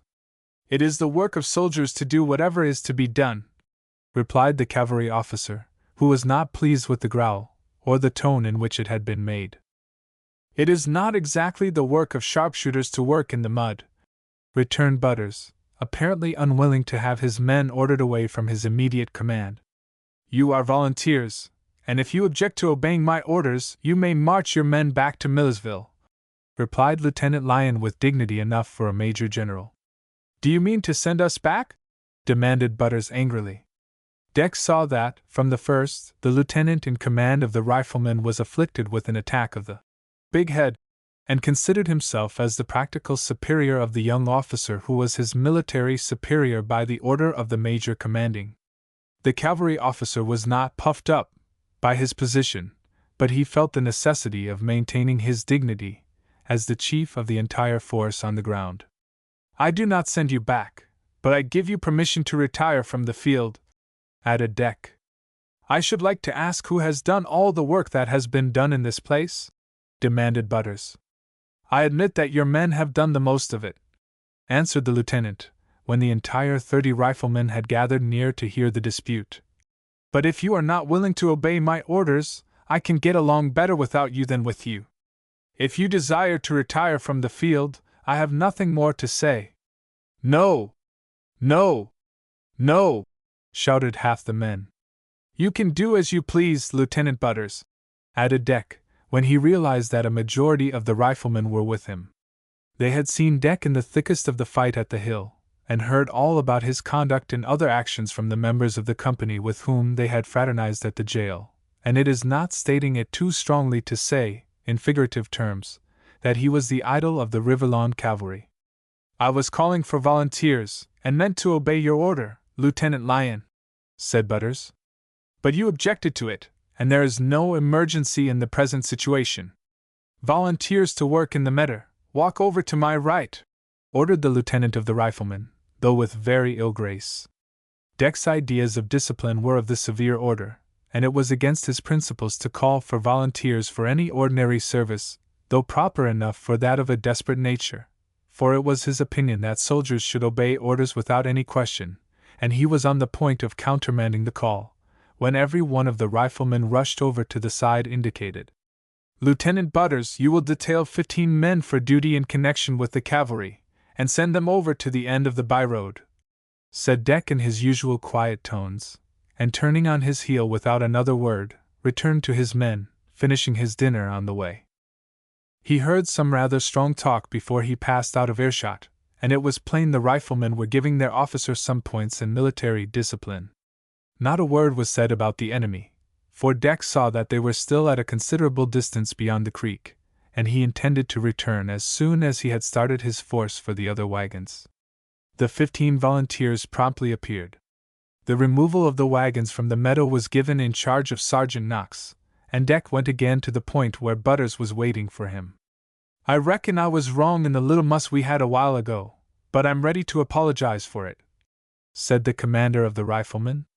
"I hain't got used to strict military discipline, but I shall be all right after this." "It isn't necessary to say anything more about that matter," replied Deck. "The Confederates that you defeated so handsomely have reached the stream. They are still showing the white flag. I reckon they are in a bad way, but I don't see what they come back for," added Butters, pleased to find that the lieutenant had nothing more to say about his insubordination.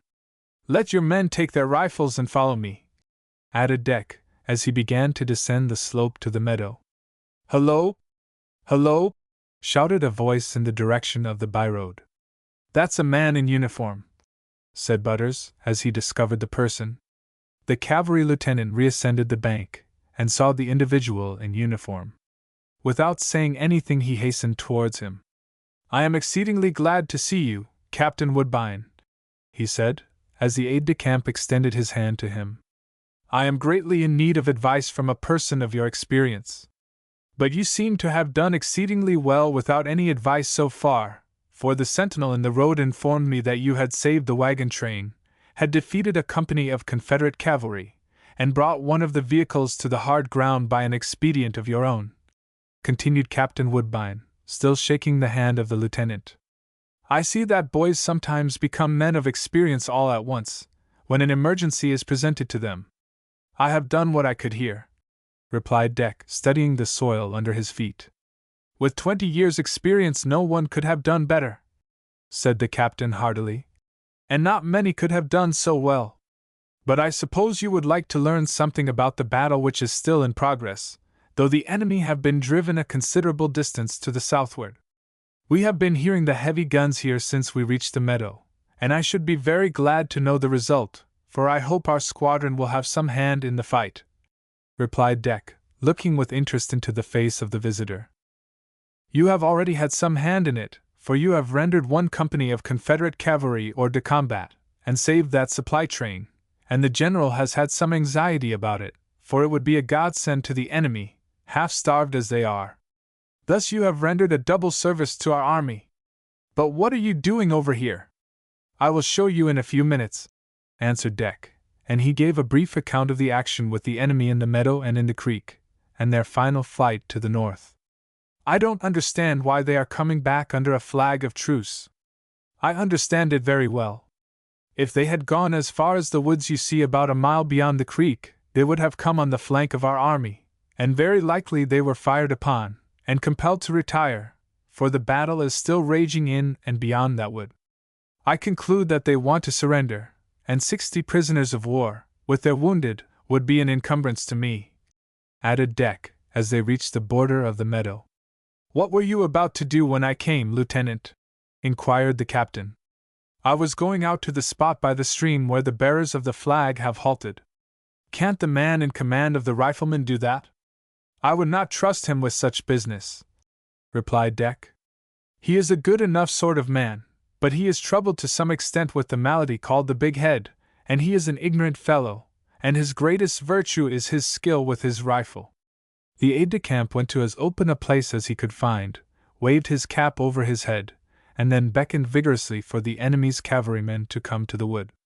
He repeated the sign several times, and then they crossed the stream and moved towards the point. "That's all right," continued Captain Woodbine, as he took the lieutenant by the arm, and conducted him out of the hearing of the riflemen. "This matter is delaying me, but I think we can manage it. I have received a messenger from the general, who is the bearer of a letter, hastily written with a pencil on the field, to the effect that the enemy has been beaten and are falling back. He believes that it will be a rout before night, and the 1st Kentucky Cavalry has been sent over here to harass the defeated army of Zollicoffer, who was killed on the field. That is all good news, said Deck. But the end has not come yet. I was sent over here on account of my knowledge of the country, to convey the general's orders to such commanders as I might meet, and while I am delaying here I am afraid the Kentucky regiment will pass the head of the by-road, and I shall fail to see the commander. But I can send one of these riflemen to the main road, with a written order to await the arrival of the regiment, and direct the force to wait, suggested Deck. Call up the messenger, added the captain, as he proceeded to write the order in his memorandum book, and it was sent by the mounted rifleman. The general feared that a flanking force might have been sent over by Zollicoffer by this road, and that is the reason that I asked the general for the use of your squadron. He particularly charged me to help along the wagon train if it was not already captured, as it certainly would have been if the lieutenant commanding the escort had not taken to the meadow. Now I am in haste to get your squadron and the rest of your regiment, for you belong to it, in a position where this force will be available in checking the retreat of the enemy, and you may have more fighting to do before night, or in the evening.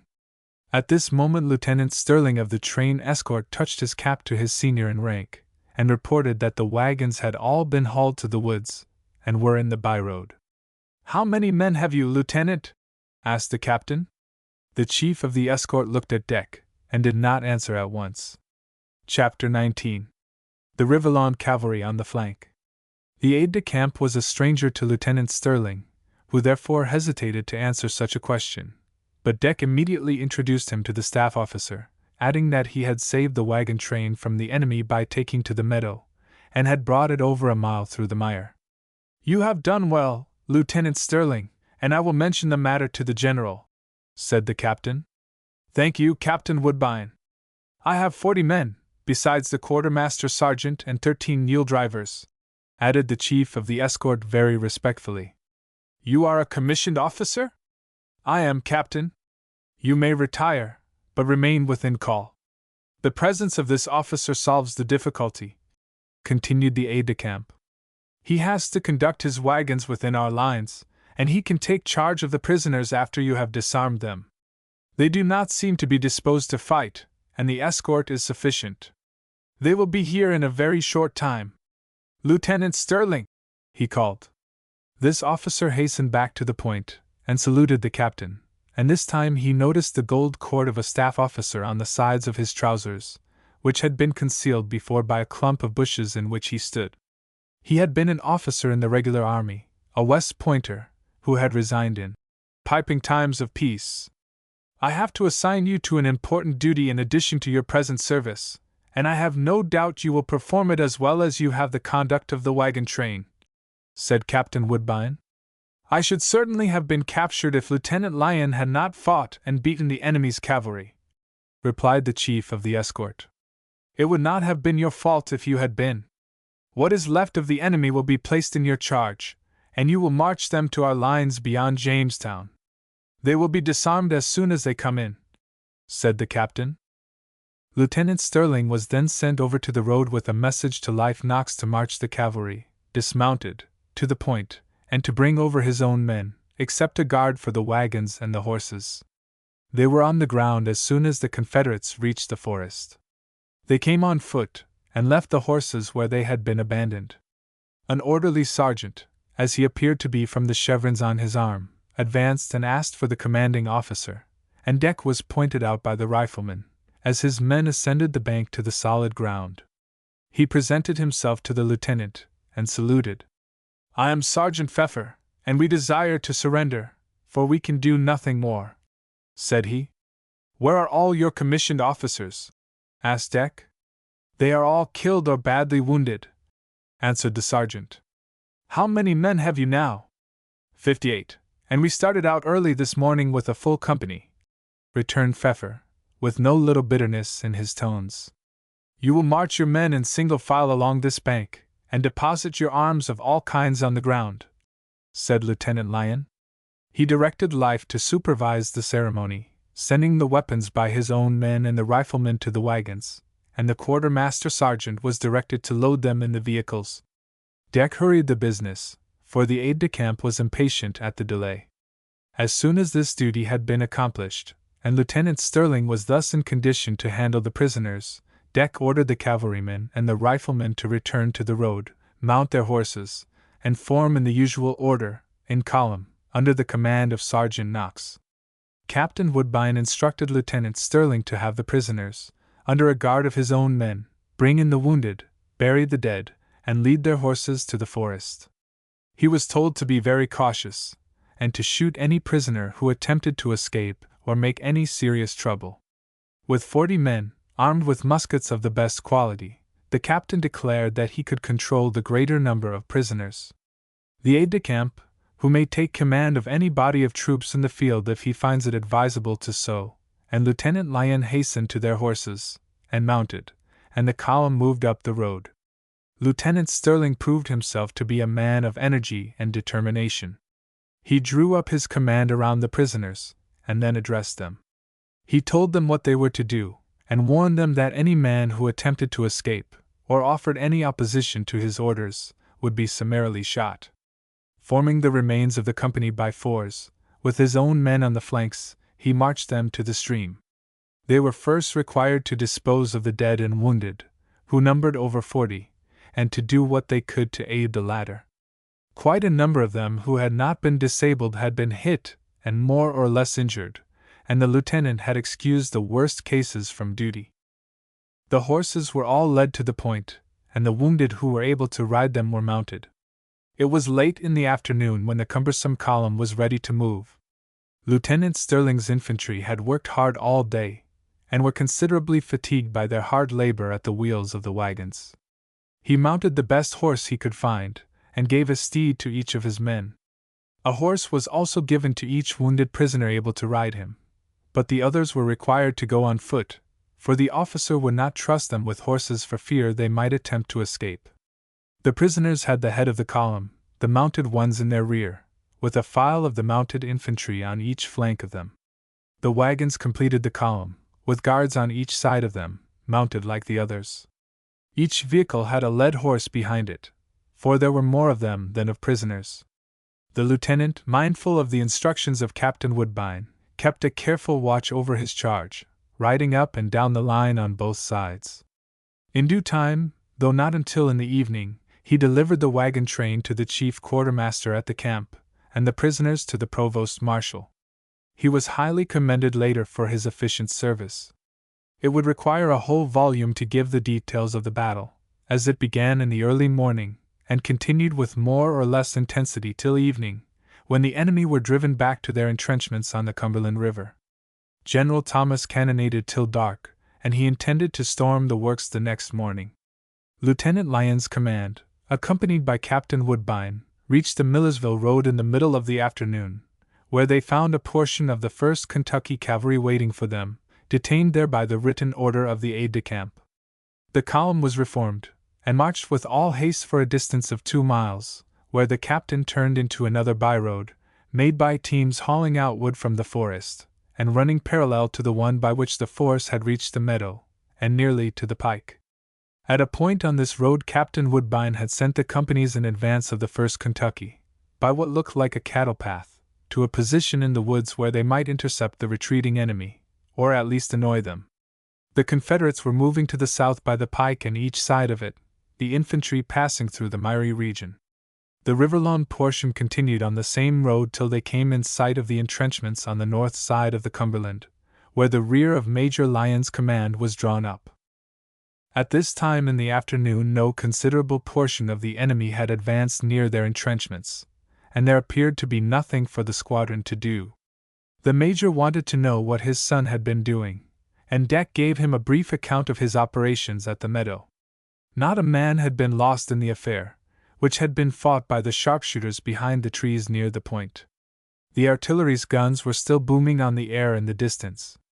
Captain Woodbine had chosen the position to be occupied by the squadron, and he had sent the remainder of the regiment to which it nominally belonged to a point farther north, for reasons of his own which he did not explain, but probably he desired to keep the Riverlons by themselves.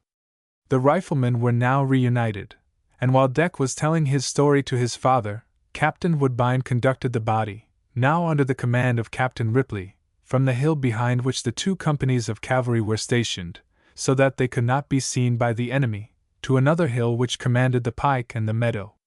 Here he posted them, and gave the commander his orders. From this height the sharpshooters could harass the enemy retreating over the pike, and also the 2 regiments of infantry retiring over the low ground, the first of which was within 20 rods of the hill. It was evident that it was marching towards ground to the west of the hill, where the ascent was less difficult. They were within range of the riflemen, and the fight in this section of the field was extremely likely to begin here. But the 1st Kentucky Cavalry was posted near them, and would be obliged to bear the brunt of it.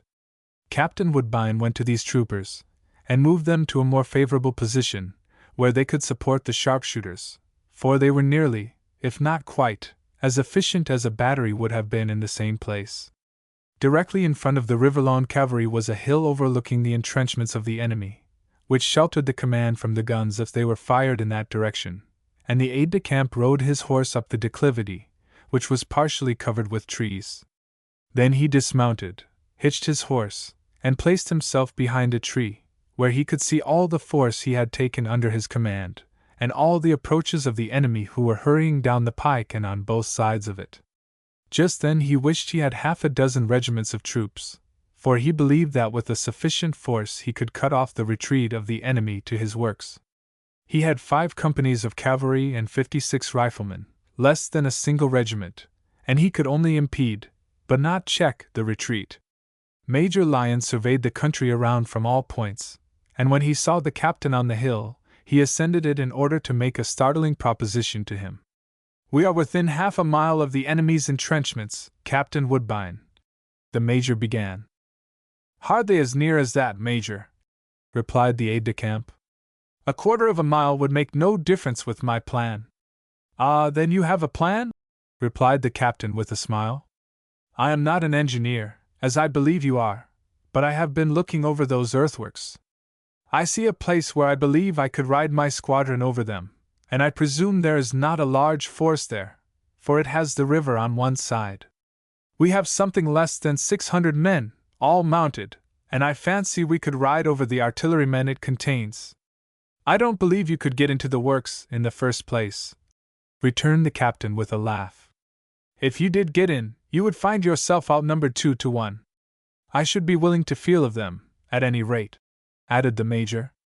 "Do you suppose a general with ability enough to command an army of 5,000 or 6,000 men would be so stupid as to march from his entrenchments, and going away 10 miles to attack another army, would leave his base of retreat insufficiently manned? I suppose they would have been sending up reinforcements to the battlefield all day, and they could not have done that without reducing greatly the number in the works. However, I am not a very experienced soldier, Captain Woodbine, and I am willing to admit that I should not have undertaken the enterprise on my own responsibility," replied the major. "Of course it may be possible that the garrison within the fort has been reduced to a number equal, or even less, than your force, but I should say it would be foolhardy in the extreme to make such a venture without a certain knowledge of the extent of the force behind the breastworks.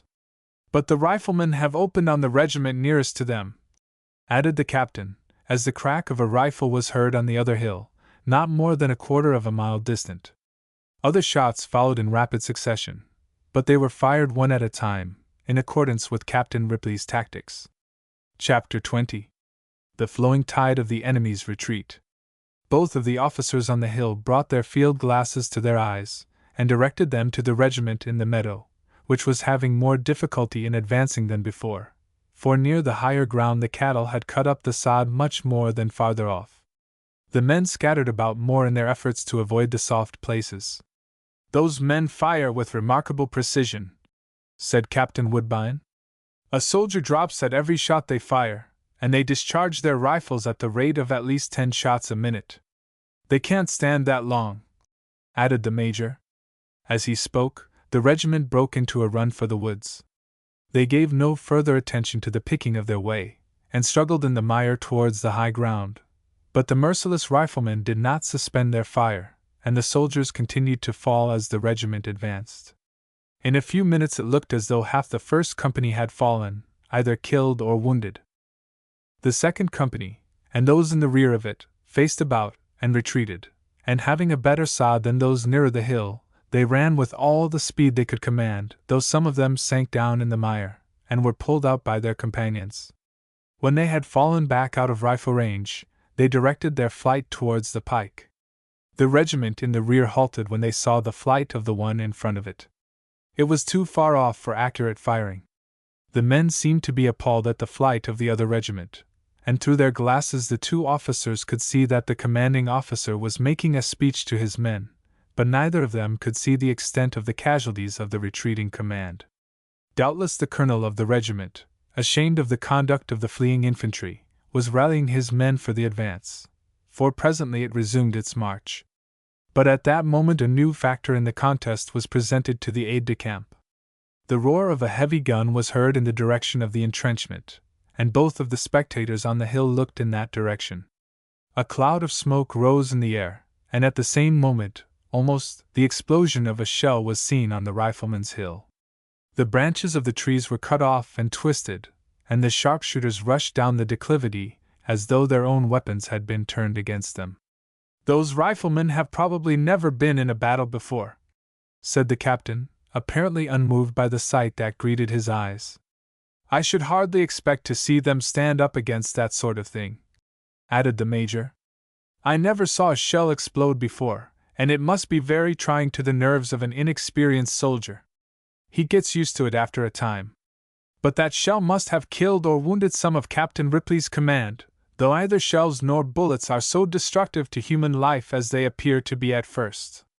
I don't understand how that shell happened to be fired into the hill, for they could not see into the meadow where so many have fallen," said the major. "The information was probably sent into the fort by some officer on duty on the pike, near the earthworks, with an order to shell the second hill. But I think you had better return to your command, for your cavalry may be wanted at any time," suggested the captain. "That colonel has rallied his men, and they are now marching very steadily towards the higher land," said the major as he rose from the seat on a rock he had occupied. "Ripley has done better than I expected, and he appears to have placed his men again.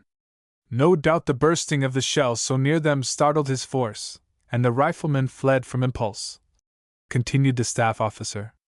"But he is a brave old man, at any rate, for he has mounted to the highest point of the hill, and he is watching the fort with all his eyes.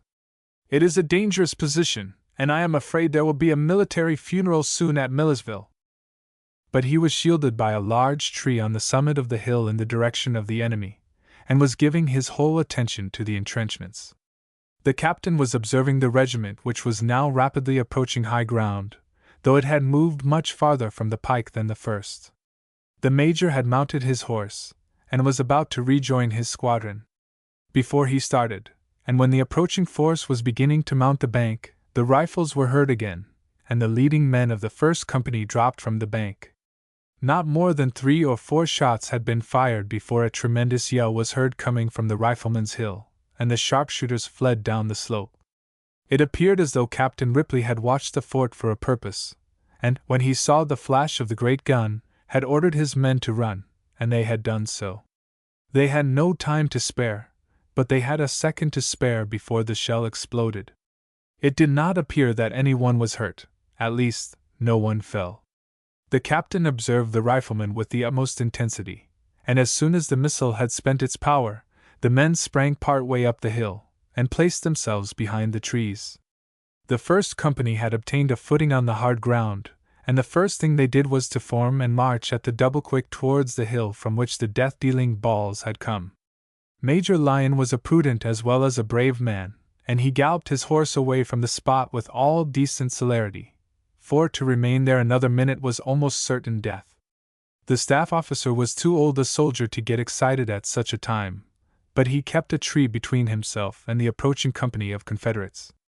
The riflemen opened before the company could fairly form, and, as the distance for such riflemen was insignificant, a man fell with every rifle that was fired.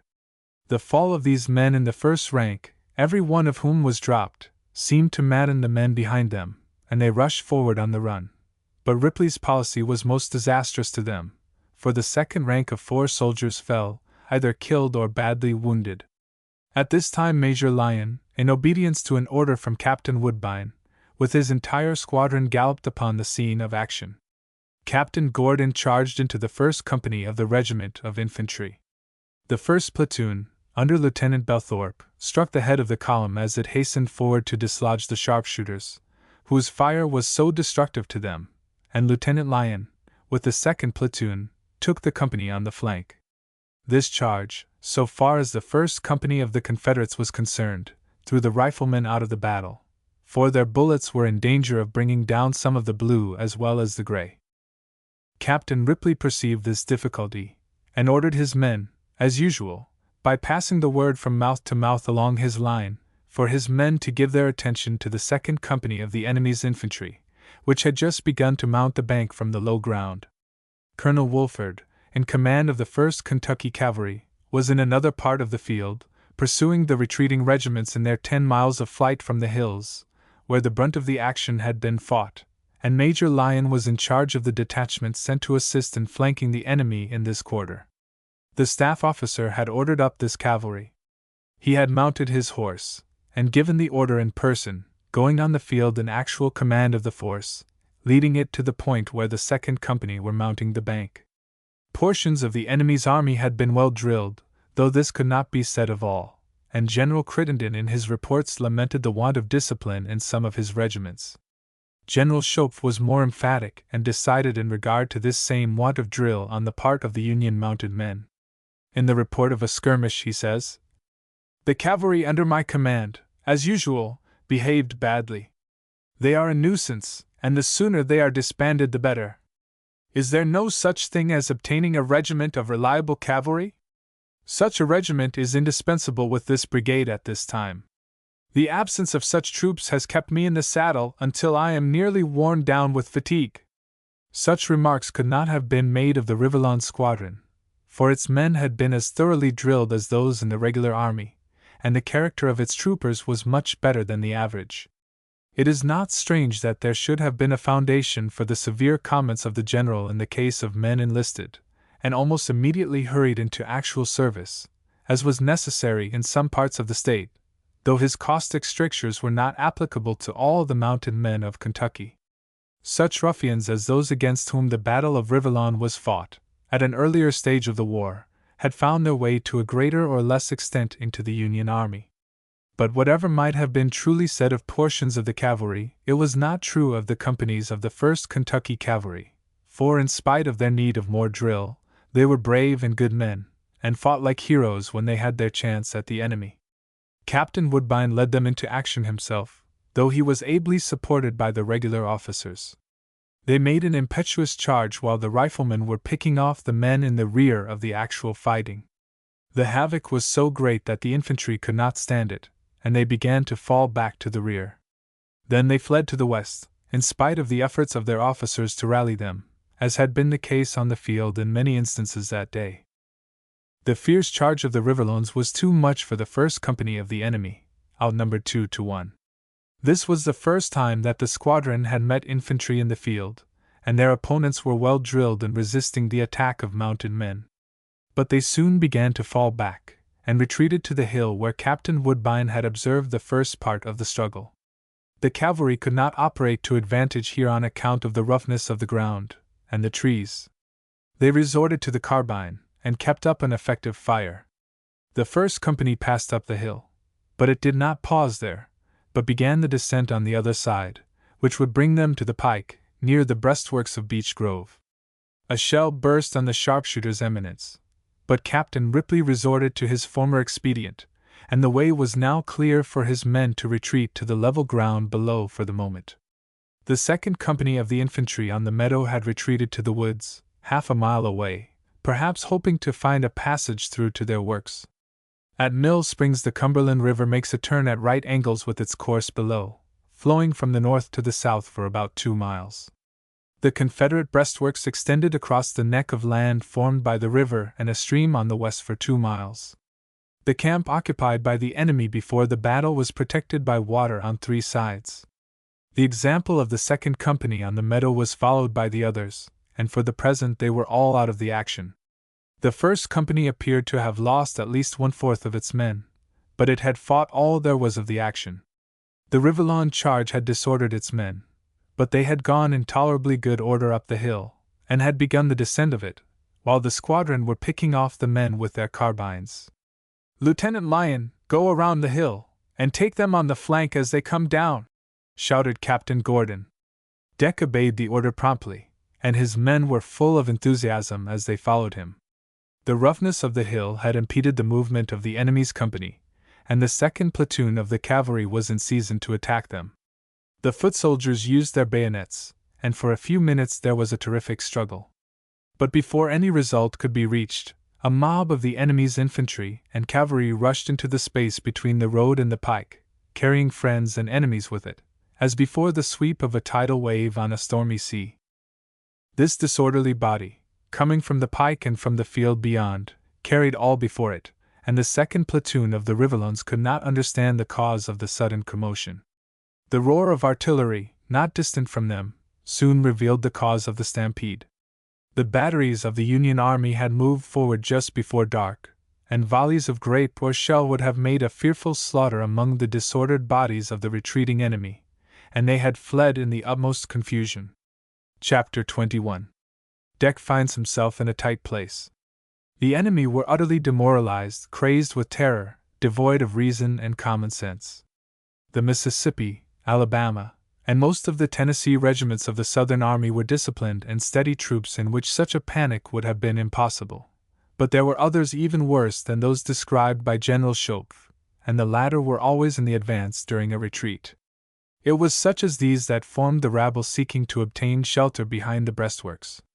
In the mob reason was dethroned, and even common sense had taken wings, for the fleeing mass were in more danger from each other than from the fire of the artillery, and whole sections of them were borne down by those pressing forward from the rear, and were crushed by the feet of men and horses. Deck attempted to resist the flow of the tide towards the works, but he might as well have tried to counteract the great bore of the Amazon. His saber was in his hand, but he had not the heart to use it upon the terrified mass, who had thrown away their muskets and knapsacks on the field, because they impeded their flight. A battery of artillery in retreating had mired one of its guns in one of the soft places in the field, and had abandoned it, as stated by General Crittenden. With his great strength, assisted by a few others, Sergeant Knox had striven to open a way for the escape of the platoon to their former position, but they struggled in vain against the crazy and senseless mob. A company or platoon of Confederate cavalry had forced its way into the crowd nearly to the ground occupied by Deck's force, though they had used their sabers to accomplish it. Life had pushed his horse forward in the direction he wished to go, but the mob seized the animal's bridle to save themselves, and by stress of numbers, had crowded him back.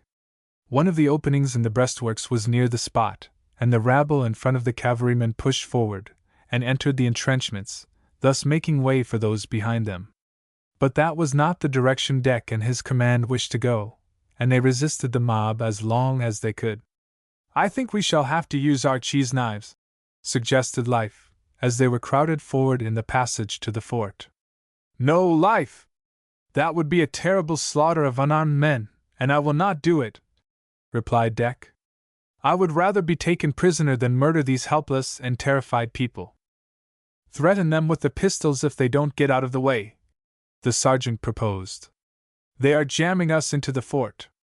"You might as well threaten them with the pistols if they don't fly away up into the air, for they can't move," returned the lieutenant. "This is not a battle, only a struggle for life on the part of the retreating enemy." Life said no more.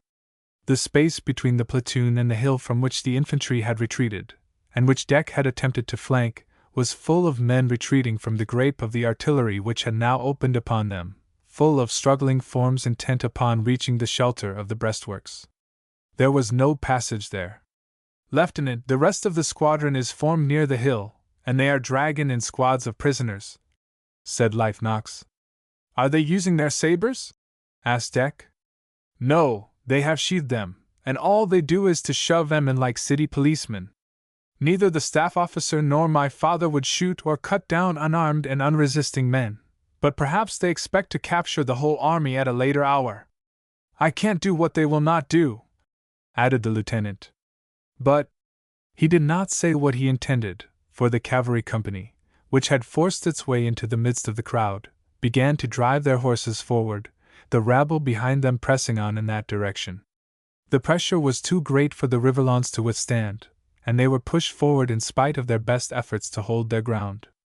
"We might as well go with the tide, Life," said Deck hopelessly, as he gave way to the pressure. "No man can help hisself here," replied the sergeant. "We may as well make way for this rabble," added the lieutenant. "They will shove each other away from the entrance, and when the coast is clear we will take our chance of getting out of the fort."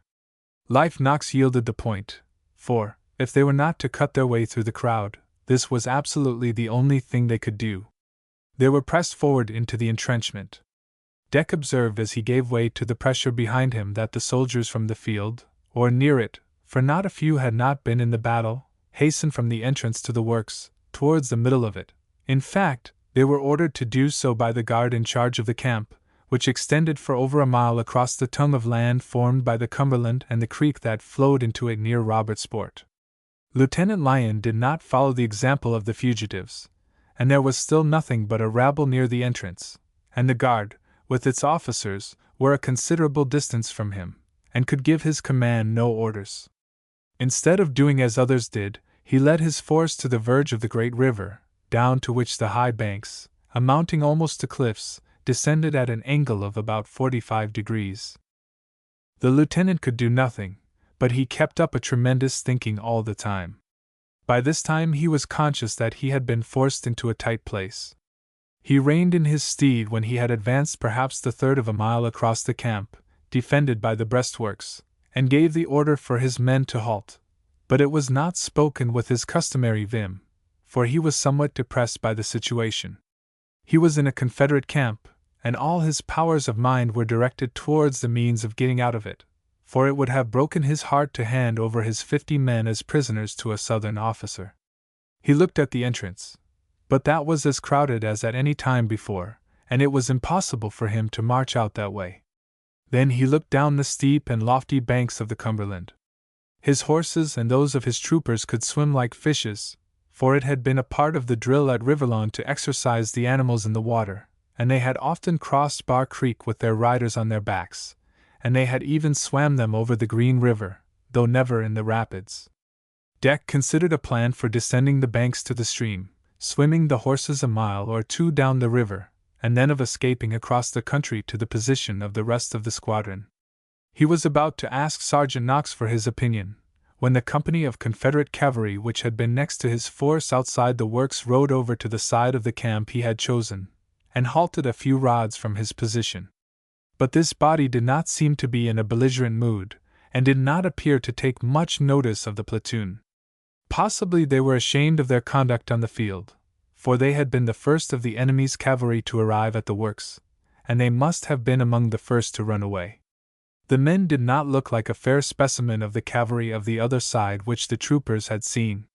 "We must get out of this place somehow," said Deck to the orderly sergeant, who had brought up a little behind him.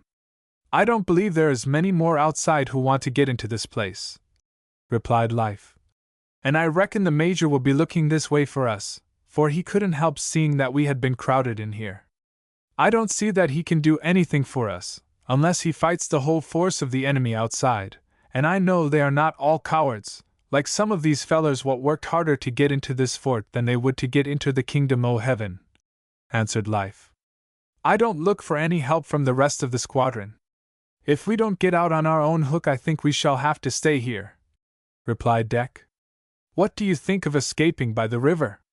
We can easily swim the horses down the stream a mile or two, for there is not much current near the shore, though it is strong in the middle of the river." The sergeant rode over to the high bank, and looked it over in an apparently careless manner, so as not to attract attention, as far up as the great bend just above Mill Springs. He shook his head significantly as he resumed his former position. "The swimmin' is all right after you get the hosses into the water, but you've got to crack the nut afore you can eat it, Lieutenant. Is there any difficulty in cracking the nut? Asked Deck. I reckon that's where all the difficulty comes in. It has rained like Niagara for 2 days, and it has been doin' not quite so bad all this afternoon. Them banks is as soft as an Injun bannock half-baked, and there ain't no foothold for hosses. I wouldn't resk it for 2% a month, returned Light very decidedly. Probably the sergeant was correct in his view, though Deck thought still that it was practicable. General Crittenden swam his cavalry over the river in the night, but some of his men and horses were drowned in the attempt. He found the descent of the steep banks a great obstacle to his retreat. But the crowd at the entrance to the entrenchment had diminished considerably, and the lieutenant began to think he could cut his way to it with less peril than he could swim his force in the river, especially as it was beginning to be dark. Another circumstance came in the way of the execution of the plan.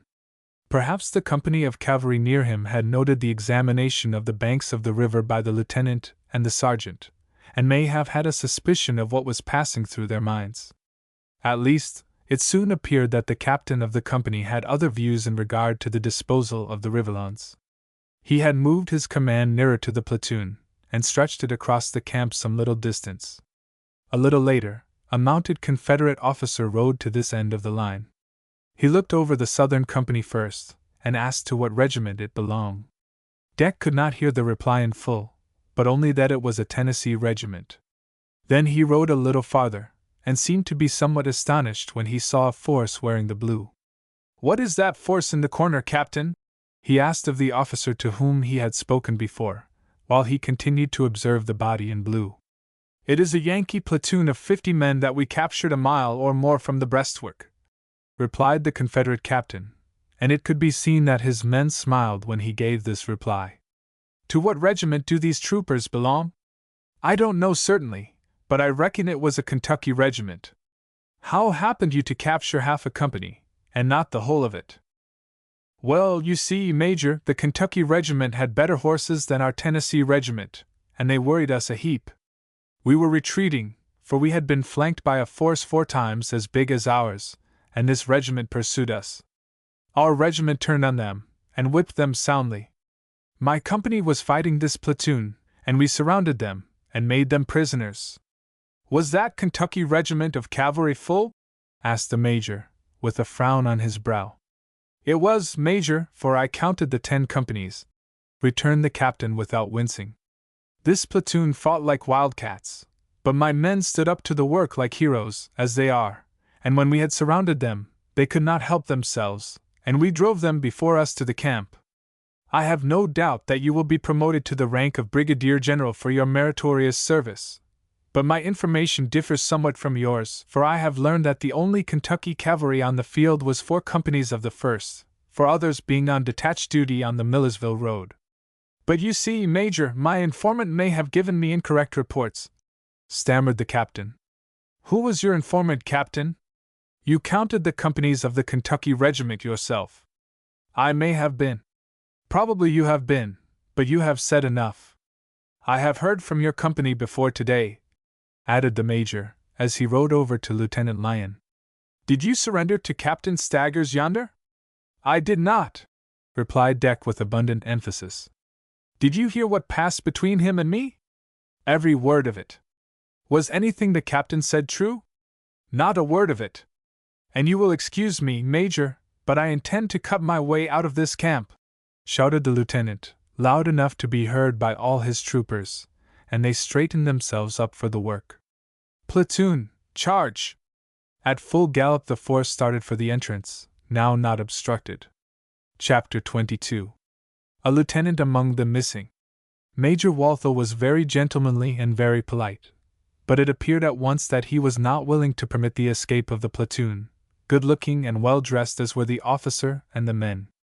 He could not help observing the contrast between the Riverlands and the Confederate company near them. Captain Gordon, who had been the principal instructor of the squadron, was very neat and precise about his person, and had always required the troopers to keep their uniforms and arms and their horses, with their equipments, in good condition. On the contrary, this particular company of the enemy presented a slovenly appearance, quite in contrast, also, with some other regiments of their army. The major was a soldier of the highest type, and he could not fail to see the neatness of the riverlands. Very likely he was sorry to prevent the young lieutenant from carrying out his intention to leave the camp, but his ideal as a military officer was to do his duty. Deck's troopers had drawn their sabers, and with live knocks in front, they made an impetuous rush towards the entrance. The sergeant was even more in earnest than usual. His horse was well trained, and when his rider pressed his knees against his flanks, he darted off with fury enough to satisfy the determined horseman. "Halt!" shouted the major, but he might as well have addressed the wind or the rain. "Surround them, Captain Staggers, as you did on the field. Cut off their retreat if there is any manhood left in you." He led the way himself, though he could do nothing more, for he had no saber, nothing but his dress sword. Perhaps the captain felt the necessity of redeeming himself after the number of lies he had told, and he gave the order to charge the impetuous platoon, leading the onslaught in person. The position of his company was nearer to the entrance than that of Deck's command, but Life had spotted him, and rushed upon him. In spite of his shouting, there was little vim in the movement of the captain. He made an awkward cut at the sergeant, who easily parried it, and brought the sharp edge of his saber down upon his shoulder, near the neck, and the officer dropped to the ground as though a bullet had gone through his brain. His horse turned, and had nearly upset the major in his flight, and it was evident that the animal was not accustomed to this kind of business. If the major could have obtained a saber, he would have done better work, and perhaps the platoon would have been checked in its onward movement. Deck, mindful of the many lessons in prudence he had received from his father and his captain, had taken a position on the left of his command. But the enemy were not there at that moment, though the Confederate troopers, under the second lieutenant, were surrounding the riverlands from the rear as they advanced. Deck realized that whatever was done must be accomplished in a moment or never, and he could not restrain himself, but galloped to the front. Seth, his horse, began to put his education into practice, and stood up on his hind feet before the first trooper that came in front of him. At that moment the lieutenant cleaved the skull of the man in twain. The enemy did not fight like the Texan Rangers with whom the young officer had been pitted before. In fact, they fell back, and began to use their pistols. One of the Riverlands dropped from his steed with his face covered with blood. The lieutenant saw with intense regret that this man was Sergeant Franklin, but he was apparently only stunned partially by the bullet, for he sprang to his feet with the aid of a comrade, though his horse had gone with the forward movement of the platoon, and was out of his reach. At about the same moment the second lieutenant of the Southern Company, who was a gigantic Tennessean, led his platoon to the left of the Riverlands, and pushed on towards their front.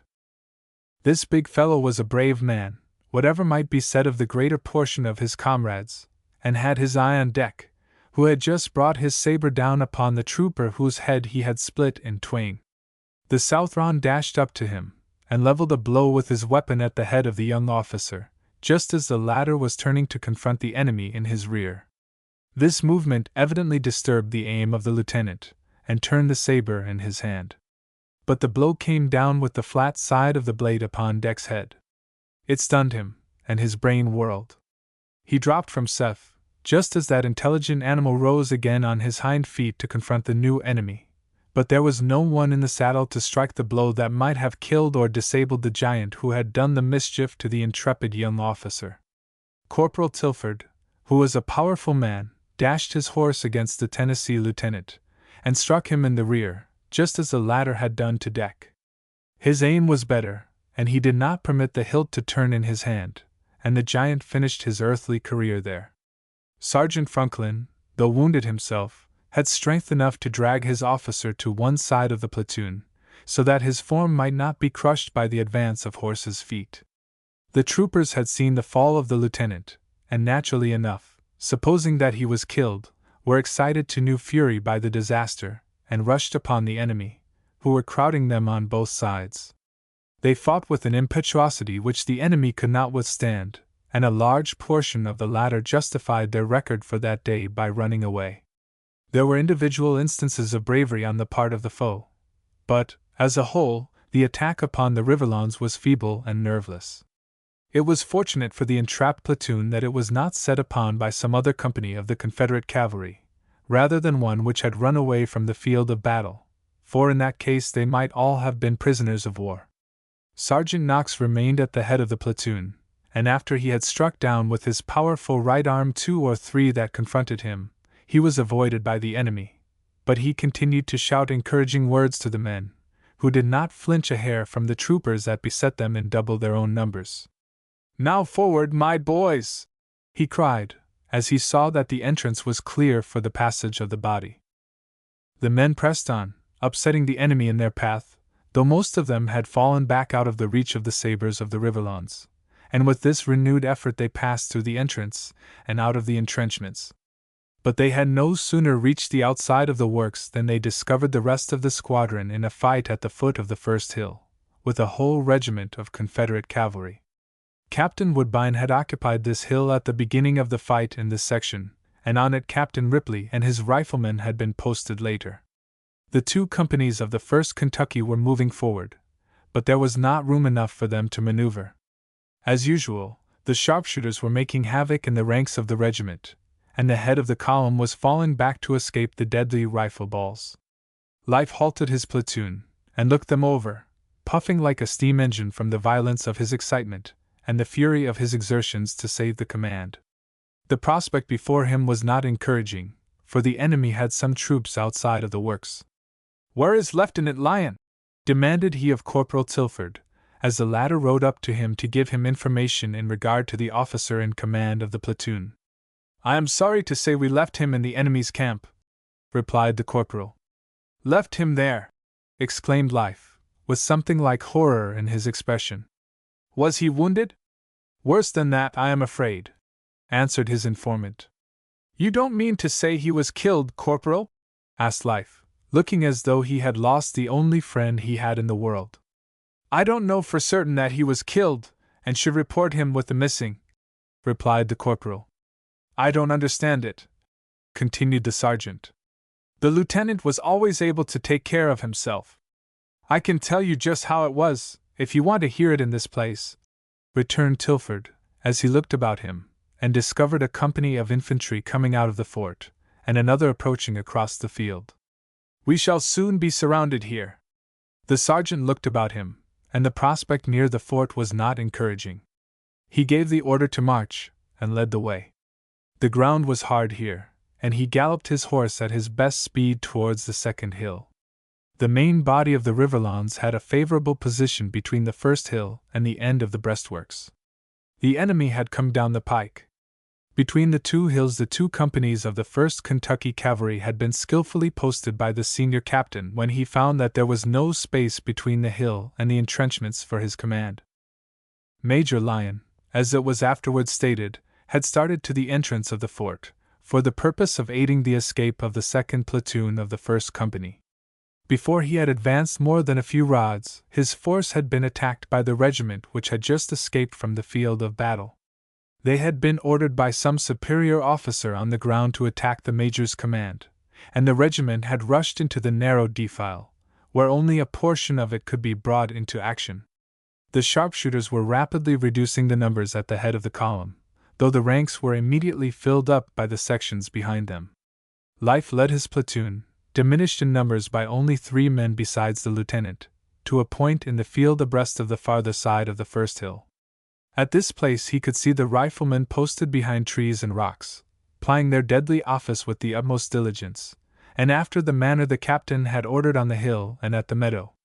He was operating upon the head of the enemy's column. The sergeant found that there was space enough between the hill and the end of the breastworks for him to charge the regiment on the flank, and at least make a demonstration in that quarter. The Confederate column was losing its men at a fearful rate in its 1st Company, and the 2nd was sent to dislodge the concealed force on the hill. They moved gallantly forward, and began the ascent of the slope, but the ground was rough, and covered with trees and rocks, though the former were scattered just enough to enable the sharpshooters to fire over and between them. The advancing force were nearer the riflemen than the companies on the ground, and they dropped almost as fast as they went forward, and the company was soon recalled. Sergeant Knox conducted his platoon through the opening, and fell upon the 3rd Company just as the 2nd were approaching the position they had occupied before. As usual, His men fought furiously, and very unexpectedly a panic ensued. The Confederates evidently believed that they were flanked by a large force, and began to fall back towards the entrenchments, crowding the companies in the rear before them. The men in the first company continued to fall in appalling numbers before the riflemen's unerring aim. The Riverlands pressed them with renewed zeal, and they fell back into the gap made by the flankers. In this manner the second platoon came into their proper position, while the first company, now reinforced by the 2 companies of their regiment, marched into the fort, and the fight for the time ended there. By this time it was beginning to be dark, and it was not likely that the battle would be renewed that night. The work of the next morning was to attack and carry the entrenchments. The battalion had been under the command of Captain Woodbine, the staff officer, from the time when the 2 companies in the rear had been brought into the action. He ordered his force to return to the end of the roads by which they had arrived. Major Lyon led his squadron back to the point indicated, and halted his men there. As soon as he had done so he rode back to look over his command. The riflemen were recalled. It was found that they had lost 4 men in killed, and 9 wounded, most of them by the shells from the fort. Both companies reported their loss in general terms. Dr. Farnwright had established his hospital in the rear, and had a considerable number of patients. Captain Gordon could only report for half of his command, for the other half had been absent. The major passed on to the second platoon, and was startled to see that it was in command of the first sergeant. "Where is Lieutenant Lyon?" he asked, choking down the emotions that agitated him. "Missing, Major," replied Life. "Missing?" repeated the father of the lieutenant. "I will hear your report later." And he rode back to the head of the column. Chapter 23. Within the Confederate lines. The fall of the gigantic Tennessee lieutenant had created something like a panic among his cavalrymen who were pressing forward to flank the Kentuckians, and Sergeant Franklin, his face still covered with blood, seized the opportunity of their retirement to the rear to drag the form of Lieutenant Lyon out of the melee, and place him on the bank of the creek which bounded the camp on the west. His first care was to wet his handkerchief from his canteen, and wash the blood from his face, so that he could see better. Then he felt of his wound, which was somewhat swollen, and found the scalp skin was torn away from his head just above the temple. The bullet from the pistol of the trooper had glanced across his head with force enough to stun him without making a very bad wound. He washed it with the handkerchief, and then tied it over the top of his head, and under his chin. He realized that he had had a very narrow escape from death, for if the ball had hit him an inch lower, it would certainly have killed him. He took a long draught of water from his canteen, and felt better. He was very thankful for his escape, and believed he should recover from the wound in a week. He knew that he was a prisoner, but it was probable that the Union army would open fire upon the entrenchments the next morning, and would capture it in the end, be it sooner or later. He had seated himself by the side of the motionless form of his officer, not doubting that he was dead, though he immediately proceeded to satisfy himself on this question. He placed his hand on his heart.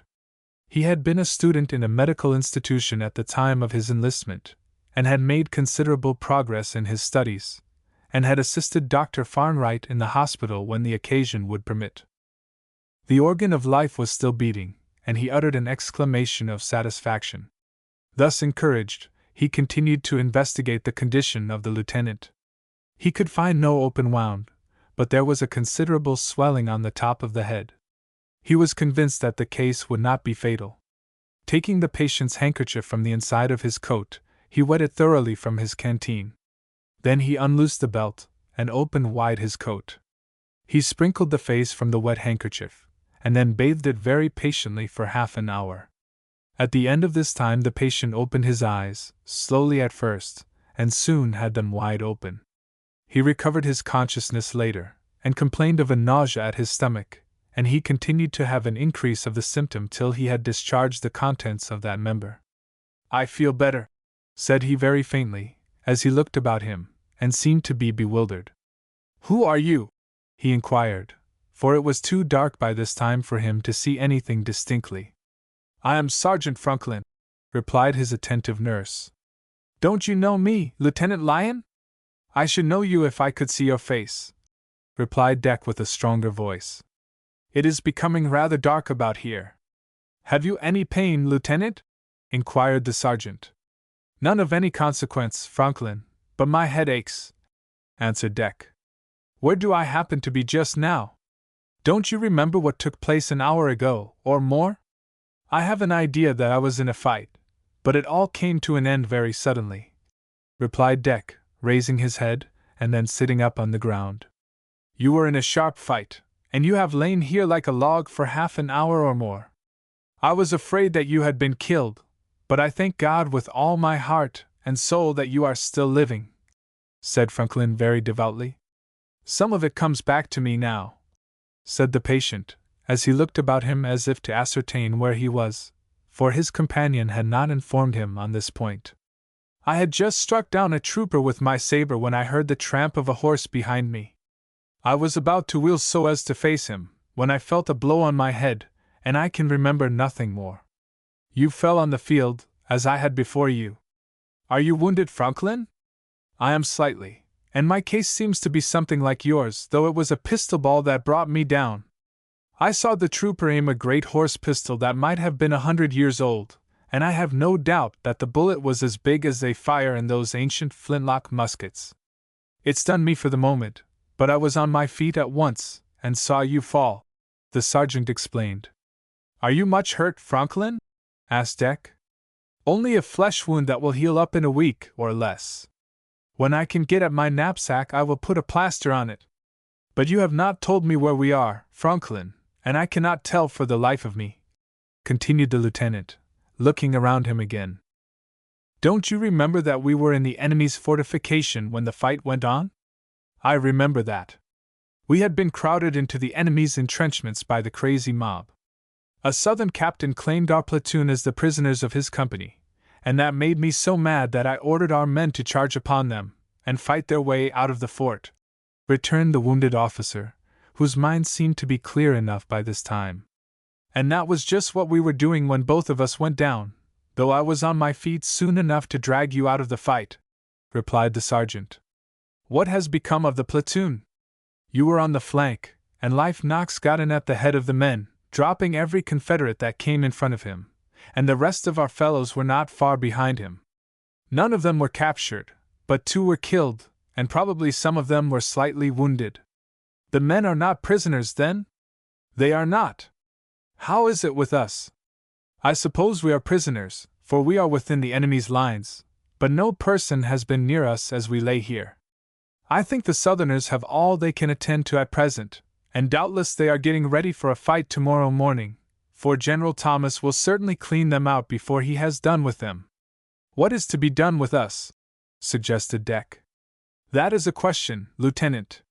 Well, the next business in order is to get away, for I have no fancy for being taken to the South, since the Confederates have no provisions for their own men, and as prisoners we would starve with them, said Deck. I haven't had my supper yet, and I feel a little faint. I have enough to eat in my haversack. So have I, for we were so busy at noon that I did not have time to eat much dinner, though it was served as usual. I think we had better go to supper now, and then we will look about us. Both of them began to eat from their haversacks, and they made a hearty meal of it. The lieutenant declared that he felt all right then, and his head did not ache half so bad as it had when he first came to himself. In the excitement of the day, Deck had eaten very little. He had been careful that his soldiers had their dinner, but he had been too busy to attend to the matter himself. He had become somewhat faint while within the breastworks before the charge. At any rate, he felt a great deal better after he had eaten his supper. I wonder what they are doing in here, said he, looking to the middle of the camp, though it was now so dark that he could not make out anything. Of course there is going to be another battle in the morning, and the enemy here are getting ready for it, replied Franklin. General Thomas was sent down here to capture these works, and drive the enemy away from this region, and he is going to do it. He is a regular army officer, and he understands his business.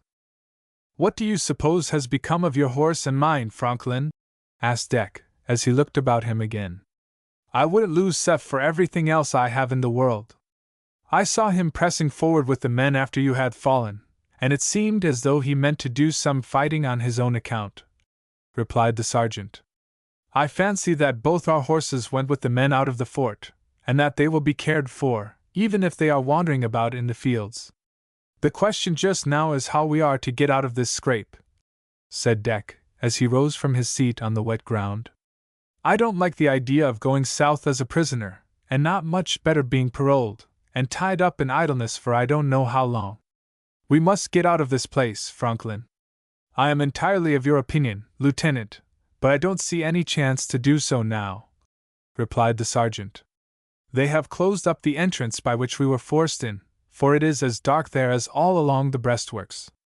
No men appear to be stirring in this part of the camp, though there are plenty of them not 10 rods from us, added Deck. But there is a line of sentinels all along the inside of the breastworks. I made out the men before it was as dark as it is now. If it wasn't for them we could climb over it, and go back to our camp, said Franklin.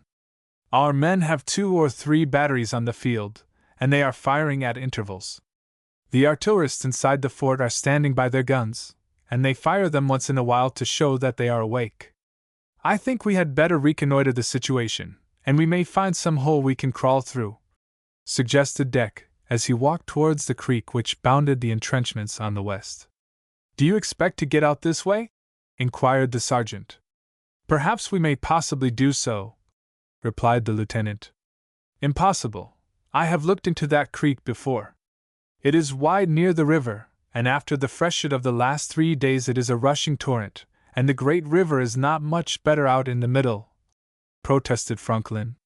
Well, we must do something, Deck insisted earnestly. I am going to move over where there is something going on. We can't afford to waste our time while we have any of it on our hands. All right, Lieutenant, I will follow you wherever you go, returned the sergeant. Deck led the way towards the center of the camp, but he had not gone 2 rods before he stumbled over the form of a dead trooper, one of the number who had been unhorsed in the charge of the platoon. Half a dozen more of them lay near the spot where the heaviest of the fighting had been done. Probably the wounded had been picked up and borne to the hospital. Lie down, Sergeant, said Deck, as he did so himself. A mounted officer rode along the line of sentinels as far as the creek, evidently assuring himself that all was safe in this part of the camp. He paused a moment at each of the guards, and finally turned his horse and rode back the way he had come. We must get over by the river, and see how it looks there, said Deck when the officer had passed out of hearing. Then we had better snake it, for if we stand up it may attract the attention of the sentinel nearest to us, suggested the sergeant, as he began to crawl after the manner of the reptile he had mentioned. The lieutenant followed his example, for he realized that a moving object could be made out in the darkness. By this slow process of locomotion they reached the bank of the river, and heard the dull flow of the water from the middle of the great stream. The bank was high and steep, and it was soft and wet. From this point they could see a steamboat, a small affair. It was headed up the river, but the light of the fires in the forward part of the craft enabled them to see her, and to make out her position. On the shore above her there was a considerable crowd of men, but the observers were too far off to be seen distinctly. They could make out by the light of the steamer's fires 2 large flatboats, and a much smaller craft was made fast to the stern of the steamer. Deck had an idea, but he did not mention it. Stepping over the bank of the river, he began to descend the steep and slippery declivity, and Franklin, with a mental protest, followed him. Chapter 24. A Night Adventure on the Cumberland. It was walking by the feeling rather than the sight, for the black waters of the great river seemed to make the darkness more dense than in the camp above. Deck's lessons in reasonable caution came to his mind, and he had quite as much need of them as on the field of battle. A misstep might precipitate him into the dark waters of the rushing stream.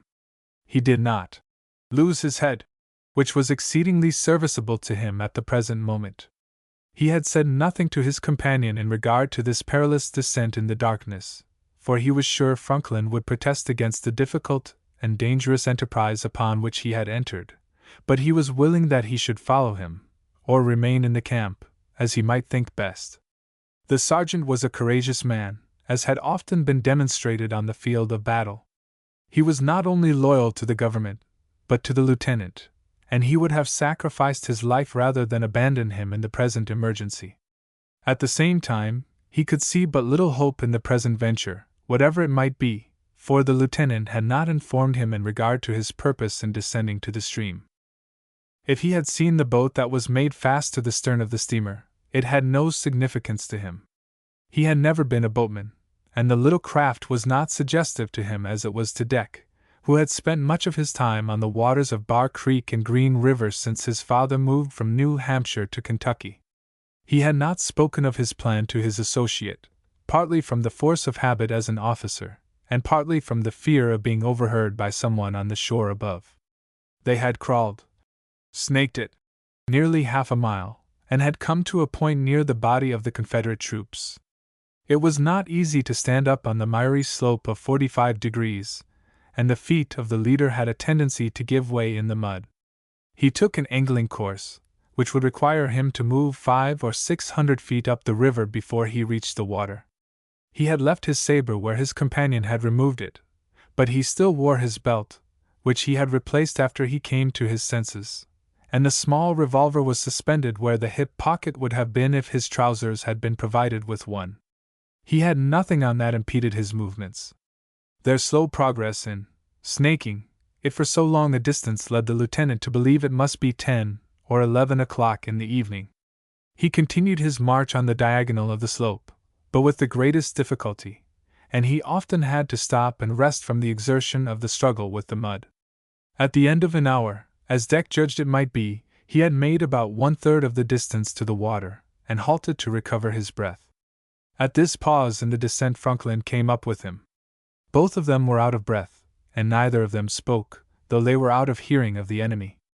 "This is a hard road to travel," said Deck, when he was more nearly in possession of his wind. "That's right, but why we are traveling it I will be hanged if I can see," replied Franklin, his tones indicating that he was much disgusted with the present situation. "You did not tell me what you intended to do, Lieutenant." "Because I did not wish to inform any of the enemy who might be within earshot of us," replied Deck. "I did not go off at half-cock when I started on this tramp. You have a first-class pair of eyes, Sergeant, and I suppose you would use them, and could see for yourself what I was about. I have used my eyes for all they are worth, but I will be hanged if I can see what you are driving at through this mud. Have you seen a steamboat anywhere on the great river?" "I reckon I have, but I don't take it that you are going to her." "That is just where I am going," answered Deck impressively and decidedly. "Going to the steamboat?" exclaimed the sergeant incredulously. "Precisely so." "Then I suppose you expect to procure a passage in her across the river, if that is where she is going, and I can't see what else she is here for." "I don't know why she is here, for I am not in the counsels of the enemy. You seem to be in a fair way to become better acquainted with the Southern Army. The steamer may have brought supplies for this camp, and according to all accounts the soldiers inside of the breastworks are in need enough of them. I don't know what she is here for, though I have a suspicion that our forces will not find the enemy in their entrenchments in the morning. But, Sergeant Franklin, you are disgruntled, as I have never seen you before. Because it seems to me you are running as fast as the mud will permit you into the very jaws of the lion, or, if that is too figurative for your plain common sense, into the hands of the enemy. You are a lieutenant, and they will be glad to get you, for they have not bagged many officers in the last 24 hours, replied Franklin. Sergeant, if you are dissatisfied with my movements, we are not in the camp or in the field, and you are at liberty to retire and look out for yourself. I would drown myself in the river before I would do that, protested the sergeant warmly. I hope I have not said anything disrespectful, Lieutenant. On the field I have followed you wherever you chose to go, or wherever you chose to send me.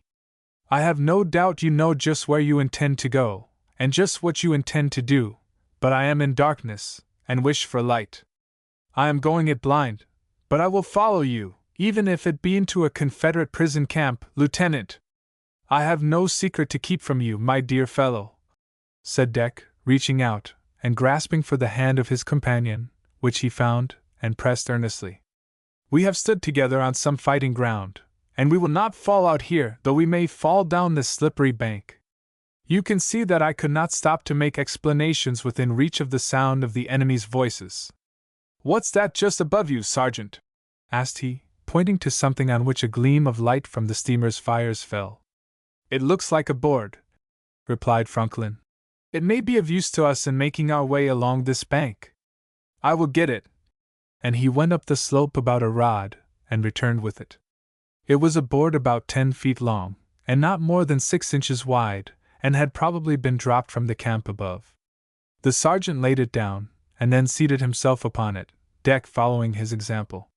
"We may come to gullies made by the rain, and this board will help us in crossing them. I had nearly lost my balance in getting over one of them," added Franklin.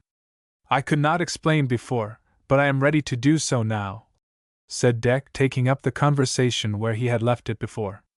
"Perhaps I ought not to ask an explanation, for I have been accustomed to obey your orders without asking a question, or to follow wherever you led the way," returned the sergeant. "I have given you no order, Franklin, and if I had, you are no longer under my authority. After a ship is wrecked, the sailors look out for themselves," continued Deck. "You have seen the steamer, and you can see it better now than at any time before, for the firemen are piling in the wood, and the furnace doors are open." The blazing fires under the boiler cast their light on the river and the banks, illuminating the scene ahead of her, but not astern, fortunately for the fugitives seated on the board, or they might have been seen, and their uniforms distinguished by the enemy. Some of this light was reflected to the stern of the steamer, through the openings on the main deck. "I can see the steamer plainly enough now," said Franklin. "It looks as though ropes had been passed from the top of the banks down to the vessel. Very likely those are to assist the officers and privates to descend to her, and I wish we had a rope here to help us along," added Deck. "But do you see the small boat hitched to the stern of the steamer? I can see it now plainly enough, but I had not noticed it before. I saw it when I first discovered the steamboat, and I have been making for it ever since. I was afraid if I said anything that little craft would be placed out of our reach before we got to it." "I understand it all now," exclaimed Franklin. "I hope you will excuse me for grumbling, Lieutenant, when I could not make head nor tail to your movement. That is all right, my dear fellow, only trust me first, and grumble afterwards, the next time. But we must be moving on. What about this board? It is rather heavy to lug the rest of the way," said the sergeant, as he lifted one end of it. "Shall we leave it? It may be of use to us. If I had a pole about 6 feet long it would help me very much, and perhaps save me from sliding down into the river. If we could break the board in two in the middle, it would make 2 staffs for us." "We can do that," added the lieutenant. "How?" "Shoot it in 2. This answer looked like a joke to the sergeant, and he gave his opinion that the board could not be broken in 2 in the middle without splintering it from one end to the other. Deck declared he could manage the case, and asked his associate to find the middle of the piece of lumber. By the time he had done so, the lieutenant had taken out his revolver, loaded with 6 cartridges. Placing the muzzle of the barrel on the board where Franklin pointed to the middle, he fired, repeating the operation till he had discharged it 6 times. The holes made by the balls were about an inch apart. The reports from the revolvers were only cracks, and so far as they knew, no one heard them but themselves.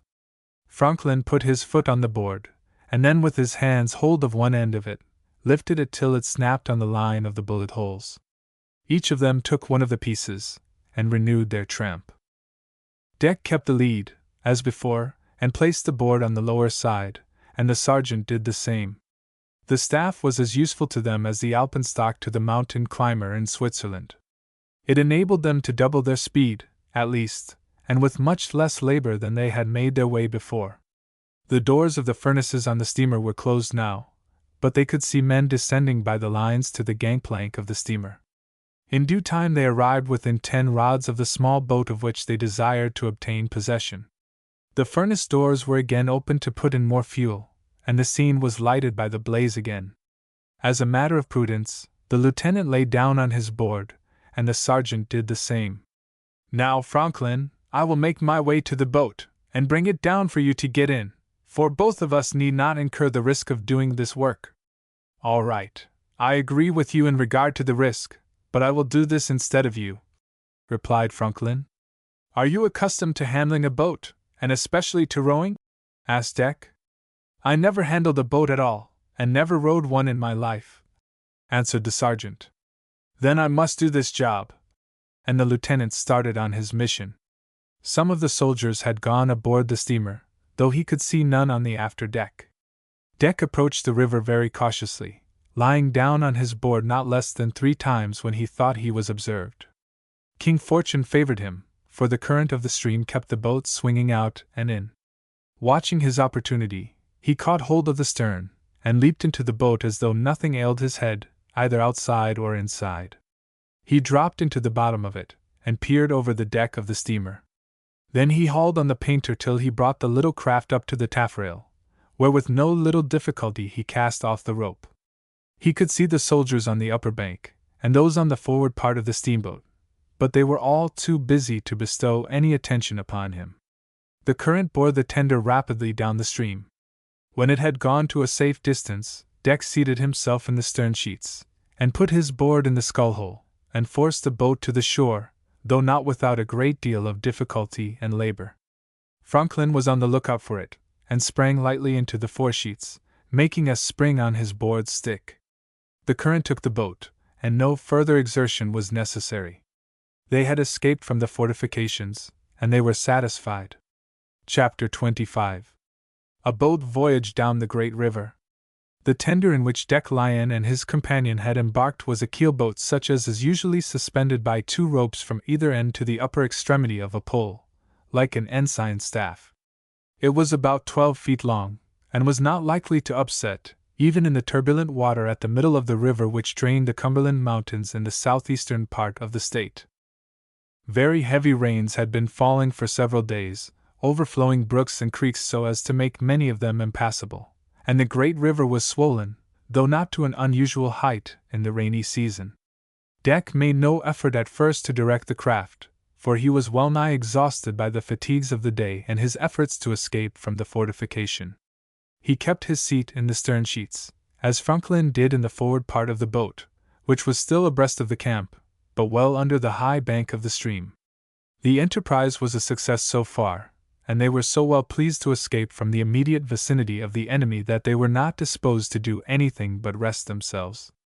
But in a few minutes they had recovered their breath, and ceased to pant from their exertions. Left to its own guidance, or that of the current, it had whirled about 2 or 3 times, but Deck was too tired to be disturbed by this movement. Their uniforms were wet through, for it had rained all the afternoon and evening, and the tender had considerable water in her bottom. Under any other circumstances they would have been very uncomfortable, but their satisfaction at the escape from a prison or prison camp in the near future was the uppermost thought in their minds, and for a time it banished the annoyance of wet and cold. "If we whirl round like this it will make us dizzy," said the sergeant as a mild joke. "What makes the boat do so?" "The tender is so happy to get out of Confederate hands that it wants to dance, and it is indulging in a waltz," replied Deck as another pleasantry. "I wish it wouldn't do so, for I don't like the motion. I suppose you don't intend to continue this voyage down to New Orleans, for that would not be a more agreeable locality than the Beech Grove entrenchments," added Franklin. "I don't believe we shall care to go as far as that." "How far down do you mean to go, Lieutenant?" "That depends. If we can get the craft under control, I don't think we need go much farther," said Deck, as he began to feel about in the bottom of the boat. "What are you fishing for, Lieutenant?" asked his companion. "I think you had better not use that word any more at present." "What word?" "Lieutenant, for I don't care to have my rank published any more on this cruise, for someone on the shore might hear it. Call me Deck, and as you are not a sergeant here any more than I am a lieutenant, I will not call you so, but I forget your first name, as I have never used it." "They all call me Ben among my friends." "Very well, Ben it is. I am satisfied, Deck, though it seems a little off now to call you by your given name, cut short, though we used to do so before you were promoted. But what are you feeling for?" asked Ben, as his companion continued to poke about him. "I was trying to find the oars which belong in this boat," replied Deck. "See if you can find them near the bow." Both of them made diligent search in every part of the boat, but no oars could be found, and it was evident that they were kept on board of the steamer. "No oars, that makes it bad for us," added Deck. "I can make a paddle out of my board," suggested Ben. "Do so if you can," replied Deck as he picked up his own staff. By this time, after sitting still for a while, both of them were chilled by the wet and the night air, and they needed exercise of some kind to warm them. Ben had a large and sharp knife in his pocket, and he began to whittle the board like a typical Yankee. Deck put his staff into the scull-hole, and made an effort to steer the tender, and thus prevent her from whirling. As a rudder it was a failure, but as an oar, heaving around the stern, he succeeded with much exertion in making a tolerably straight course. "That village must be Robertsport," said Deck, who had carefully studied all the localities in this region on his map. "There is a big bend of the river here, and we might as well go ashore there as farther down." "What has the bend to do with our going ashore there, Deck?" "The water in the river has a tendency to flow straight ahead, Ben. I learned that at Big Bend, on the Green River, near Riverlawn." "I know the place very well," added Ben. "When we come to the bend below the village, the current will be likely to shoot us over near the opposite shore. But that will take us to the wrong side of the river, and we shall have to get across it afterwards, and besides, the enemy will be on that side. I don't figure it out in just that way, Ben, for the current will take us to the north side of the stream. The river turns to the left or south, but the water wants to go straight ahead, and that will cast us on the side where we are now, don't you see?" "Well, I don't see. I am no boatman, and I won't raise any objection," replied Ben. "Here is your paddle. I had to cut it out in the dark, and work by faith, and not by sight, so that it is not handsome. It does first rate, Ben, but we shall have to do some hard work in holding the tender to the shore when the current throws it on the bank, and probably it is just as high as it is at the fort. I will do my share of the work if you will tell me how, Deck." In a few minutes more the boat began to feel the current as it came to the bend, and they could hear the roar of the water as it was dashed against the shore. With the paddle Ben had made, Deck contrived to keep the tender from whirling about, though he had to work very hard to do so. With the bow pointed to the shore, which he could now make out in the gloom of the night, she was going ahead very rapidly, having now the full force of the stream. "What am I to do, Deck?" demanded Ben, who did not feel at all at home while the craft was in the midst of her gyrations. "The boat is going head on against the shore, but I don't know what sort of a landing place it will prove to be. But whatever it is, take the painter in your hand." "Who?" cried Ben. "The painter. The rope made fast at your end of the tender," replied the skipper of the craft impatiently, for the sergeant was entirely ignorant of nautical terms. "Take the end of the rope in your hand, and jump ashore as soon as it touches the land." "All right, I understand you now," responded Ben, as he seized the painter, and stood up in the foresheets as well as the rolling of the boat in the current would permit. "Now for it!" shouted Deck, as he felt the bottom of the boat strike on its keel. Ben said nothing, but sprang over the bow of the boat, upon what seemed to be a flat shore, with the rope in his hand. "Hold on with all your might, or I shall go downstream," called Deck, as he vigorously plied his paddle in an effort to heave around the stern of the boat so that the current might strike it on the broadside. The action of the stream helped him, and assisted by the strength of Ben at the painter, the tender was thrown high and dry on the gentle slope where it had struck. The landing had proved to be a much less difficult task than Deck had anticipated, perhaps because he had skillfully handled the craft so that the current did most of the work. The leader of the enterprise jumped from the sternsheets upon the ground, which was a part of the tongue of land formed by the great bend, and extending to the south. Then Deck had a chance to look around him, though it was too dark to make out the situation. "Where are we now, Deck?" asked Ben. "I never was here before, but I guess we are not more than 6 miles below the entrenchments of the enemy on the Cumberland, and they have another breastwork on the south side of the river," replied Deck, as he continued to look about him. "Where is Robertsport, of which you spoke a while ago?" "That's on the opposite side of the river, not more than 1/4 of a mile higher up." "I suppose you are satisfied now that you are on the north side of the stream, and not on the south, as you anticipated, Ben?" said Deck. Yes, I reasoned that matter out, and found you were right. I suppose you are about used up by this time. I wonder what o'clock it is. I have a watch if you have a match. The sergeant took a tin box from his pocket, and lighted a match from it, and held it under his cap. Deck produced his watch, and found that it was 25 minutes past 1. Later than I supposed, he added. We have been on our feet nearly 24 hours, and I think you must be about played out, said the sergeant with a gape. I am tired out, and you are still young, too young to go without your regular sleep. But I shall survey this locality before I do anything else. I am with you. I did not expect to find anything like a flat surface here, continued the lieutenant, as he started to walk towards a high bluff in the direction from which they had come. It was only a couple of rods from the water, and the flat space where they had come ashore was evidently made by the caving of the earth along the bluff, when the river had been even higher than at present. It was a hill which had possibly turned the river aside from its westerly course to the south at some remote period in the past.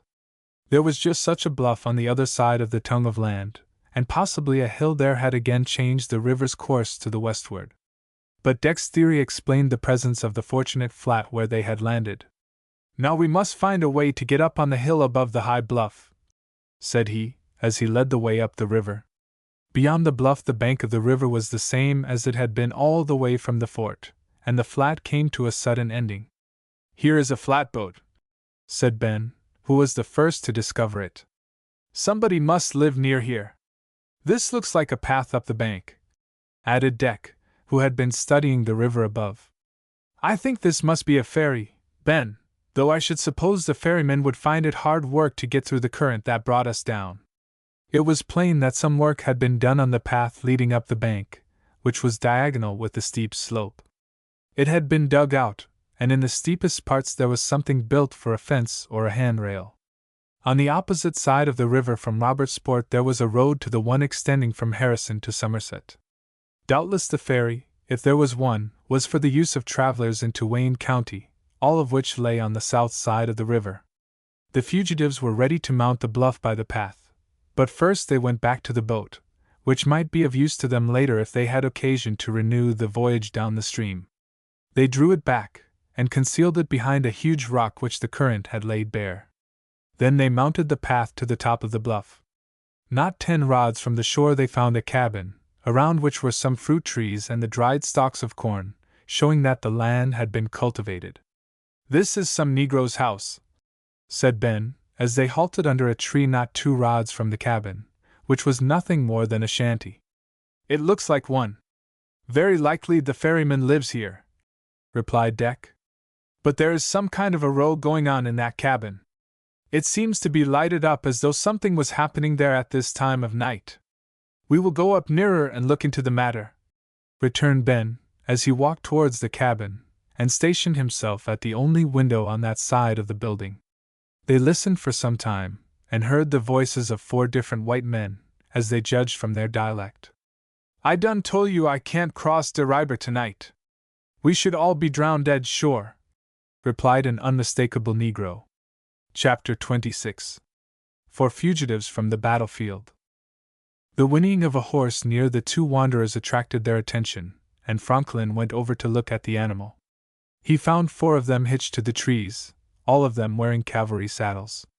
The sergeant still had his carbine slung at his back. He unslung the firearm, thinking he might have occasion to use it. He knew the lieutenant had reloaded his revolver after making with it the holes across the board which had proved so serviceable to them. In his report to the Confederate authorities at Richmond, General Crittenden alludes to a battalion of cavalry, of which some officers and privates were absent on furloughs, and of which all but about 25 ran away. It is possible that the 4 troopers who were trying to force the Negro to ferry them over the river belonged to the number. Cavalry, said the sergeant as he returned to the lieutenant. They have threatened to shoot the Negro if he don't ferry them over to Robertsport, added Deck, who had remained at the window of the shanty. They called him Cuffy, and when they threatened to kill him, he rushed out of the house. I saw him go into the barn or outhouse in the rear. The men lost sight of him when they followed him out, and perhaps thinking he had gone to his boat, They went off in that direction. Let us find the Negro. They went to the shanty, which did duty as a barn, but Cuffy had concealed himself, and they could not find him. Deck called him by name several times, and if the ferryman was not extremely stupid, he could understand that neither his voice nor his speech was that of the troopers. "Who's dar?" responded the Negro, after a long delay. "Come out here, and we will help you out of your trouble," added Deck. "Who be you, UNS?" inquired Cuffy, which proved later to be his real surname. "We are your friends." "Where dem saggers now?" asked the terrified ferryman. "They moved off towards the river." "Den dey done gone to steal my boat," groaned the Negro, coming out of his hiding place with a gun in his hand. As the wanderers followed him out of the barn, they saw in the darkness that his head was thickly covered with white wool, and he must have been well along in years. He evidently kept his gun and ammunition in this outbuilding, for he had a powder horn and shot bag suspended from his shoulders. "What are you going to do with that gun, Cuffy?" asked Deck, who was rather astonished to see him armed. "I's gwine to shoot one of dose men if dey try to kill me, as dey done sworn dey would," replied the ferryman. "Better not do anything of that kind, Cuffy," said Deck. "We will stand by you, and we can fire shots enough to kill the whole of them." "Who be you, UNS, Marzar?" asked the ferryman, gazing at them, and trying to make them out in the darkness. "We are Union soldiers, just escaped from the enemy," answered Deck. "Breast a load!" exclaimed the Negro. "Dem men was secessious, and is gwine to steal my boat. It's all I have to make a little money for de contribution box, and ef I lose it I'm done ruined. Never mind the boat, Cuffy," continued Deck, as he led the way to the 4 horses, for he had seen the Southerns go off on foot, and knew they had not taken them. "Mount one of these animals, Ben."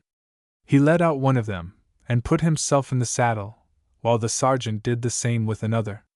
"Can you ride a horse, Cuffy?" asked the lieutenant. "I done ride 'em all my life."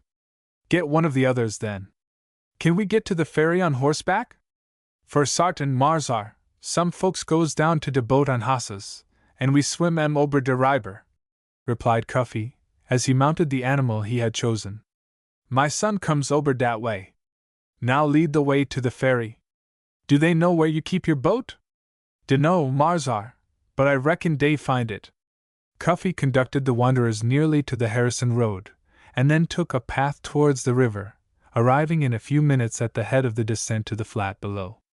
"Not too far, Cuffy, fall back a little, where the men cannot see you," said Deck in a low tone. "But I's gwine to shoot 'em if dey touch my boat," said the owner, his determination indicated in his tones. "Don't do it, and don't let them see you," added Deck in a low tone, but with energy enough to impress the Negro. "Dey gwine to steal my boat," groaned Cuffy, and his agony seemed to be intense. "Den where I get any money for de missions?" "Never mind your boat, man. I saw it down below, it is not worth much, and I wouldn't give $2 for it," said Deck somewhat impatiently. "I takes folks ober de riber in it, and some days I makes 20 cents wid it." "Can't afford to lose it, Marzar," protested Cuffy. "If you lose it, I will give you another." "Dat so? Where's your boat?" "It is down below there, and you will not have to wait a single hour for it." "Where you get dat boat, Marzar?" "No matter about that now, I will tell you when we have more time," replied Deck, as he rode his horse to a tree, followed by both of his companions, and secured him to the sapling, as did the others. Returning to the bank, they lay down upon the ground, where they could see the 4 troopers without being seen. They had found the Negro's flatboat, and carried it to the stream. This was done, perhaps, half a mile above where the wanderers had landed, and the current was not so violent as it was where the water concentrated all its force against the lofty bluff. The Southerns put the boat into the water after they had tipped it over, and emptied out the leakage or the rain which it contained. Then they seated themselves equidistant fore and aft in the rickety craft, and pushed off. "I know dey was gwine to steal my boat," groaned Cuffy again, as the skiff receded from the shore. "Don't say that again," said Deck, disgusted with the ferryman. "If you do, I won't give you any boat for the one you lose. I lube dat boat, Marzar. Berry old friend o be mine, pleaded Cuffy. Say no more about it. Perhaps you will get it again, for those men only wish to get across the river, added Deck in a milder tone. You would not take them over, and they intend to ferry themselves across. I can't ferry dem over in de night, when de riber is ragin' like a roarin' lion seekin' whem he mout devour. No, sar, ef Marzar looks long enough, he see dem men all devoured like as ef de ragin' lion had em in his gills, said Cuffy very impressively, as though he was within hail of a funeral. Don't believe dey done been converted. 2 of the troopers had paddles, or something that was a cross between a paddle and an oar, for the wanderers had seen them in the boat in the darkness. They forced the skiff out into the current, headed directly for the opposite shore. They did very well so far, but in a few moments more the full strength of the stream struck them, and the flimsy craft was carried down the stream at a rapid rate. They were farther out than the keelboat had been, and the rushing water, lifted into waves by its own force, began to tumble about as it would have done in the wilder rapids of Niagara. None of the 4 were skillful boatmen, and there seemed to be no one in particular in the skiff to take the lead. As usually happens on such occasions, the 2 men without paddles were frightened, and stood up, which was the worst possible thing they could do. The 2 who were managing the boat did not agree as to the method of handling it, and each wanted his own way of doing it. Each of them was sure he could do it, and that the other could not. The couple with the paddles could not use them, and the skiff whirled as it mounted the waves, and then it heeled over from one side to the other. The 2 men who were standing up jumped from one side to the other, then one of them lost his balance, and tumbled overboard. The second tried to save him, and one of the 2 with the paddles went to his assistance. The result of this, throwing the weight nearly over on one side, capsized the boat, and the next instant all 4 of them were floundering in the uneasy tide. "De boat done tip over!" exclaimed Cuffy, as though his companions on the bluff could not see for themselves what had happened. "Perhaps we can save the men," said Deck, as he rose from the ground and ran with all his might to the path leading down to the landing of the ferry, closely followed by the sergeant. "Salbe de boat!" shouted Cuffy, trying to keep up with them, though he soon fell far behind them. The lieutenant was first to reach the foot of the path, and saw the 4 unfortunates whirling through the agitated current, directly towards the bluff where the keelboat had been thrown on the flat. They were too far out for him to reach them, and he could do nothing. It was plain that not one of them could swim, and if they had been able to do so at all they could have done nothing in the boiling flow of the rapid current. They were swept down the stream, and being farther out from the shore than the other boat had been, they were not dashed upon the flat. Deck and Franklin watched them till they disappeared behind the bend, though one was seen to go down before he reached it, and the others must soon have followed him. The skiff had gone on ahead of them, and was the first to pass beyond the view of the observers. The lieutenant, with the hope that he might save the men if they were thrown on the flat in an exhausted condition, had nearly reached the high bluff. The sergeant had ceased to hurry when he realized that nothing could be done for the doomed troopers. They had to pay the penalty of their own folly. Franklin and Cuffy soon joined Deck, the Negro putting all his strength into his lamentations for the loss of his boat. He did not seem to realize that 4 men had just passed into eternity, but Deck had more charity for him after he said he loved the flimsy craft, and reproached him no more. "Your boat is gone for the present, but you may find it again," said Deck with an effort to comfort him. "It will be cast ashore by the current, or be drawn into some eddy.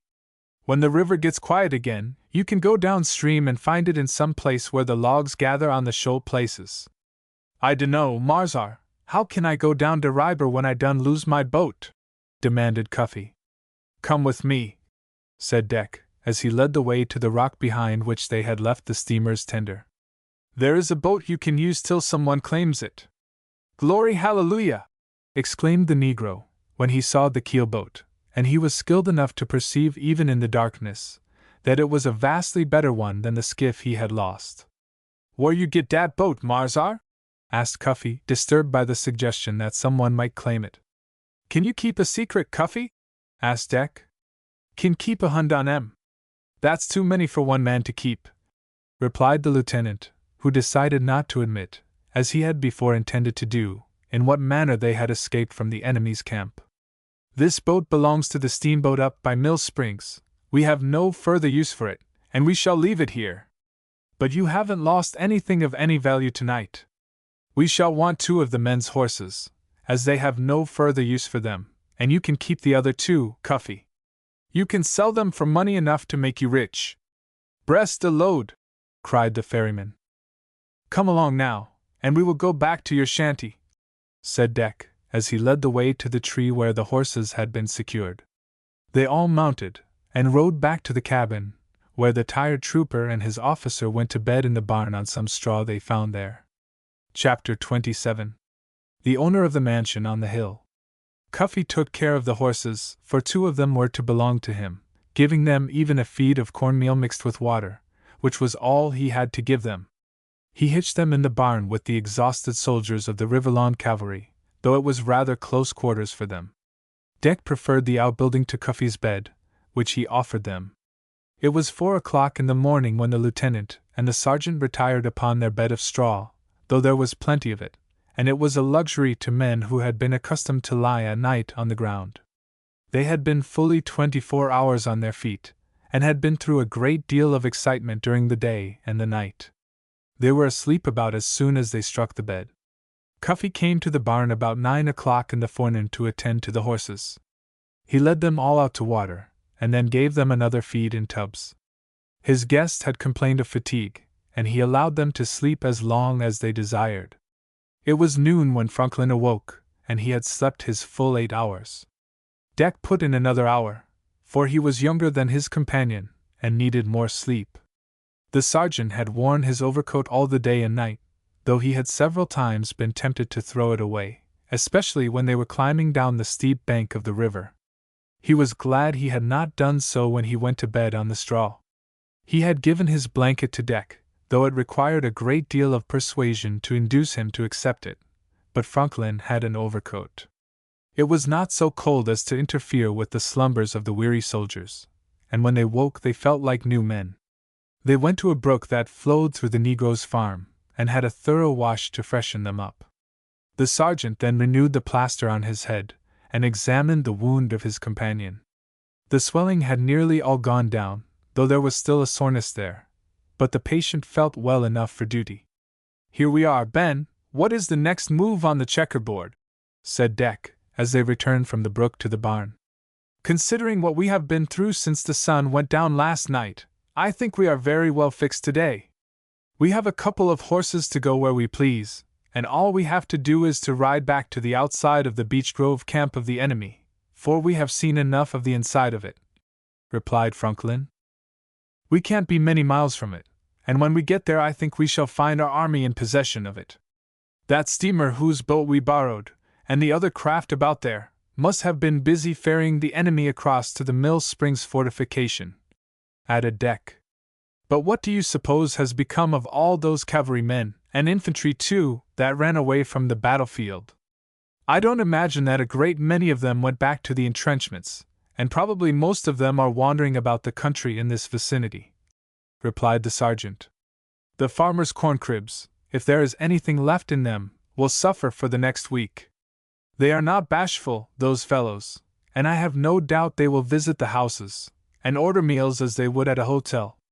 We are liable to meet them on our way back to the camp, and if we have anything they want, they are likely to take it. Your blanket and overcoat would be useful to them, and so would the horses. But I fancy they would move about in small parties, and we may be able to take care of ourselves. You have your carbine, and I have my revolver. That looks like a big house on the hill back of us," said Franklin, pointing to the mansion. "Mornin', Mars R.S.!" shouted Cuffy, coming from his shanty to meet them. "You done get up. I don't disturb you, 'cause I knowed you was tired out. We are glad you didn't, and we feel first-rate this morning." "Whose house is that on the hill?" asked Deck. "Dat's the mansion O.B.C.U.N.L. Hickman, my ol' Marzar," replied Cuffy. "He owns all the land 'bout here, more'n 2 sand acres. He let me live on dis corner when he want me to run de ferry, and I stops here eber since. Then he must be very rich." "Rich! Dat ain't no name fer't. He's got more money en de Banco be London, and I reckon he could buy out de state of Kentuck. He's powerful rich, Marzar. Is he a secessionist? Asked Deck. Colonel Hickman. Secession? No, sar. He's the out-and-out-ish Union man in Kentuck, returned Cuffy, whose politics were not at all in doubt with his guests. De secessionists done raided his place FO times. Yesterday was the last time, and I reckon dem fellers dat wanted me to ferry em ober de riber in de night is the ones dat did it. I done seen em on de hill FO dark. I done see lots o' men wid guns, and some on hossback dis mornin' strollin' long de riber and ober de country. Which way did they come from, Cuffy? Inquired Deck. Most on em come down de Harrison Road, and some on em was beaten across the farm. Have you heard of the great battle that was fought over by Logan's Cross Roads? Asked the sergeant. I don't hear obi no battle, replied the Negro, opening his eyes wide enough to let them drop out of their sockets. Golly whimpers! Suddenly exclaimed Cuffy, turning his gaze towards the mansion on the hill. Dar comes the Colonel on a hoss. The lieutenant and the sergeant looked in the direction indicated by the ferryman, and saw a man riding down the hill at a breakneck speed. As he came nearer, they saw that he was a person over 60 years of age, with long, flowing white hair, like one of the patriarchs of old. He wore a soft black hat, well back on his head. He looked behind him frequently, as though he expected something to transpire in that direction. As Cuffy said, his mansion had been raided several times, and he might have got used to such events. What's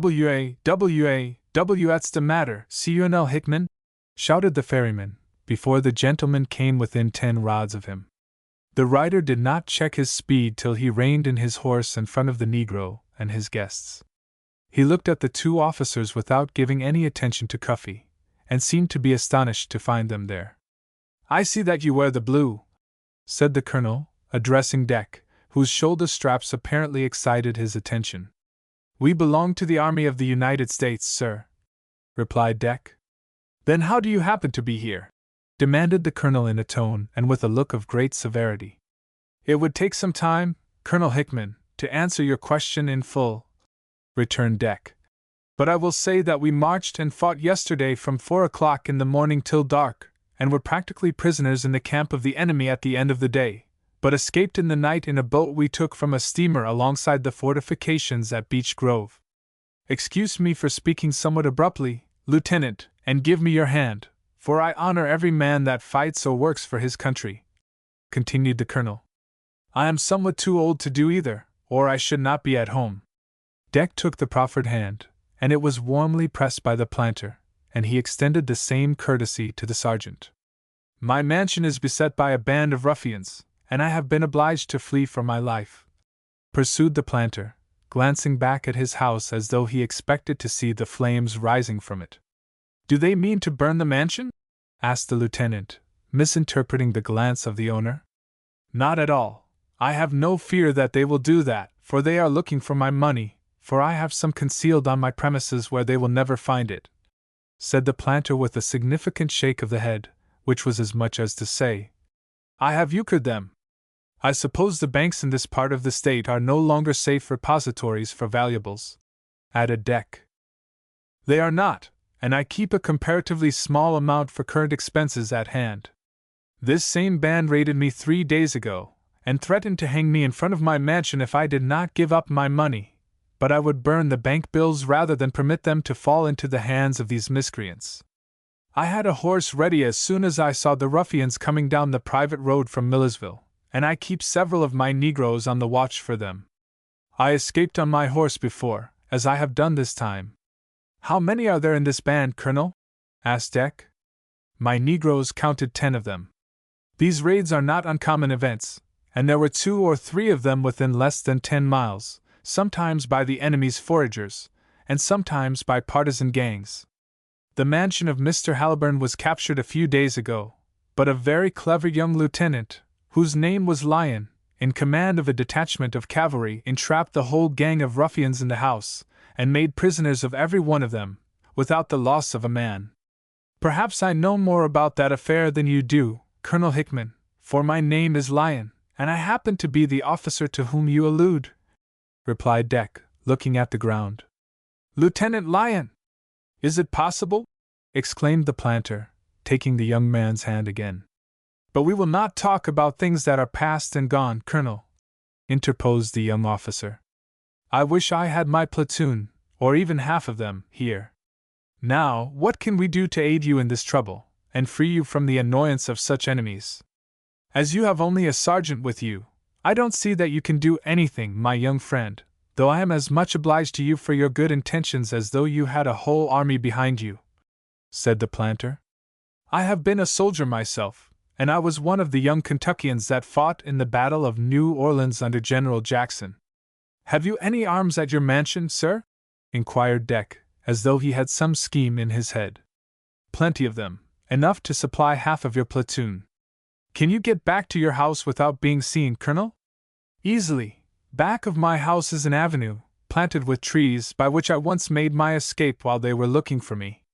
You can see it on the south side of the hill, and it extends down to the river, the last part of it on the tongue of land, so that it has the stream on each side of it," the old soldier explained. "If you have such a quantity of arms, where do you keep them?" "In the spring house, the brick building on the brook, which you cannot see from here.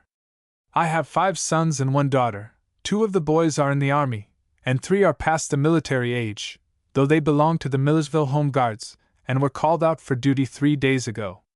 I expect them home soon, but they have been gone 4 days now.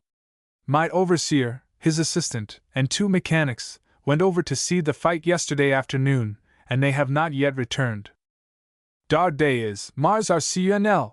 shouted Cuffy, pointing to the Harrison Road, down which 3 mounted riflemen were riding. "I am glad to see them," added the planter, as the men came up the hill.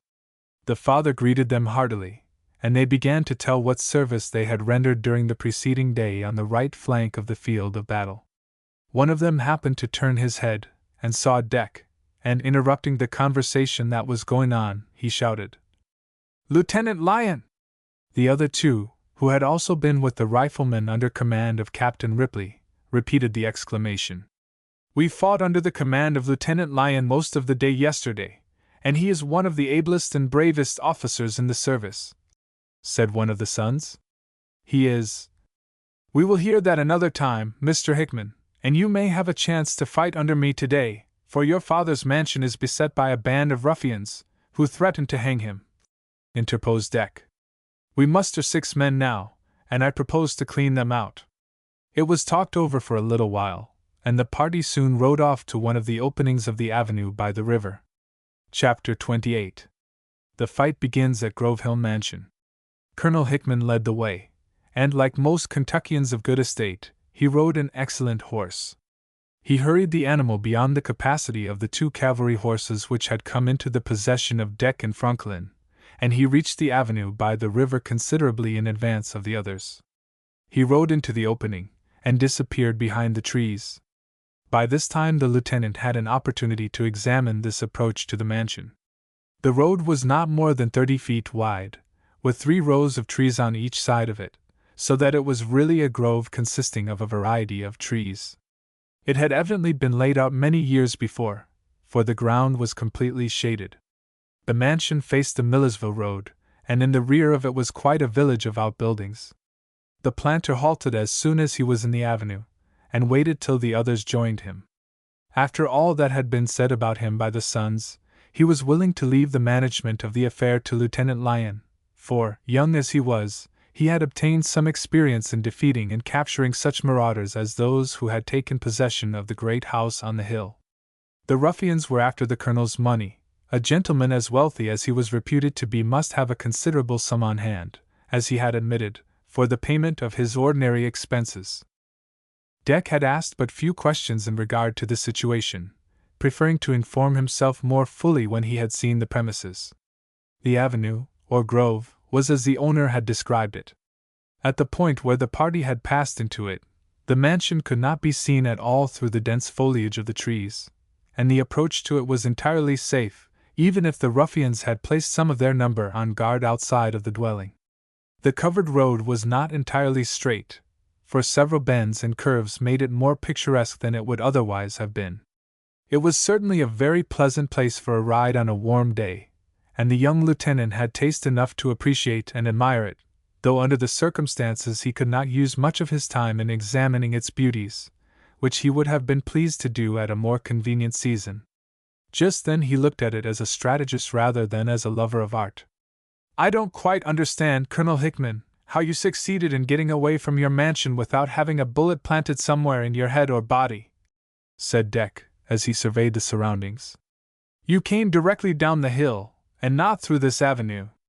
As I have told you before, I have been on the lookout for these miscreants since their former visit, when they threatened to hang me to one of my trees if I did not give up what money I had on hand," replied the planter. "I was alone on the estate, and of course I could not defend myself against 10 men armed with rifles or muskets. I kept half a dozen of my negroes on the watch upon the road, to notify me of their coming. I had my horse saddled and bridled all the time. As soon as I was informed that the ruffians were coming, I hastened to the stable, mounted, and rode down the hill by the shortest way, in the direction of the road to Harrison. I did not expect to obtain assistance before I reached Jamestown, where I thought some of the Federal troops might be posted. I was glad to find you at Cuffy's, and rejoiced to meet my sons again. If there are 10 of the ruffians, we shall still be outnumbered," added Deck. "But I hope we shall be able to outmaneuver them. My sons are riflemen, and they are dead shots at a long distance," said the colonel. "I am aware of that, for I have seen them shoot with the rest of Captain Ripley's men. I think we had better be on the march," added the lieutenant. "We will send out a couple of pickets to feel the way for us. Sergeant Franklin shall go for one, and with him one of your sons, to show him the way and explain the situation. Warren shall accompany him, and can give him all the information he needs," the planter decided. The sergeant and the planter's son started the horses, and rode off at full gallop, but they did not continue at this speed for more than halfway to the top of the hill, and they soon disappeared at a bend in the avenue. Deck and the rest of the party followed. "I think we had better leave our horses here," said Franklin, as he reined in his steed. "The sound of the horses' feet may betray us." "I obey your orders, Sergeant, but the villains will not hear us at this distance," replied Warren Hickman. "I have no doubt they are looking for the money in the house." At this suggestion they rode some distance farther, and turning another bend, Franklin discovered a 3-story building at what appeared to be the end of the avenue. He stopped his horse, and was decidedly opposed to riding any farther. He could not yet see the mansion, but through the trees he saw several other buildings. "What is the 3-story house?" asked the sergeant. "That is the stable, but it is built on the side of the hill, and there are only 2 stories on the front," replied Warren. Both of the riders dismounted, and, after securing the horses to the trees, they walked to the stable. The lower part was a cellar in the side hill, and appeared to be used as a place for storage. The planter's son led the way into this apartment, and then mounted the stairs leading to the middle story. There were half a dozen horses there, and stalls for as many more. The doors were wide open, and the pickets, or scouts, moved about very carefully. Warren then looked out of the doors and windows, but not a person could be seen, except some Negro men and women, who appeared to be skulking about the premises, apparently ready to run away in case of danger. The sergeant and the rifleman had both unslung their firearms, and were ready for business if they discovered any of the marauders. The planter's son then ascended to the hayloft, and from the windows there surveyed all that could be seen of the premises from them. "We don't get ahead much," said Warren, as he descended the stairs. "I must get at one of the servants, though they all seem to keep out of harm's way. It is time for us to know the situation here," replied Franklin, as he followed his companion down the stairs. As a matter of precaution, Warren closed the great doors, though a smaller one was left open on one side of them. They found that all the horses in the stable were saddled and bridled for use. While he was wondering what this meant, a dozen blacks rushed in through the open door. They seemed to be greatly alarmed. Adjoining the stable on each side were the carriage houses, and Warren hastened into one of them, supposing that the marauders were pursuing them, but no enemy followed them. The negroes went into the stalls and began to lead out the horses. "What does all that mean, Warren?" asked Franklin in a whisper. "I don't know," replied the planter's son as he cocked his rifle and returned to the stable. "What are you about here?" he demanded. "Mars are Warren!" exclaimed several of them. "What are you going to do with the horses, Phil?" asked Warren. "Who shut the big doors, Mars are Warren?" asked Phil, who appeared to be an upper servant of some kind. "What are you going to do with the horses, Phil?" exclaimed the planter's son angrily. "I thought the robbers had got into the stable, and I wanted to save the horses," replied the servant, breaking down at the tone of the master's son. "You are lying, Phil! You would not have dared to come into the stable if you had supposed the robbers were here. We was gwine to run away on de hosses," added a very black fellow. "Don't know who shut de big doors, Mars are, if de robbers don't do it," said another, who was evidently a field hand. "I didn't think there was more'n one of them here," added Phil, as he held up a revolver with which he had armed himself after the departure of the planter. "I meant to kill him, and get away with the horses. Perhaps you would have done so. I'd do it for sure." "Now, where are the robbers?" asked Warren. "In the house. We don't see any for more'n half an hour. I think they looked part of the house over to find the money, and then went upstairs to hunt for it," replied Phil, who appeared to be an intelligent fellow, far superior to the rest of them. "Very well, you may get on the horses, and ride down the avenue till you meet the colonel," added the son of the planter. "Now, Sergeant, we will find the condition of things in the house." The negroes led all the horses down an inclined plane into the cellar. This was not an uncommon device in large cities to economize space, but the planter had caused it to be built for just such an emergency as the present, and he had made his escape in this manner from the estate. The terrified servants mounted the horses in the cellar, and entered the avenue by the way Warren and the sergeant had left it. The two scouts passed out of the stable by the same door. Keeping behind the outbuildings, they reached the side of the mansion. Passing entirely around it, they looked in at every window very cautiously, but were unable to see a single gorilla on the lower floor. By an outside door they went into the cellar of the dwelling. They found several places where the earth had been dug up, but not a man was to be seen. "Now, Warren, I am going upstairs, and I should like to have you return to the avenue, and bring up the rest of our party as quickly as possible," said Franklin in a low tone. "Upstairs!" exclaimed the planter's son. "Do you mean to throw away your life?" "Not if I know myself, but I wish the lieutenant was here," replied the sergeant, who had noted the stairs that led to the next floor. "I will do as you say, Sergeant, but I hardly expect to find you alive when I come back," answered Warren. "I believe I can take care of myself, and I think these ruffians have put themselves just where we want them," said Franklin, recalling the strategy at Mr. Halliburn's mansion. Warren left the cellar by the same way they had entered, and made his way around the outbuildings to the avenue. Franklin stole up the stairs, after he had removed his shoes, and looked into half a dozen rooms on the first floor. The carpets had been partly torn up, the furniture overturned and broken up, the closets ransacked, and abundant other evidence that the search for money or other valuables had been completed in this part of the mansion. On the floors of the second story he could hear the tramp of shoes, the cracking and snapping of furniture, and the rough speech of coarse men. The search for money was still in progress, and the planter's son was sure the marauders would not find that which they were seeking. The money might be safe, but that was certainly not the case with the mansion and furniture. In the great hall, in a corner behind the front door, the sergeant found a large steel safe, with its door wide open and entirely empty. The planter had evidently removed his valuables, including his books and papers, to what he believed was a more secure depository for them. The robbers had drawn it out from the corner, plainly to search behind it for the hidden treasure. Franklin opened the front door of the mansion, and then deposited himself behind the safe, the house door concealing him on the open side. His carbine was in condition for immediate use, and he had taken a revolver from the horse he had ridden belonging to the trooper who had perished in the river. The noise upstairs continued, and he had become somewhat impatient for the appearance of the rest of the party. He was inclined to open the ball, But he concluded that it would be a piece of rashness for him to do so, and he refrained from doing anything. Between the door and the safe he obtained a full view of the head of the staircase. "There comes the planter!" shouted someone in the hall above. "Hang him!" yelled another. "Downstairs all together!" cried the first speaker, who was perhaps the leader of the ruffians. He was the first to appear at the landing. Several voices repeated the cry to hang the colonel. At that moment a shot was heard, and the first ruffian came tumbling down the steps.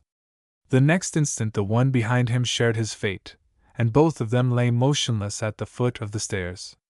A moment later Deck rushed in through the open door, followed by the 3 riflemen. Chapter 29. A New Method of Operations. The fall of the 2 ruffians evidently created a panic among the robbers, for they all retreated from the head of the staircase. They could not see the person who had fired the shots. Franklin had used the heavy revolver of the trooper, reserving his carbine for more difficult practice. There was a pause, for no more victims were in sight. "You are in a dangerous position, Lieutenant Lyon," said the sergeant, as soon as Deck rushed into the hall. "Where are you, Sergeant?" asked the officer, as he retired from his exposed situation. "Behind the safe," replied Franklin. "Ask one of the planter's sons if there are any other stairs from above." "Another staircase at the rear of the hall," answered Warren. "Go there quick," said Deck, as soon as he had mastered the situation. "If anyone attempts to come down, shoot him on the instant. But let them surrender if they will do so." "Surrender!" exclaimed Harlan in disgust. "I don't feel exactly like letting one of the men that want to hang my father surrender." "Let them surrender," replied Deck very decidedly. "From my position I could manage the whole of them," interposed the sergeant. "You are in a safe place to do so," added the lieutenant. "Some of the party ought to look out for the outside of the house, or the ruffians will escape from the windows," suggested the sergeant. "Colonel Hickman is outdoors, with his negroes, to keep watch of the windows," answered Deck. "You have begun the fight here on the plan we adopted at Mr. Halliburn's. I was thinking of fighting it out alone when one of the ruffians upstairs shouted that Colonel Hickman was coming, and the cry was to hang him. They started to come down, and I dropped 2 of them, the others ran away. I can dispose of them as fast as they show themselves," Franklin explained. "Give them a chance to surrender before you kill them, Sergeant." At that moment a shot was heard from the rear end of the hall, and the lieutenant hastened to ascertain the occasion of it. One of the ruffians had attempted to come down the back stairs, and Warren had put a rifle ball through his head. There were only 7 of the marauders left in the house, and the 2 parties were equalized. "Upstairs!" hailed Deck, when the 3rd ruffian had fallen. "What's wanted?" shouted someone who was prudent enough to keep out of sight. "You may surrender if you prefer that to being shot," replied Deck. "On what terms may we surrender?" demanded the spokesman of the 2nd floor. "No terms." "Do you mean to murder us all?" "It would serve you right. You came here to hang Colonel Hickman, and you would have done so if he had not found friends to assist him in defending his property and his life," added the lieutenant with proper indignation. "We did not intend to hang him if he gave up his money. He is a rich man, and he could afford to part with some of it," said the spokesman. "That is the argument of pirates and robbers. If you wish to surrender, say so, and do it quick." "We have nothing more to say," returned the spokesman. For an hour longer the situation remained the same. But it required only Franklin at the main staircase, and Warren at the rear one, to keep the 7 ruffians where they were. The villains were all armed, the planter said, and the lieutenant was not willing to sacrifice the life of even a single member of the loyal party. But the sergeant was impatient to terminate the affair. Deck had seated himself in the parlor in the midst of the broken furniture, where he could talk with the sergeant. "This is becoming rather monotonous," said the latter. "I don't think it is prudent to go up and attack the ruffians," replied Deck. "But I think that something can be done from the outside," suggested Franklin. "What?" asked Deck. "I don't know. I will go out and see if anything can be done. I should like to return to the camp of the Riverlons, for I suppose my father and the others still believe that you and I were killed in the fight at the entrenchments," replied Deck, as he passed out of the house at the front door. He found Colonel Hickman on the end piazza of the mansion, seated in one of the armchairs. But he was astonished to see the display of arms near him, and he concluded that the weapons the planter kept in his spring house had been brought up by the Negroes to the piazza. At least a dozen rifles were standing against the side of the house, and a box of revolvers was near them. On each side of the colonel was a brass field piece, with several boxes which he supposed contained ammunition for them. "You seem to be ready for battle, Colonel Hickman," said Deck, as he surveyed the armament. "I am ready, and I expect to have a use for these rifles and field pieces before night," replied the planter. "Today?" queried Deck. "I expected 3 times as many as came this morning, but I suppose the rest of them have cleaned out some other mansion. The ruffians in the house promised to come with 30 men when they were here before. If all the white men belonging on the plantation had not been absent, we should never have let this lot of infernals come near the place. But I think we had better get rid of the lot here now before we entertain another horde of them," suggested the lieutenant. "The sergeant appears to have locked up the ruffians in the 2nd story as though he meant to keep them there the rest of their natural lives," replied the planter. "We have not yet lost a single one of our number. It is the policy of war to save your own men while you destroy the enemy," added Deck. "The next thing to be done is to drive the ruffians out of the house." "That seems to be easier said than done," replied the colonel, with an inquiring look at the young officer. "How do you propose to do it?"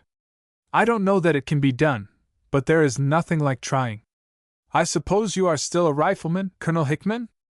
"I am, as I have been since I was a dozen years old." "I have my old rifle here," he answered, pointing to the dozen of them resting against the side of the house. "I judge that you have some plan in your busy young head, Lieutenant. I am ready to obey all your orders, without regard to my age." Deck stated his plan, which he had arranged after a survey of the surroundings of the mansion. It involved a change of position among the men, the most important of which was placing the planter behind the safe in the hall, thus releasing Franklin for more active duty.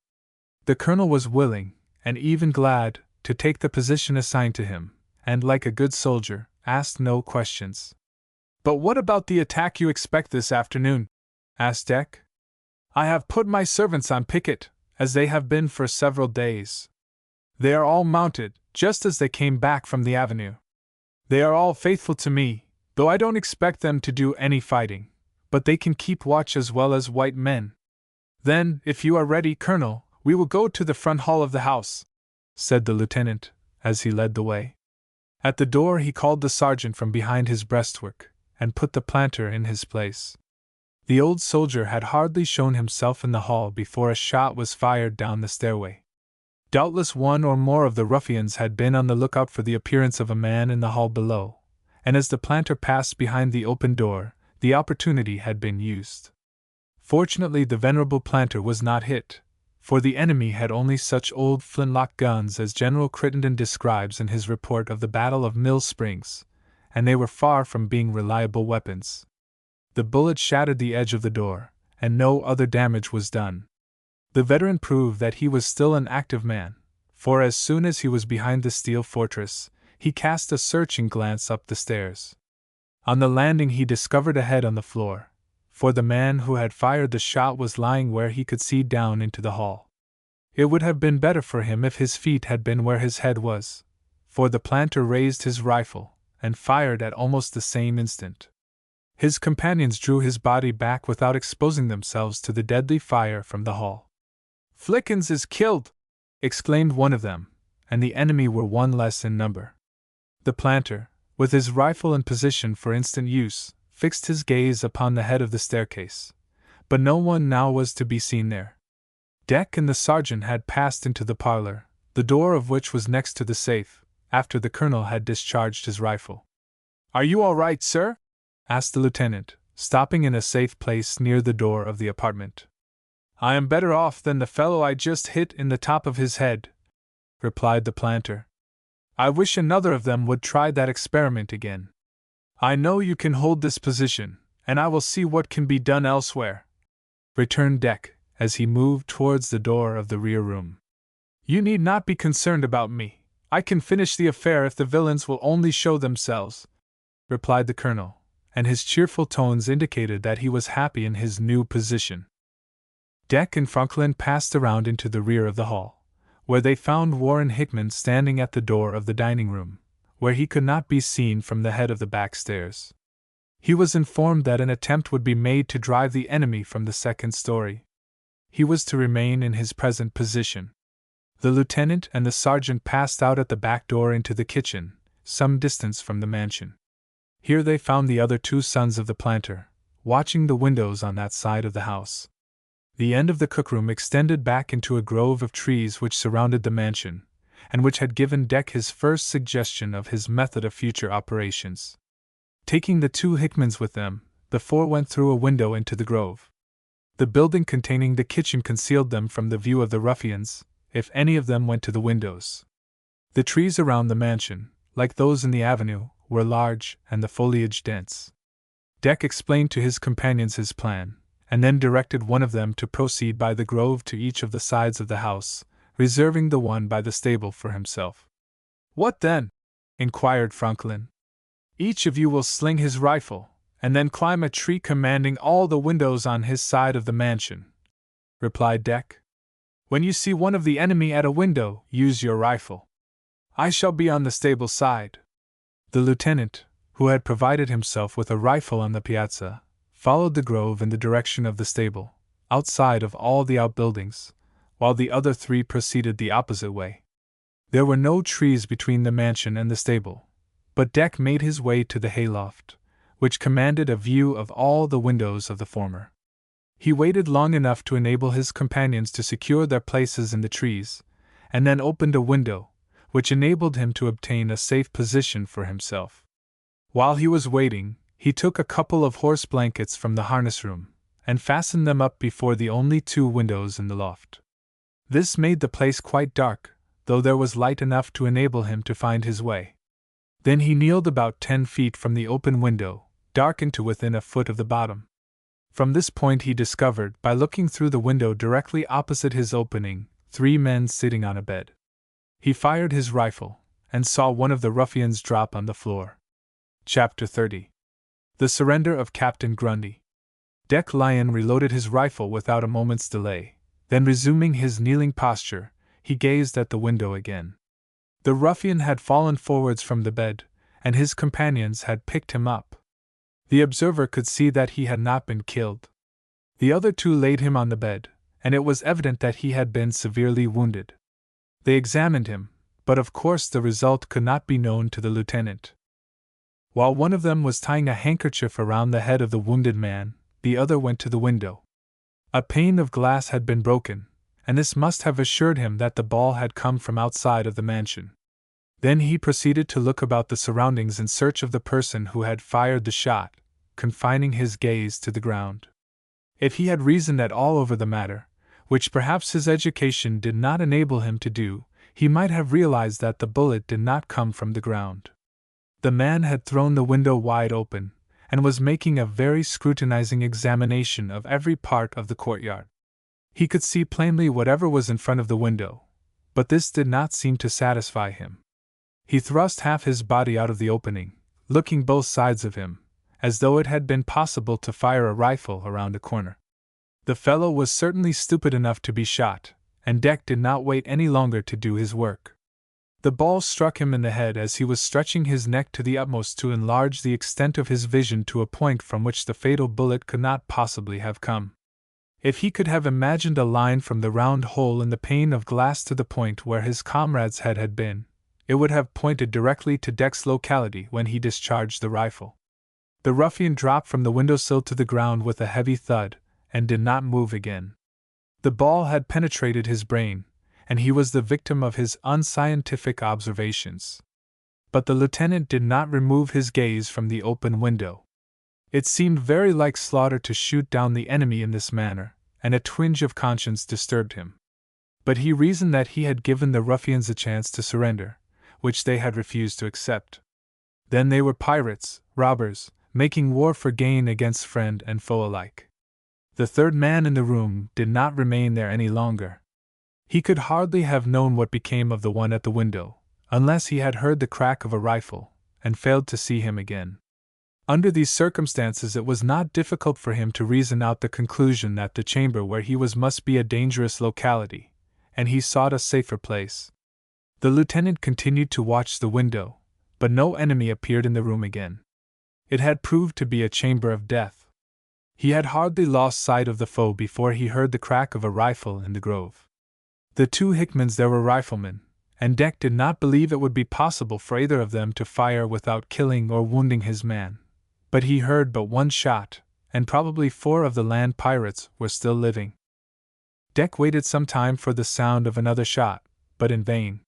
He did not believe another ruffian would enter the fatal room commanded by his position, and he decided to seek a more promising place for his operations. Since the shot he had heard, he was confident that none of the enemy would show themselves at the windows. He descended to the cellar of the stable, and then, by the way he had come, reached the kitchen, and then the parlor, at the door of which the planter was fortified. "Anything new, Colonel Hickman?" he asked. "Yes, indeed," exclaimed the sentinel over the staircase. "What have you been doing outside?" "Something has happened. I think we have reduced the enemy by 3, and perhaps more," replied the young officer, and he proceeded to explain what he and his companions had been doing. "You think you have knocked down 3 or more of the robbers?" "As many as that." "Then that explains it." "Explains what?" asked Deck, as much puzzled by the exhilarated tones of the planter as by his questions. "One of them hailed me some time ago, and wanted to see the one in command. I told him the commander was not in the house, but was conducting the fight outside. He asked me to send for him, but I refused to do so. I did not intend to interrupt your operation, for I never take another's command away from him," replied the colonel, indulging at the same time in a chuckle, to which he was somewhat given when pleased. "Do you know what he wanted?" "I do, for he shouted down the stairs that he and the rest of them desired to surrender." "Then we will let them do so," added Deck, who was not disposed to fight after the battle had been won. "What shall you do with them after they have surrendered, Lieutenant?" asked the planter, plainly much interested in the question. "I shall do nothing at all with them. I am not the judge or the civil power of Russell County.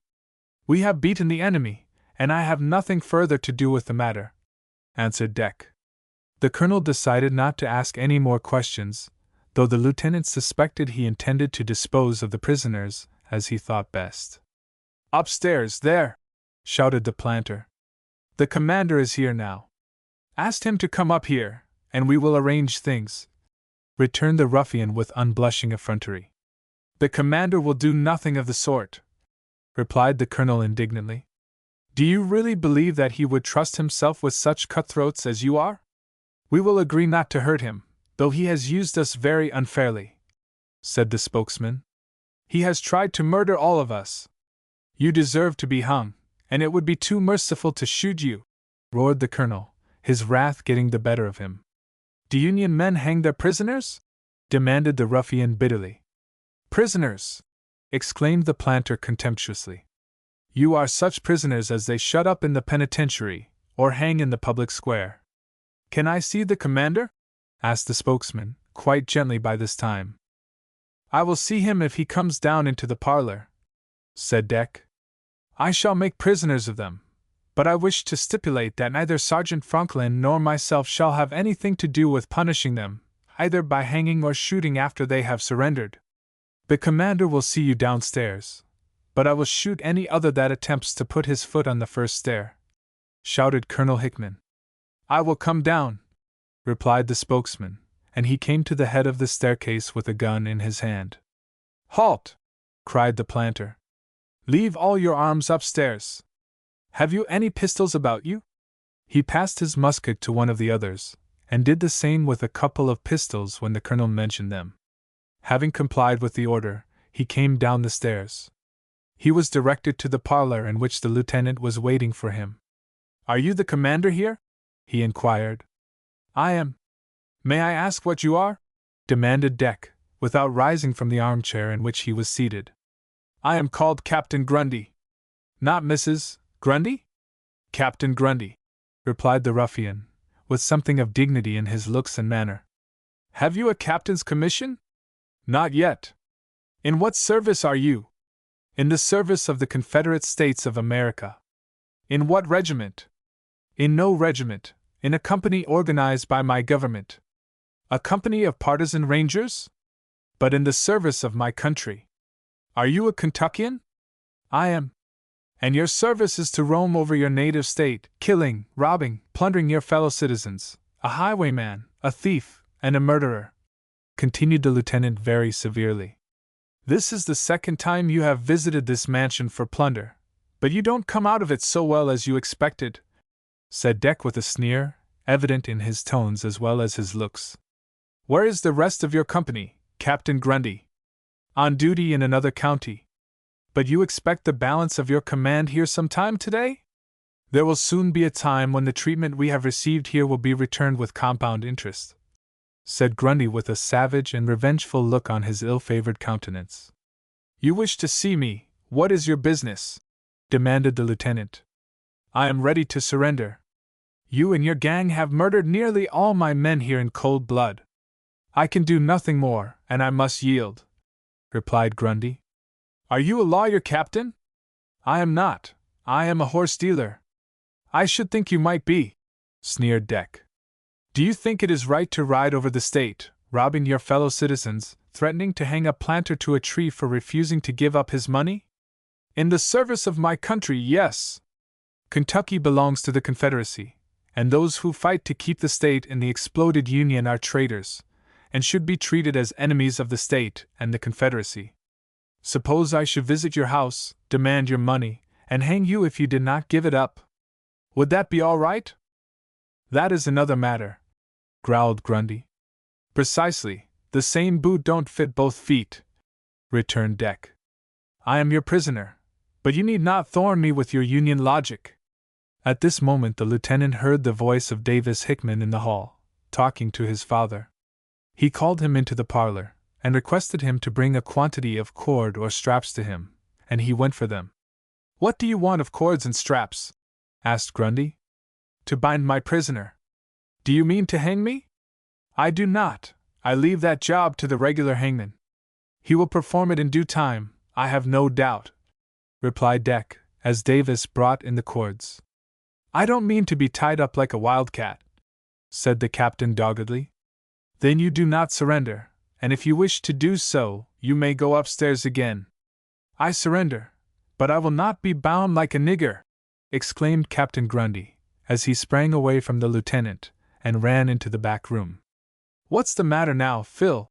Demanded the colonel, as the mulatto of this name rushed into the hall, panting more from excitement than physical exertion, for his horse was at the door.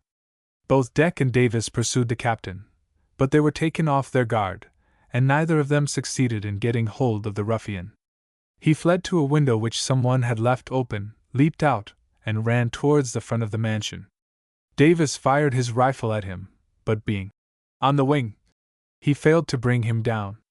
Deck, believing that the fight was finished, had left his rifle in the parlor. The Lord save us, Mars our CUNL! Shouted Phil, as he broke into the hall.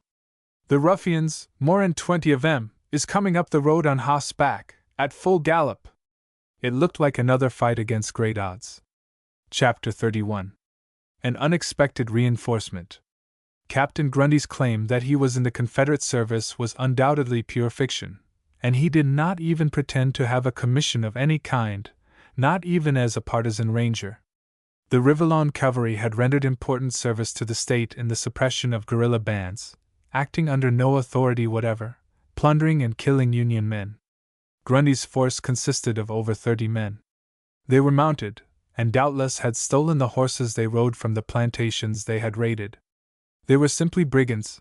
They wore no uniform beyond a belt, and had taken no part in the battle of the day before. Their leader was an enterprising man, and seemed to be operating at the same time in several places. Their sole mission was to rob the planters, and they were especially eager to obtain money, though it was a very scarce article in the state.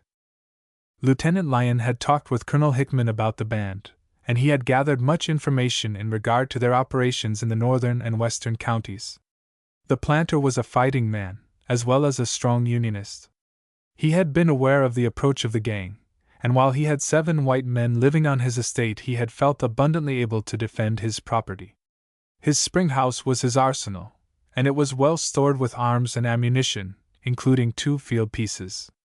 He was not a man to be intimidated, as many loyal citizens had been, and he had made his preparations to give the brigands a warm reception when they paid him a visit, as he had no doubt they would. After the return of the colonel with his reinforcements from the ferry, Deck Lyon had not had the opportunity to examine minutely the premises, especially outside of the immediate scene of operations. He had followed Captain Grundy from the mansion when he escaped from the parlor in company with Davis. The latter had fired at him, but the density of the grove interfered with his aim, and the ruffian had suddenly disappeared. Outside of the grove there were no trees, and the lieutenant saw on a hill the mounted gang riding at full speed towards the elevation on which stood the mansion. The road was a private one, and very narrow. Deck counted 24 riders in the distance, for they rode 2 abreast. As he and his companion came out of the grove to the front of the mansion, the officer discovered something that looked like a mound of earth on one side of the road to the mansion. "What is that, Davis?" asked Deck, pointing at the work. "That is the governor's fortification," replied the rifleman. "The governor's? Not the governor of the state, but my father's." "What is it?" asked the lieutenant curiously, for he had not been able to make out the use of the mound. "Come in a little nearer to the mansion, and you will see," replied Davis, and he led the way across a corner of the grove. "It looks like a fort," added Deck as he obtained a view of the inside of the earthwork. "That is just what it is," said his companion. "The governor has kept a squad of the servants over on the hill you see at the farther end of the valley through which the road passes, as sentinels. They all have horses, and when they discover the approach of an enemy, they gallop to the mansion and notify the colonel. We are as careful of our lives here as you have been since you came." "What's coming now?" inquired Deck, as he heard the tramp of footsteps behind him. "The governor's coming, and I think we will go and meet him," replied the planter's son, and he led the way through the grove towards the great house. It was quite a procession that advanced at a rapid pace from beyond the building. At the head of it rode Colonel Hickman, mounted on the horse he generally used. Next behind him came his sons Warren and Harlan. Then came Phil, leading a mule harnessed to a wagon, with all the other servants following it. Last of all came the 2 field pieces Deck had seen on the piazza, each of them drawn by 2 mules. About a dozen Negroes appeared in the rear and on the flanks of the column, and the lieutenant wondered where they had come from, though there was a village of huts some distance from the stable. "How many of the robbers are left in the second story of the mansion?" asked Davis, as the procession approached. "Only 2, I think, though I am not sure," replied Deck, and he proceeded to reckon up the number that had been put out of the way. "Only 2? Enough to burn the house," added Davis. As he spoke, he raised his rifle and fired. The lieutenant looked at the house, and saw one of the ruffians fall at the open window, over the piazza. No doubt he and the other ruffian who remained in the house had heard the commotion on the premises, and Phil had shouted loud enough to be heard in every room. The one who had gone to the window evidently could not control his curiosity, and it had cost him his life. "Probably the other has looked out the window also, and has seen the approach of the rest of the gang," said Davis, as he reloaded his rifle. "He can leave now if he wants to, for there is no one left in the house to prevent him from going. But I don't like to have another added to the number of the enemy." The rifleman walked over to a point where he could obtain a better view of the other window. It was open, but no one could be seen in the room. Very likely he had heard the report of the rifle which killed the other, or the noise of his fall. At any rate, he did not show himself. "No more game here just now," said Davis, and he and Deck walked over to the fort. They found the 2 brass guns in position for use, and Warren in charge of them. 4 of the servants, including Phil, were his assistants. The dozen rifles Deck had seen on the piazzas, and the heavy revolvers, were leaning against the trees, or hanging from the branches. The mule wagon was in the grove, containing the ammunition, The mules harnessed to the 4 trucks of the gun carriages were at a safe distance, and everything seemed to be ready to open fire upon the enemy. "Colonel Hickman, you are much more familiar with the situation here than I am," said Deck when he met the planter. "You are a veteran soldier, and I am glad to resign the command and pass it over to you." "I accept it, for I know the ground, as you say, but I shall be happy to have your counsel," replied the colonel. "I have none to offer at present. I will take a rifle, and act with your sons, though they are better riflemen than I am. All we have to do is to blaze away when the enemy begin to rise the hill, and I shall use the same weapon. Warren is the chief gunner, and he has trained some of the servants to handle the guns," said the planter, looking down the hill. "Can any of your Negroes handle a rifle, Colonel?" asked Deck, recalling the time when his father's servants had been armed with muskets, and had made good use of them at the Battle of Riverlawn. "Some of them can, but I have scruples against arming them for fighting purposes." "So had my father, but when it came to the question of defending himself and the members of his family against a mob of ruffians such as those now approaching your mansion, for they threatened to burn his house and hang him to a tree, he did not hesitate," added Deck, recalling the stirring events of that time. "Of course there was no place for them in the army, though the overseer has kept them in training for the defense of the family and the plantation. We have no time to discuss that question now, and the Negroes are assisting Warren at the guns," replied the colonel. "But who is that man over on the left? He seems to be running with all his might towards the column of the robbers." "That must be Captain Grundy, who surrendered and then ran away," answered Deck. "But he is too far off even for the riflemen." The chief of the brigands had taken a wide sweep in order to reach the approaching force of mounted men, and was now about as far from them as from the colonel's fort. The face of the country was uneven, and he soon disappeared behind a hill. Lieutenant Lyon had endeavored to obtain some information in regard to the Riverlawn cavalry of Warren Hickman as soon as he found the time to do so.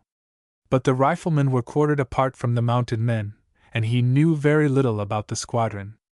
In the morning it was ascertained that General Crittenden's forces had evacuated the fort and crossed the river. The sharpshooters, being no longer needed, had been dismissed, and the planter's sons had gone directly to their home. "There comes Cuffy the ferryman, riding with all the speed he can get out of his poor horse," said Warren, as he pointed to the Negro coming across the field from the Jamestown road. "He is devoted to the governor, and I think he brings news of some sort, good or bad." Between the mansion and the road there was a hill which prevented them from seeing the road, but the Negro soon reached the fort, which was his nearest point. He drew in his rein, and stopped his steed at one end of the breastwork. He was out of breath, apparently from excitement rather than exertion. "Dar's a whole comp New York of sodgers on hossback comin' down de road," shouted Cuffy, as soon as he could collect breath enough to speak. "What are they, Cuffy?" demanded Warren. "Sodgers. Mars are Warren. Of course they are soldiers, but on which side do they belong? Dressed in blue, Mars are Warren. Mews be Union. The force must be one, or both, of your companies, Lieutenant," added Warren. "I heard something said about sending them on a reconnaissance when Captain Woodbine dismissed the riflemen. Where is the company now, Cuffy?" "Dey done halt behind dat hill, and send 2 men to de top obiet," replied the ferryman, who was quite cool by this time. "Here comes the governor, and he will be glad to hear Cuffy's news," added the chief of artillery. "We shall be able to drive the brigands off now." "Drive them off!" exclaimed Deck. "I hope we shall be able to do something better than that." "What better than that can we do?" asked Warren. "Do you want to put them in condition to raid the next plantation, and hang the owner if he won't give up his money by tomorrow?" Colonel Hickman came into the fort, and his son promptly gave him the welcome news. He added that Lieutenant Lyon had some views of his own in regard to the situation, and did not believe in simply driving the enemy away. "I should be glad to hear your views, Lieutenant," said the planter, turning to the young officer. "Of course the major or captain in command of the cavalry does not know the country in this vicinity, though Cuffy says men have been sent to the top of the hill to obtain information," said Deck. "But they can see nothing, for there is another and higher hill between them and the enemy. With your permission, Sergeant Franklin and myself will join our company if they are in the road. Perhaps the entire squadron is there. What is your plan, Lieutenant? Asked the colonel, a little impatient in his manner. We ought to capture every one of that gang, and it can be easily done. How? I don't know who is in command of the force, but I should suggest to him to send half of his command to a position under cover of the hill nearest to the road, and the other half around the north end of the same hill, replied Deck earnestly. We shall have them between the jaws of a vice then. Excellent, Lieutenant! Exclaimed the colonel. The coming of this force is a godsend to us. You and the sergeant can go at once, but you must both have better horses than those old stags the runaways left. The planter selected 2 of his best animals for them, and they galloped across the field to the road. As they approached the river lawns, they were recognized, and a hearty cheer welcomed them. Chapter 32. Deck Lyon's Plan of Battle. Lieutenant Lyon soon ascertained that the force in the road included the 2 companies of the squadron. The cheers of those who were on the right of the column brought Major Lyon and Captain Woodbine to the front, and as soon as they learned the cause of the cheering they rode forward to meet the returning wanderers. I am glad to see you again, Dexter, said the Major, as he extended his hand to his son. I am just as glad to see you, Father, replied Deck, returning the hearty pressure of the hand. Sergeant Franklin was greeted in the same manner, and heartily welcomed by the commander of the battalion. The staff officer had halted a couple of rods behind the Major, to permit the father and son to meet without being observed. You come back as from the grave, or a Confederate prison, said the Major, still holding the hand of his son, and betraying more emotion than he was in the habit of manifesting. I have been neither in a grave nor a prison, answered the lieutenant very cheerfully. We concluded that you had been either killed or captured, and I am rejoiced to see you again alive and apparently well. I am as well as I ever was in my life, but we must not stop to talk now, Father, for the services of your command are greatly needed in this vicinity, said Deck. Where? Demanded the Major, releasing his son's hand, and beckoning to the staff officer, who immediately rode to the spot. I am very glad to see you again, Lieutenant Lyon, said Captain Woodbine, grasping the hand of the young officer. We feared that you were a prisoner, or that something worse had happened to you. But Dexter tells me that my force is needed here, Captain Woodbine, interposed the Major. And we must hear his story at some other time. Where are we needed, my son? On a hill a mile from here is the mansion of Colonel Hickman, replied Deck, pointing in the direction of the house. Part of a gang of guerrillas have been in possession of it all the morning, and threatened to hang the owner if he did not give up his money. It is the old story, added the Major. But we have shot all but 1 or 2 who were in the mansion, and the rest of the gang, 24 of them the servants say, are now approaching the hill, continued Deck. Then we will not remain here another moment. I sent Knox and Sluter to the top of the nearest hill to make an observation, said the Major. They cannot see the ruffians, for there is another hill that conceals them, Deck interposed. I know the lay of the land here, and if you will allow me to give advice which is not asked for, I will do so. Certainly, exclaimed the staff officer, who was the superior of the Major. State your plan at once, Lieutenant. By this time Captain Grundy, the leader of the gang, has joined his force. They are advancing by a private road from Millersville, Deck explained. Colonel Hickman has 2 field pieces behind a breastwork, and a few riflemen, and he is ready to give the ruffians a warm reception, though the enemy are 4 to his 1. My advice is that the 2nd Company march towards the mansion, with Sergeant Franklin as guide, and halt under cover of the hill nearest to the private road. Let the 1st Company march in the opposite direction, with me as guide, and halt behind another hill near the private road. Very good, exclaimed the Major. That is all clear enough, and the plan is to put the enemy between the jaws of a vice. That is just what I said to Colonel Hickman when I explained the plan to him, added Deck. The Major led the way up to the main body of the troopers. While the commander was giving his orders to the 2 captains of the companies, the 2 sergeants returned from the hill, and reported that nothing was to be seen in any direction, for the view was obstructed by other hills. When Knox had made his report, he happened to see Deck. He rushed upon him, grasped him in his arms, and lifted him from the ground as though he had been a baby, hugging him in a transport of rapture, to the great amusement of officers and soldiers. "I was afeard you had gone where you couldn't hear the bugle call, little un, and I bless the Lord with all my might that you ain't food for the worms or the crows," said the big Kentuckian fervently.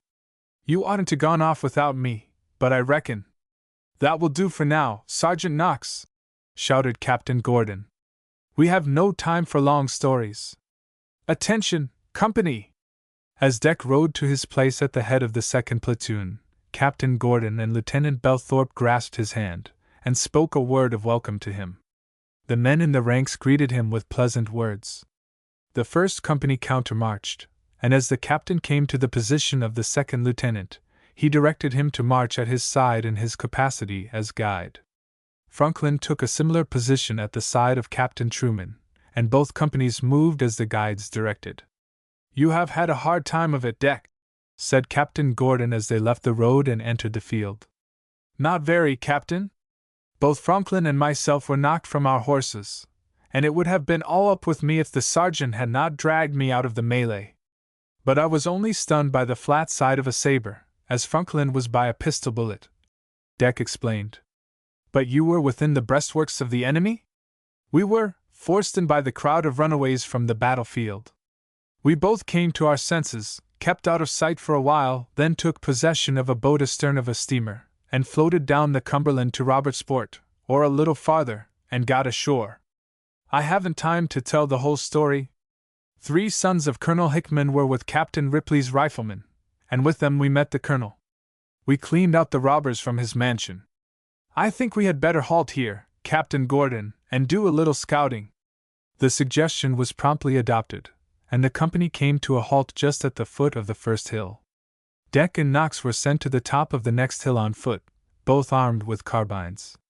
There were trees and bushes on the summit, but not on the sides of the elevation. They took a position in the shelter of this growth, but the guerrillas were not yet in sight. They must have halted for some time, and Deck conjectured that Captain Grundy must have joined them, and had taken the time to tell his story. "I see nothing of them yet, Life," said the lieutenant, after he had surveyed the country in all directions. "Which way they come in, Deck?" asked the sergeant.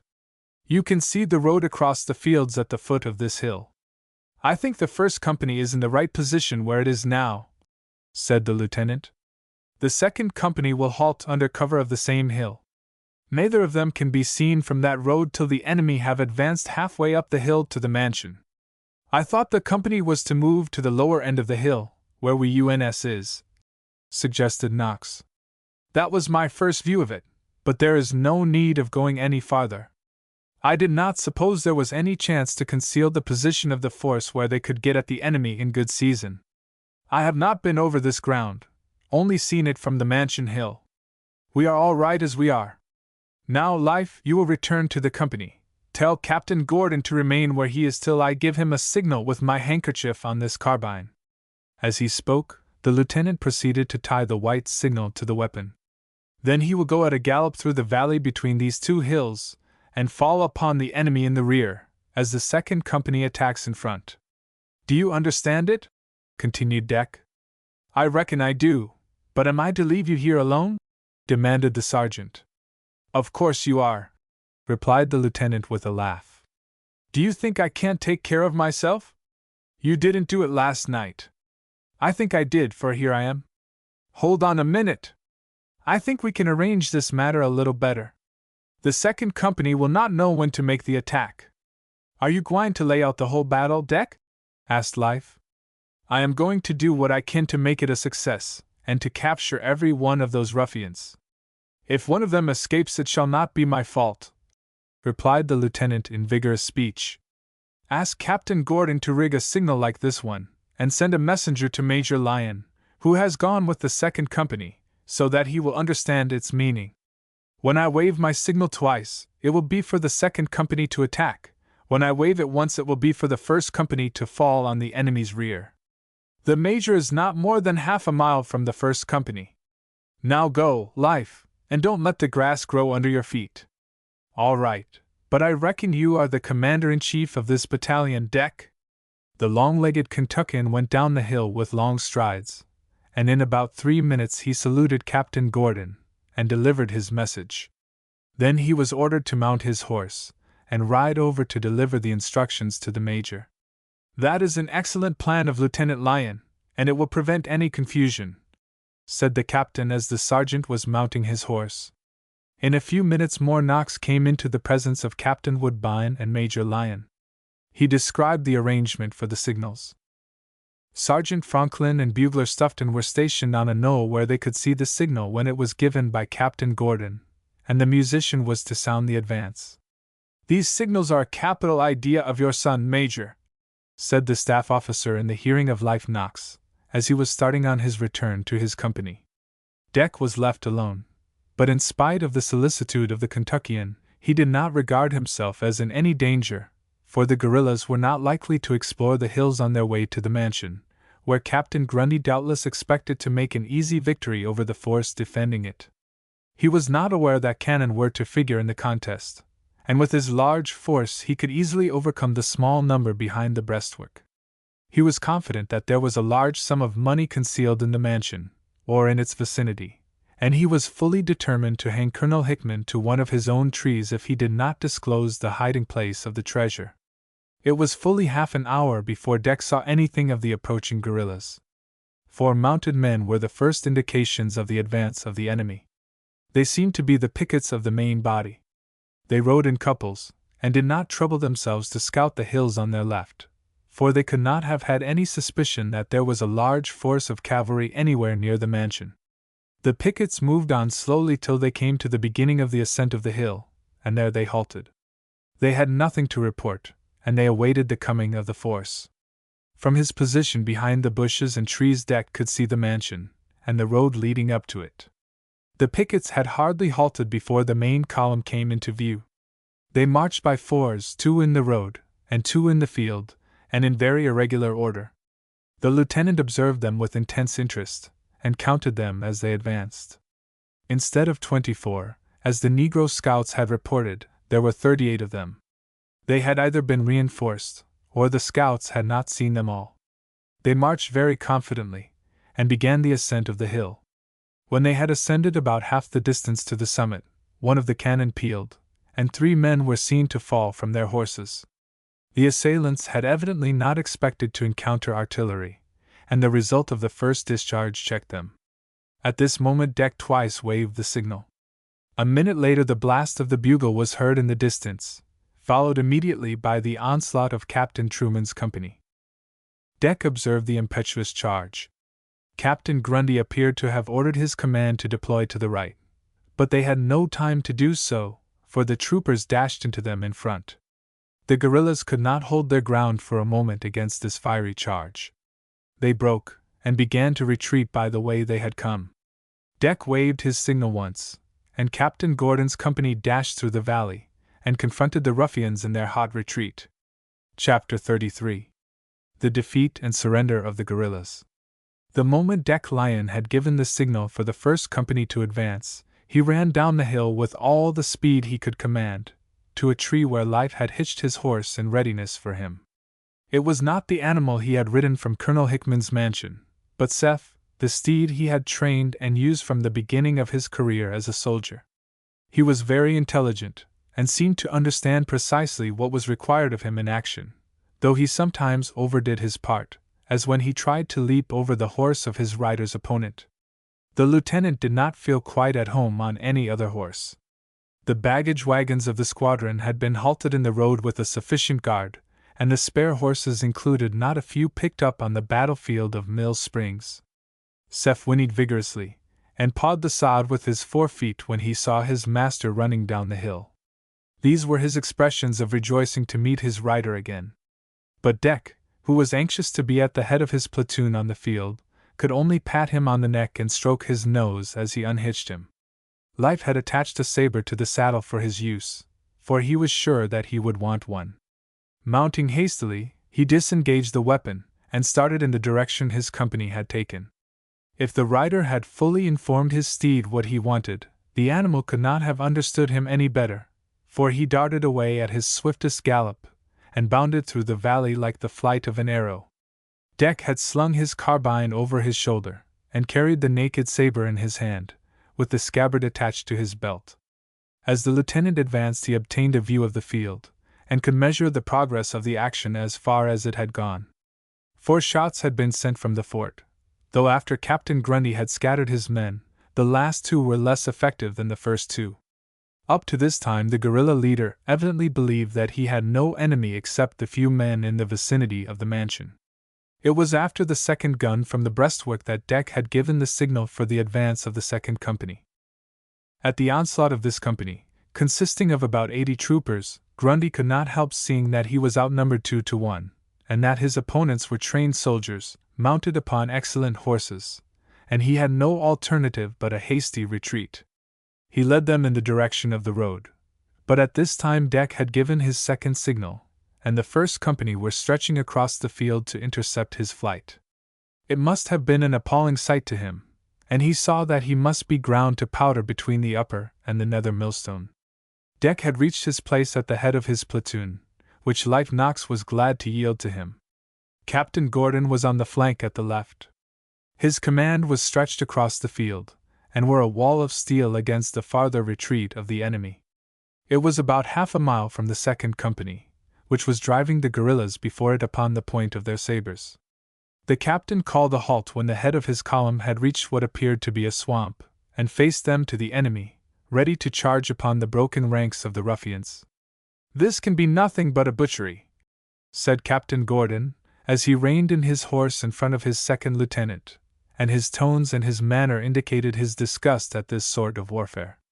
"When I was in the mansion, Captain Grundy surrendered to me, but when I proposed to secure him with cords and straps, he broke away from us, and we were unable to recapture him," added Deck.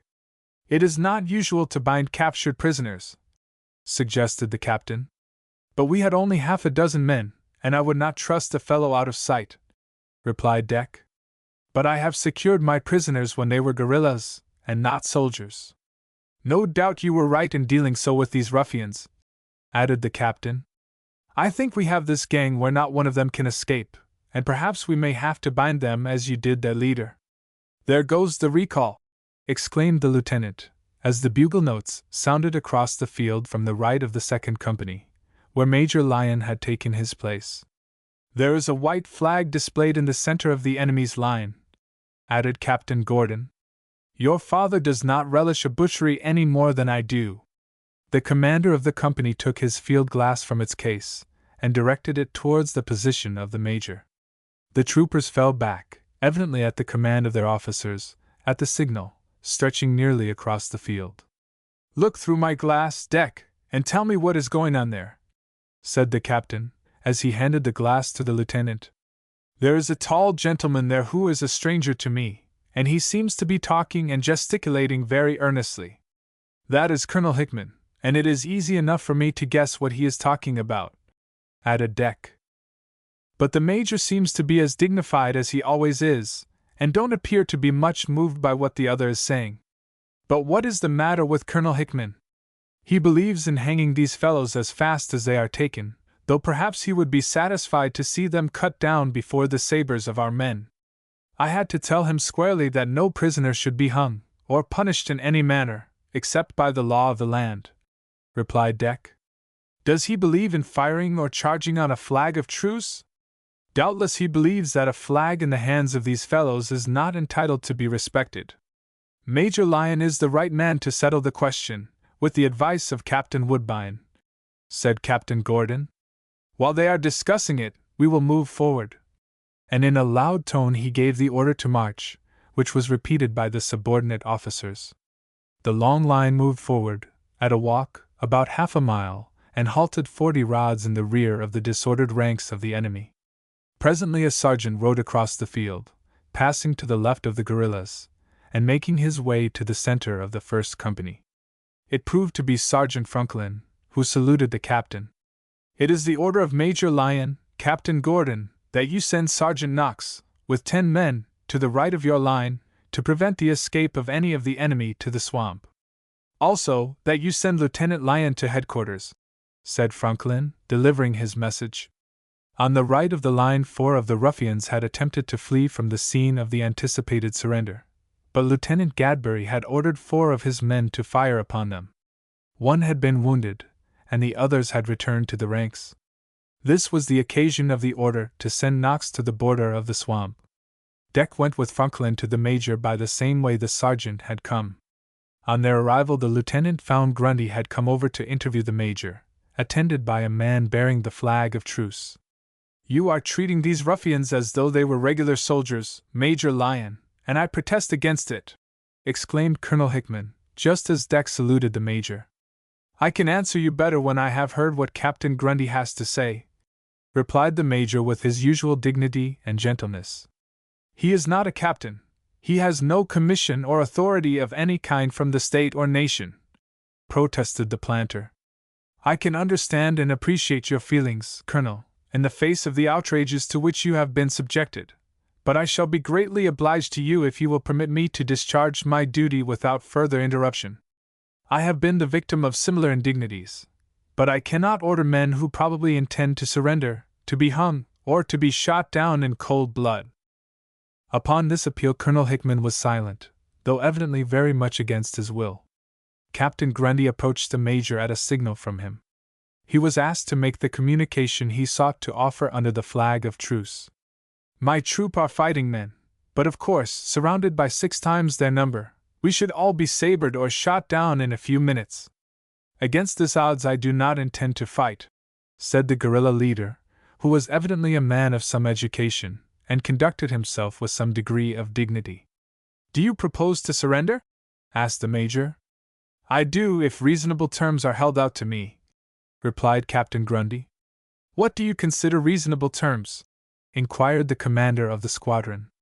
"That we should lay down our arms, retain our horses, and retire to our homes, returning to our usual occupations," answered the captain of the ruffians.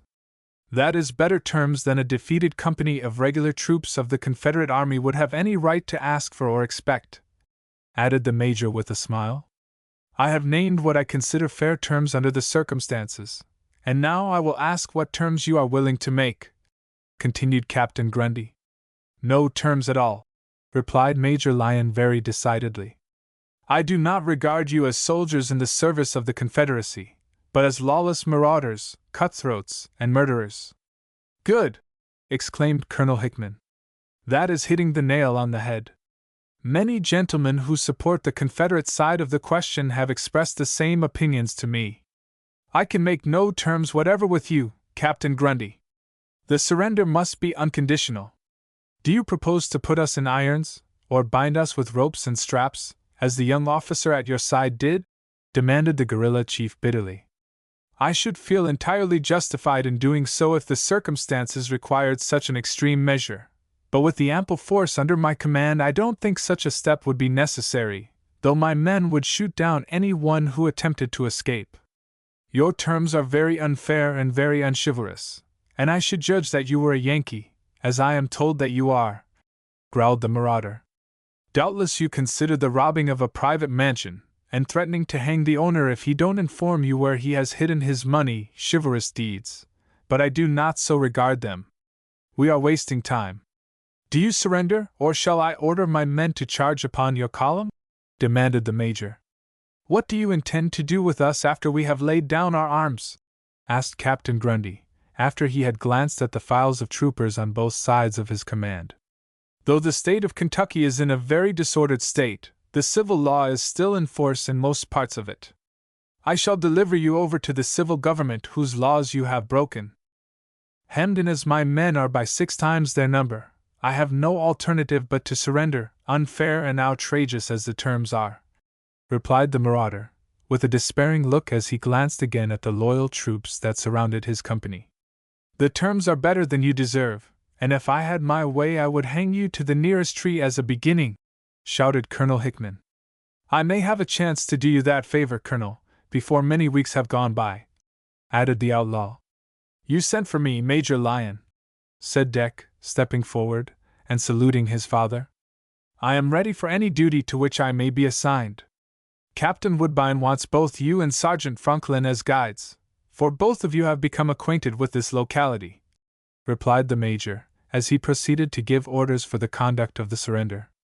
The first company was moved up, and the guerrillas marched in single file between the two, laying down their arms, though a couple of sergeants searched them for pistols and knives. Lieutenant Blanks, with the second platoon of the second company, was detailed to march the prisoners to Jamestown, which was the capital of Russell County, where they were to be delivered to the sheriff. It was not a long march, and the platoon rejoined the squadron on the bank of the Cumberland at dark. The next day a mob took Grundy from the jail, and hung him in the village, and possibly Colonel Hickman knew more about the affair than any other single person. The colonel was the highest type of a Kentucky gentleman, and no one not in his difficult position could fully comprehend his apparently ferocious views. Chapter 34. The gathering of a new command.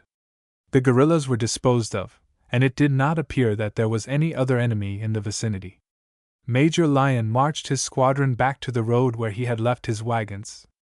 Captain Woodbine, at the invitation of Colonel Hickman, visited the mansion, and required Deck to go with him. As they rode up the hill, the lieutenant gave the details of his escape from the Beech Grove breastworks, the drowning of the 4 fugitives, and the defense of the mansion of the planter. Colonel Hickman rode with them, and listened to the narrative, and stated that the young lieutenant had conducted the defense, and that all the gang who gained admission to the house, with the exception of 1 or 2, had been killed or wounded. On their arrival at the mansion, the party visited every room. Those on the lower floor exhibited the havoc made by the ruffians in their search for the planter's money. Deck pointed to the safe in the hall, and explained in what manner Sergeant Franklin had covered the staircase, and the body of the first man who had attempted the descent lay where it had fallen. Then they went upstairs. The same havoc appeared in all the apartments. The bodies of 2 men who had been instantly killed at the windows, and several other wounded ruffians, lay on the beds. "The assault was skillfully and safely managed," said the staff officer, patting the lieutenant on the back. "Lieutenant Lyon has been the hero of the day on my premises, and he has placed me under everlasting obligations to him," added the colonel. "With a very insignificant force we had cleaned out the ruffians from the house when the approach of the main body of the gang was announced by my servants, who had been scouting beyond the hills. The coming of the cavalry has probably saved my mansion and my life. As the villains supposed, I have a considerable sum of money concealed, for I could not trust it in any bank in the present condition of the state. I should like to reward the lieutenant." "I would not accept any reward for simply doing my duty," interposed Deck. "But I hope it will be in my power to serve you, young man." "I am too happy to have served you, Colonel Hickman, to need anything more than the approval of my own conscience," replied Deck, moving off. "I am not without influential friends, Lieutenant Lyon, and you may hear from me when you least expect it," continued Colonel Hickman, as he followed the young officer, and grasped him by the hand. "I do not ask for any influence in my favor. I am a second lieutenant at 18, and I ask for no promotion to which my services do not entitle me," replied Deck proudly. "I have sent the horse you were kind enough to loan me back to your stable, and now I am at your service, Captain Woodbine." Both of the officers mounted their steeds, and the planter showered benedictions upon them as they rode off. Deck had had some conversation with the 3 sons of the colonel, and they had been as hearty in their commendations of the young officer as their father. The staff officer then informed his companion that the Rivalon squadron had been sent out on a reconnaissance down the river, and that the battalion was subject to his orders. "Then you wish to go to the river?" suggested Deck. "I do, as soon as possible," replied the captain. "Then we will take the avenue, which is the nearest road." And Deck led the way into the grove, and they soon reached the great bend of the stream where he and Franklin had effected their landing, and near Cuffy's Ferry. At this point Captain Woodbine took his field glass from its case, and carefully examined the country on the other side of the river. Deck had no idea what he was looking for, and he said nothing. As he had come with the Riverlons, it was evident that he had a mission to carry out, but so far he had kept his own counsel. Possibly he did not yet know what he should do. The Confederate army, or the greater portion of it, had effected its escape across the river in the steamer the fugitives had seen where they took the boat, and in other craft gathered there. General Crittenden had abandoned a vast quantity of arms and munitions for which he had not sufficient transportation, and the Union Army had taken possession of them in the morning. The cavalry had attempted to swim their horses over the swift-flowing river, but a great number of them had been drowned. The shore for a considerable distance below the breastworks was covered with dead horses, and with the bodies of men who had run the risk of riding their steeds through the angry stream. "It will be impossible for the army of the enemy to remain in the fortifications they have erected at Mill Springs," said Captain Woodbine, as he closed the field glass and returned it to the case. "They were in a starving condition on this side of the river, and they must be worse off on the other side. We will ride up the stream and see what there is to be seen." The staff officer led the way, and Deck followed him in silence. He wondered what the captain was driving at, but he asked no questions. At Cuffy's Ferry the captain found the ferryman, and halted to write a note in his memorandum book, which he tore out, and directed the Negro to deliver it to the commanding officer of the squadron when the force arrived. "It is only an order for your father to wait till we return," said the captain, and then he rode on. "Do you know your way along the river, Lieutenant?" he asked a little later. "No, sir. Franklin and I came down to this bend in a boat, of which the ferryman has taken possession, as I told him to do, for he had lost his own. But you will soon come to a swollen stream that flows into the river, and you cannot get across that, for the banks are very high and steep," replied Deck. The captain continued on his way at a slow walk, for the horses mired in the soft soil, keeping his gaze fixed on the opposite shore. At the end of half an hour they came to a little hill, at the foot of which the tributary stream discharged itself into the Cumberland. The staff officer directed his glass to the other shore, and there was nothing to obstruct his vision. "As I suppose," said he, turning his horse and starting on the return to the ferry. "It is pleasant to have your supposition confirmed," Deck ventured to remark. "My supposition was that the Confederate army would march to the south at once, and I have seen the column moving in that direction on the road that leads to Oak Forest," said Captain Woodbine, revealing his object for the first time, though he said nothing about his purpose in marching the Riverlons to the river. Deck asked no questions, but when they had gone halfway to the ferry the sound of several bugles was heard ahead of them. "Our squadron appears to have arrived," said he. "Perhaps it has," replied the captain with a smile. "That is an artillery call!" exclaimed the lieutenant, as he recognized the sounds, and he was not a little astonished. "I should judge that it was," added the captain. His companion was not communicative, and Deck said no more, for 10 minutes would explain the mystery that bothered him. In less time than he thought he obtained a view of the ground near the ferry, and the first thing that confronted him was a battery of 4 guns. In the field were plainly to be seen 2 companies of cavalry, dressed in United States uniform, but they were not the Riverlawn squadron. "That is not our battalion, Captain Woodbine," said he, amazed at the appearance of this strange force. "It certainly is not," answered the staff officer. "2 more companies of cavalry coming down de road, Marzar," Cuffy volunteered to inform them. "Those must be the Riverlons, as you call them, Lieutenant." The 2 companies of cavalry near the river and the battery were taking their rations from their haversacks, and Captain Woodbine did not disturb them.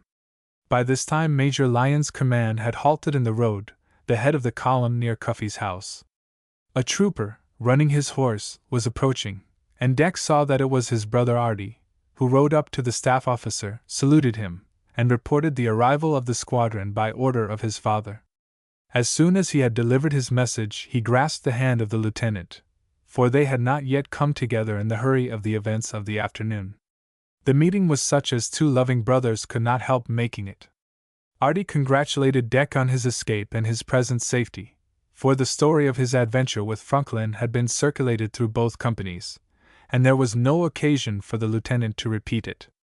"I say, Deck, what is going on here? What is that battery of light artillery and the 2 companies of cavalry doing here?" inquired Artie very earnestly. "They seem to be taking a late dinner out of their haversacks," replied Deck, who was not a whit wiser than his brother. "I could see that for myself," added Artie, laughing. "That is all I know about it, and if you want to know anything more, You must ask Captain Woodbine, for I fancy he is the only person on the ground who understands the matter. I should as soon think of asking General Thomas, if he were here, for I suppose he knows all about it wherever he is. No doubt of it, and the captain is his only mouthpiece about this region. But if we wait a while, I have no doubt we shall know all about the situation, though I do not expect to be supplied with a copy of the staff officer's orders.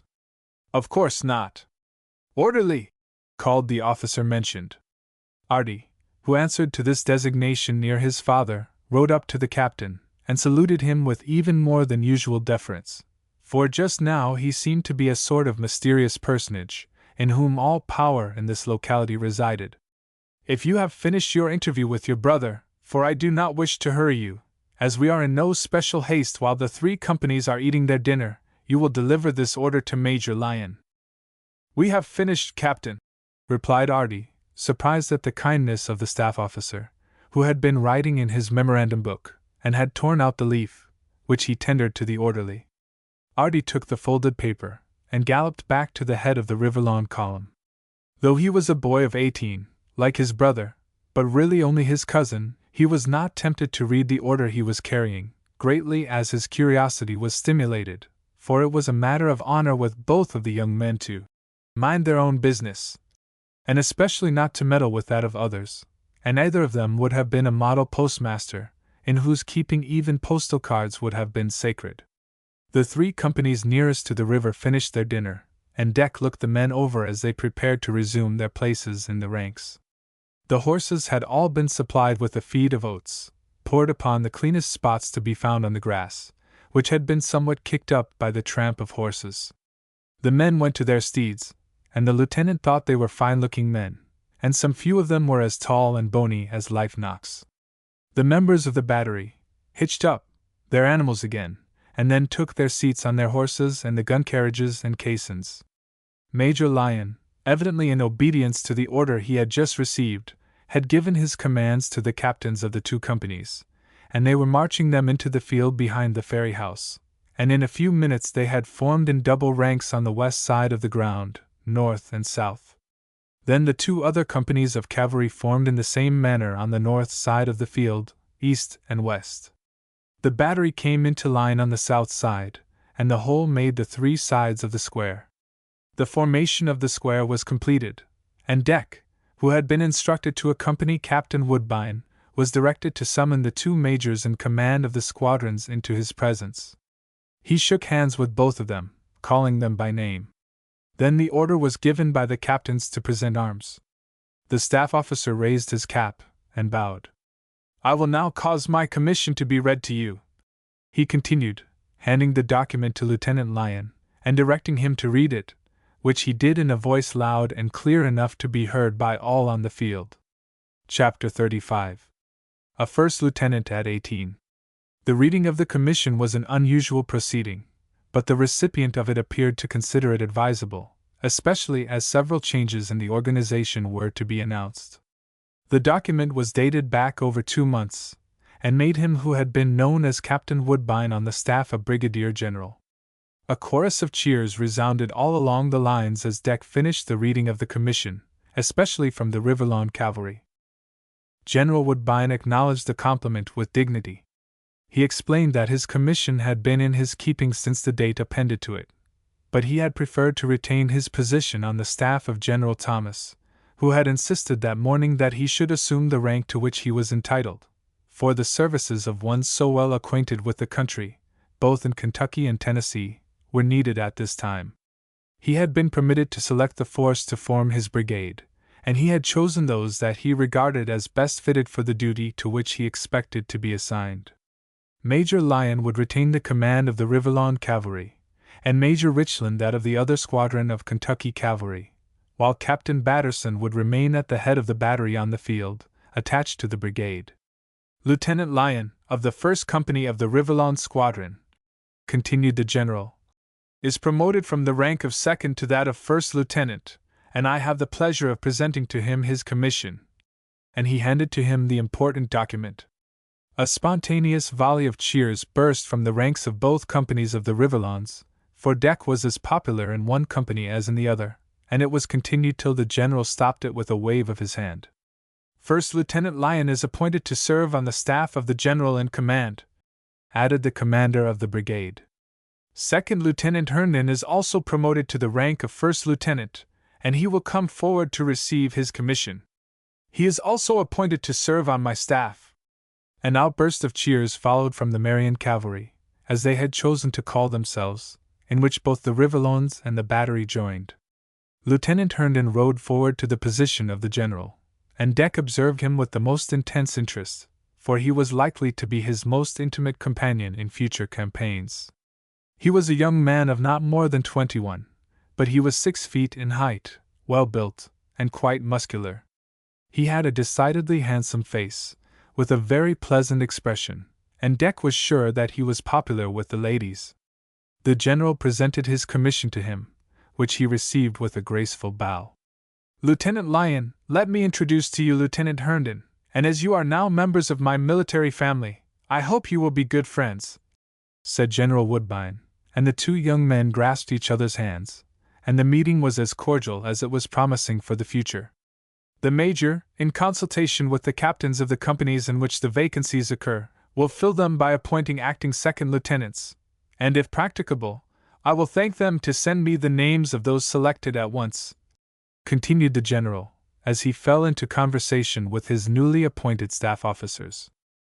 In less than 5 minutes a messenger came from each of the battalions bearing the names of the appointees, and in both cases they were the orderly sergeants of the companies. Eliphalet Knox is appointed acting second lieutenant of the 1st Company of Riverlawn Cavalry, and Thomas Jefferson to the same position in the 1st Company of Marion Cavalry, and they will be obeyed and respected as such, said the general, as he read the names from the papers. This announcement was received with cheers, as the others had been, and the business of the occasion was finished. The parade was dismissed. The baggage wagons, each drawn by 8 mules on account of the condition of the roads and fields, an abundant supply of which had been collected on the field of battle, and taken from the breastworks at Beech Grove, were in the road.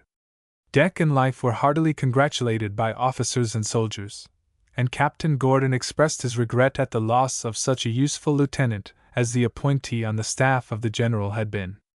The general then gave the order for the brigade to form for a march, though it was 6 o'clock in the afternoon, and the new aides performed their first duty as such in carrying the order to the commanders of the 3 bodies of troops. It was ascertained that the commission of Major Lyon antedated that of Major Richland, and the right of the column was given to the Riverlons. Of course there was no end of conjecture as to where the brigade was to march, but the general did not whisper a word in regard to his destination to anyone. The brigade marched but about 5 miles, and it was after dark when it halted and went into camp. The general had been unusually taciturn on the way, and it was evident to his aides that he was troubled about something. The tents were pitched, and the horses picketed. In his marquee the commander of the expedition placed his maps on the table, and began to study them with an intensity which prevented the other members of his family from saying anything, even between themselves, though he had required them to remain near him. "Neither of you officers, I believe, has ever been on staff duty," said he, suddenly whirling about on his stool, and facing them. Neither of them had ever served except as the officer of a platoon. "Then you must learn in the beginning that absolute secrecy is required in my family, in regard to all orders and military movements," added the general. "I have already learned that lesson," replied Deck. "I have learned it now, and my lips will hereafter be like the shell of an oyster," added Lieutenant Herndon, who was such a pleasant fellow that he had already excited the admiration of his associate on the staff. "I am exceedingly anxious to learn upon what point the enemy on the other side of the river are moving," continued General Woodbine, speaking in a very low tone so that the sentinel outside the tent could not hear him. "I satisfied myself this morning that they are moving to the southward, but they would be obliged to follow the road to Oak Forest if Crittenden intended to recross the Cumberland, and make a raid into Kentucky to obtain supplies. Therefore I am entirely in the dark." "I should say that it would not be a difficult matter to obtain the information you need, General," suggested Deck. "How?" demanded the commander, fixing an earnest gaze upon the face of the lieutenant. The Confederate army is so crippled for the want of horses and mules that it can move only at a snail's pace, answered Deck. A company could be sent over. Quite impossible, exclaimed the general. We have no boats, though they might be obtained farther down the stream. A couple of scouts, then, added the lieutenant. Whom could I send on such an errand? Asked the commander with a smile. Me for one, and I should be willing to go alone if I knew the country, replied Deck very promptly. My horse Seth would take me over the river. Have you forgotten the dead horses that strewed the shores of the stream, and the 4 men who were drowned in trying to cross in a boat? Those men were no boatmen, and I have had some experience in that line. I am willing to take my chances of getting over, sir. The subject was discussed for a full hour longer, and Deck carried his point, but he concluded that he was unwilling to risk the loss of Seth, and would go over in Cuffy's boat, and find a horse on the other side. It was decided that he must have someone with him who was acquainted with the region they were to visit, even to a considerable distance into the state of Tennessee. Life Knox was sent for, and he informed the general that he had traveled all over the country mentioned several times when he was buying horses for a trader, though it was many years before. He was willing to go anywhere and do anything with Deck. I suppose you know very well, both of you, that if you were caught, and your mission understood, you would be hung or shot without benefit of clergy, said General Woodbine impressively. We shall come back, and with the information you want, in 48 hours, replied Deck confidently. Do you intend to go over in the full uniform of a staff officer? Inquired the general. I think not, sir. If you will leave the matter to Life and me, we will manage all the details. Very well, you will perhaps find my command at Bixville when you return, added the general, rising from his seat at the table, and taking the hands of the scouts, he wished them a safe return, and they left the tent. They walked back to the shanty of Cuffy, and found him seated in his kitchen. Not a word was said to Major Lyon about the enterprise of his son, and Deck could not bid goodbye to his father, his brother, or to the many friends he had in the squadron. Both of them were in uniform, and they had no difficulty in passing the guards. Cuffy was not only a ferryman, but a river driver. He made a business of picking up whatever floated down the stream, not excepting the dead bodies of men and horses, the former for their clothing and whatever their pockets contained, and the latter for the saddles and bridles on them. He buried the bodies of the men in a pit he had made for the purpose, drying and storing in his house portions of their clothing.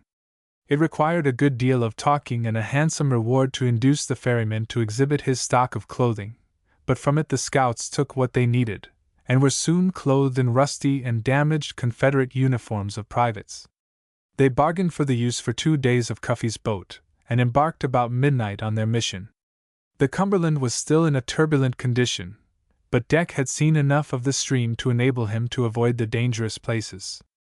At the point where Deck and Franklin had landed, they had a hard battle with the raging current, but the skill of the lieutenant and the strength of Life carried them safely through the peril. At daylight in the morning, they discovered a creek flowing into the river from the south side. They pulled up this stream 5 or 6 miles till the shallow water interrupted their further progress. They concealed the boat very carefully, and then proceeded on foot up the stream till they came to a house, more elaborate than most of the dwellings in this region. They found a Negro cutting up wood near the house. He told them that it was the home of Colonel Bickford, who had been very badly wounded in the battle on the other side of the river, and had reached his residence the night before. We want some breakfast, said Deck. Can have it, Marzar. Missus won't feed no more runaway sodgers, replied the servant. Perhaps she will, added Life, as he led the way to the house, and entered the kitchen without an invitation. He could see in the next room that a table was set, and the cook was putting the food on the table. Without asking any questions, Life entered the room, and seated himself at the table. The cook protested, and then screamed with all her might, which brought the lady of the house to the apartment. Another black woman went to the door, and called to the man they had seen at the woodpile. I am sorry to trouble you, madam, said Deck, as politely as the landlord of a summer hotel. We have been traveling all night, and we are very hungry. I can't help that. I won't feed any more runaways. Leave the house this minute, or I will call my servants to eject you," stormed the lady. "Call 'em, marm," replied Life, taking one of the pair of revolvers he carried from his pocket, and placing it at the side of his plate, Deck following his example. The lady deemed it prudent to retire, but 4 stout negroes appeared at the door. The unwelcome visitors pointed their weapons at them, and they fled at the sight of them. The 2 black women became very tractable, and the wanderers ate their fill of ham and eggs, supplemented with waffles. Deck left his thanks and $2 for the lady of the house, and they retired.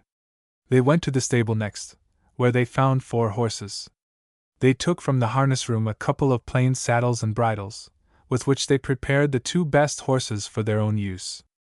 Mounting them, they hastened up the road on the bank of the creek. Chapter 36. Scouting in the enemy's country. Colonel Bickford was evidently a gentleman of taste, for he had selected a beautiful locality for his residence, but the scouts had not yet learned whether he was a Unionist or a Confederate. They were still in Kentucky, though not more than 10 miles from the Tennessee line. When they had ridden a couple of miles, they met half a dozen negroes, with fishing rods on their shoulders. "Going fishing?" asked Deck, as he reined in his steed. "Yes, sar. De sodgers done took all de meat in de country, and all de corn. Niggers can't get not in teat 'cept out oby de creeks," replied the foremost of the party, who was a light mulatto.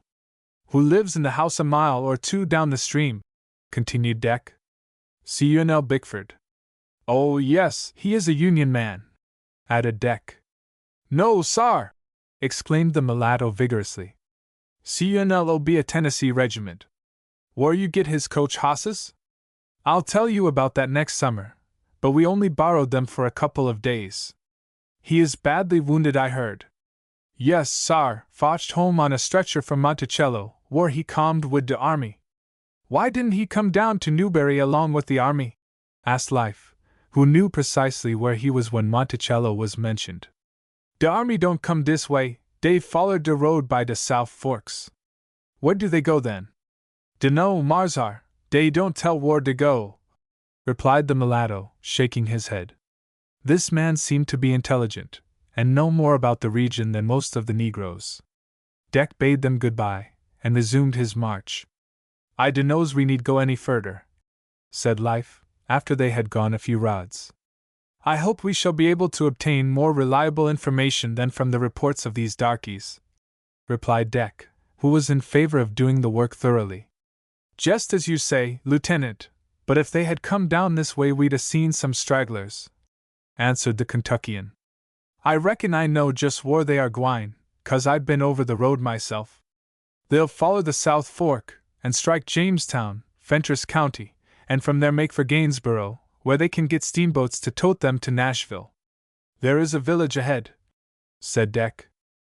"That is Newbury," as it was then called.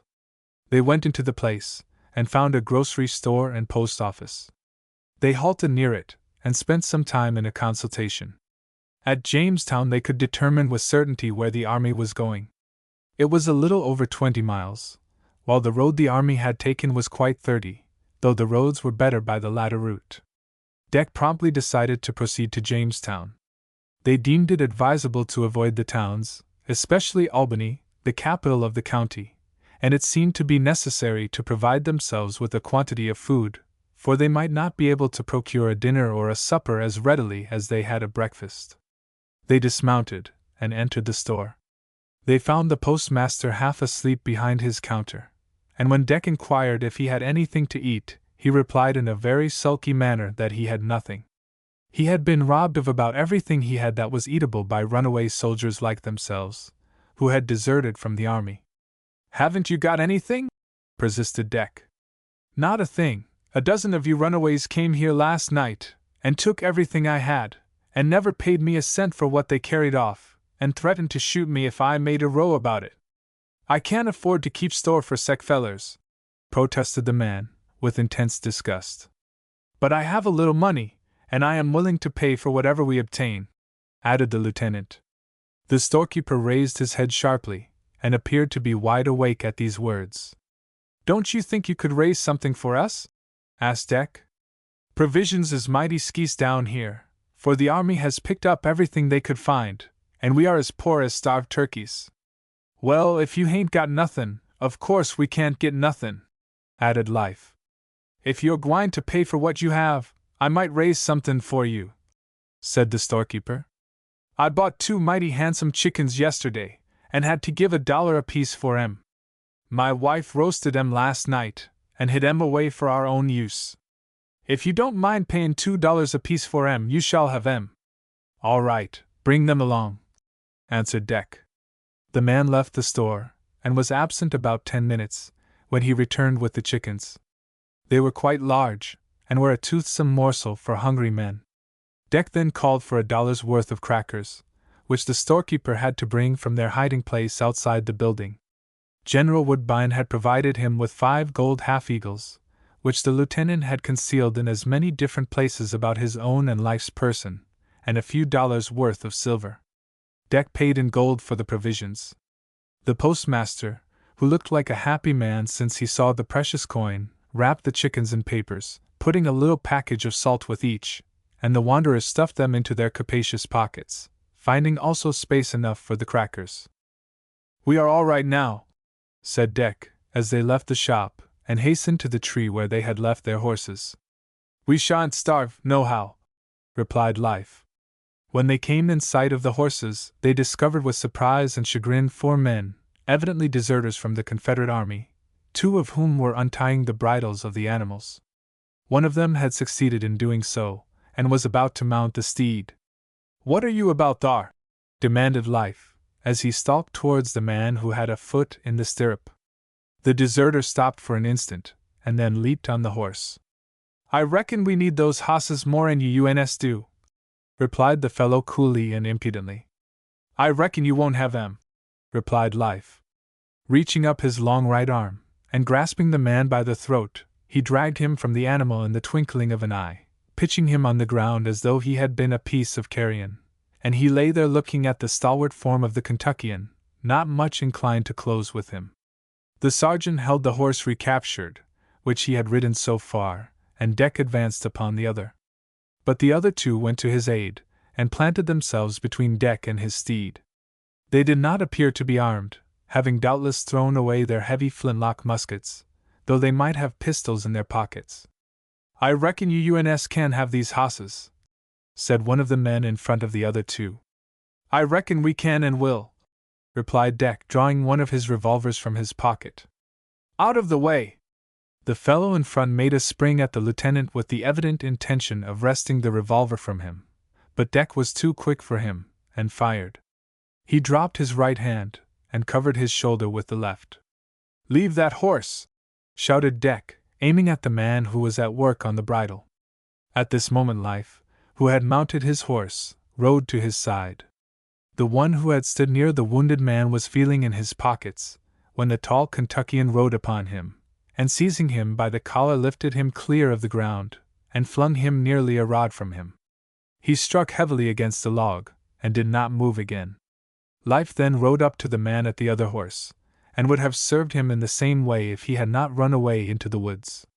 Deck unhitched the horse, mounted him, and both of them rode off at a gallop. "We shall be likely to meet more of them carrion," said Life, "for the woods and the roads are full of them. It is best to avoid them if we can," suggested Deck. "I reckon we kin, for we're gwine to strike across the country," replied the sergeant, now an acting second lieutenant, as he took from his pocket a small compass, which had served him in the wilds of the far west. A little farther along, Life turned into a cart path in the woods, and then halted. Poising the compass, he watched the needle for some time. "This path is just what we want, for it runs to the south. I went through here somewhere with 4 horses, and a nigger for a guide, years ago on my way to Nashville. It ain't more'n 5 miles to Elliott Roads, and then a little more'n 20 to Jamestown. I cal'late we'll get thar tonight." In about an hour they came to the end of the cart path. Life used his compass again, and they continued, aided by the position of the sun, till they came to another path, leading to the south. The Kentuckians said they saved about 10 miles by taking this crosscut, and they soon reached the main road. Avoiding the 2 villages of Elliott's Roads and Pall Mall, as they were called then but not now. By going around them, they returned to the main road again.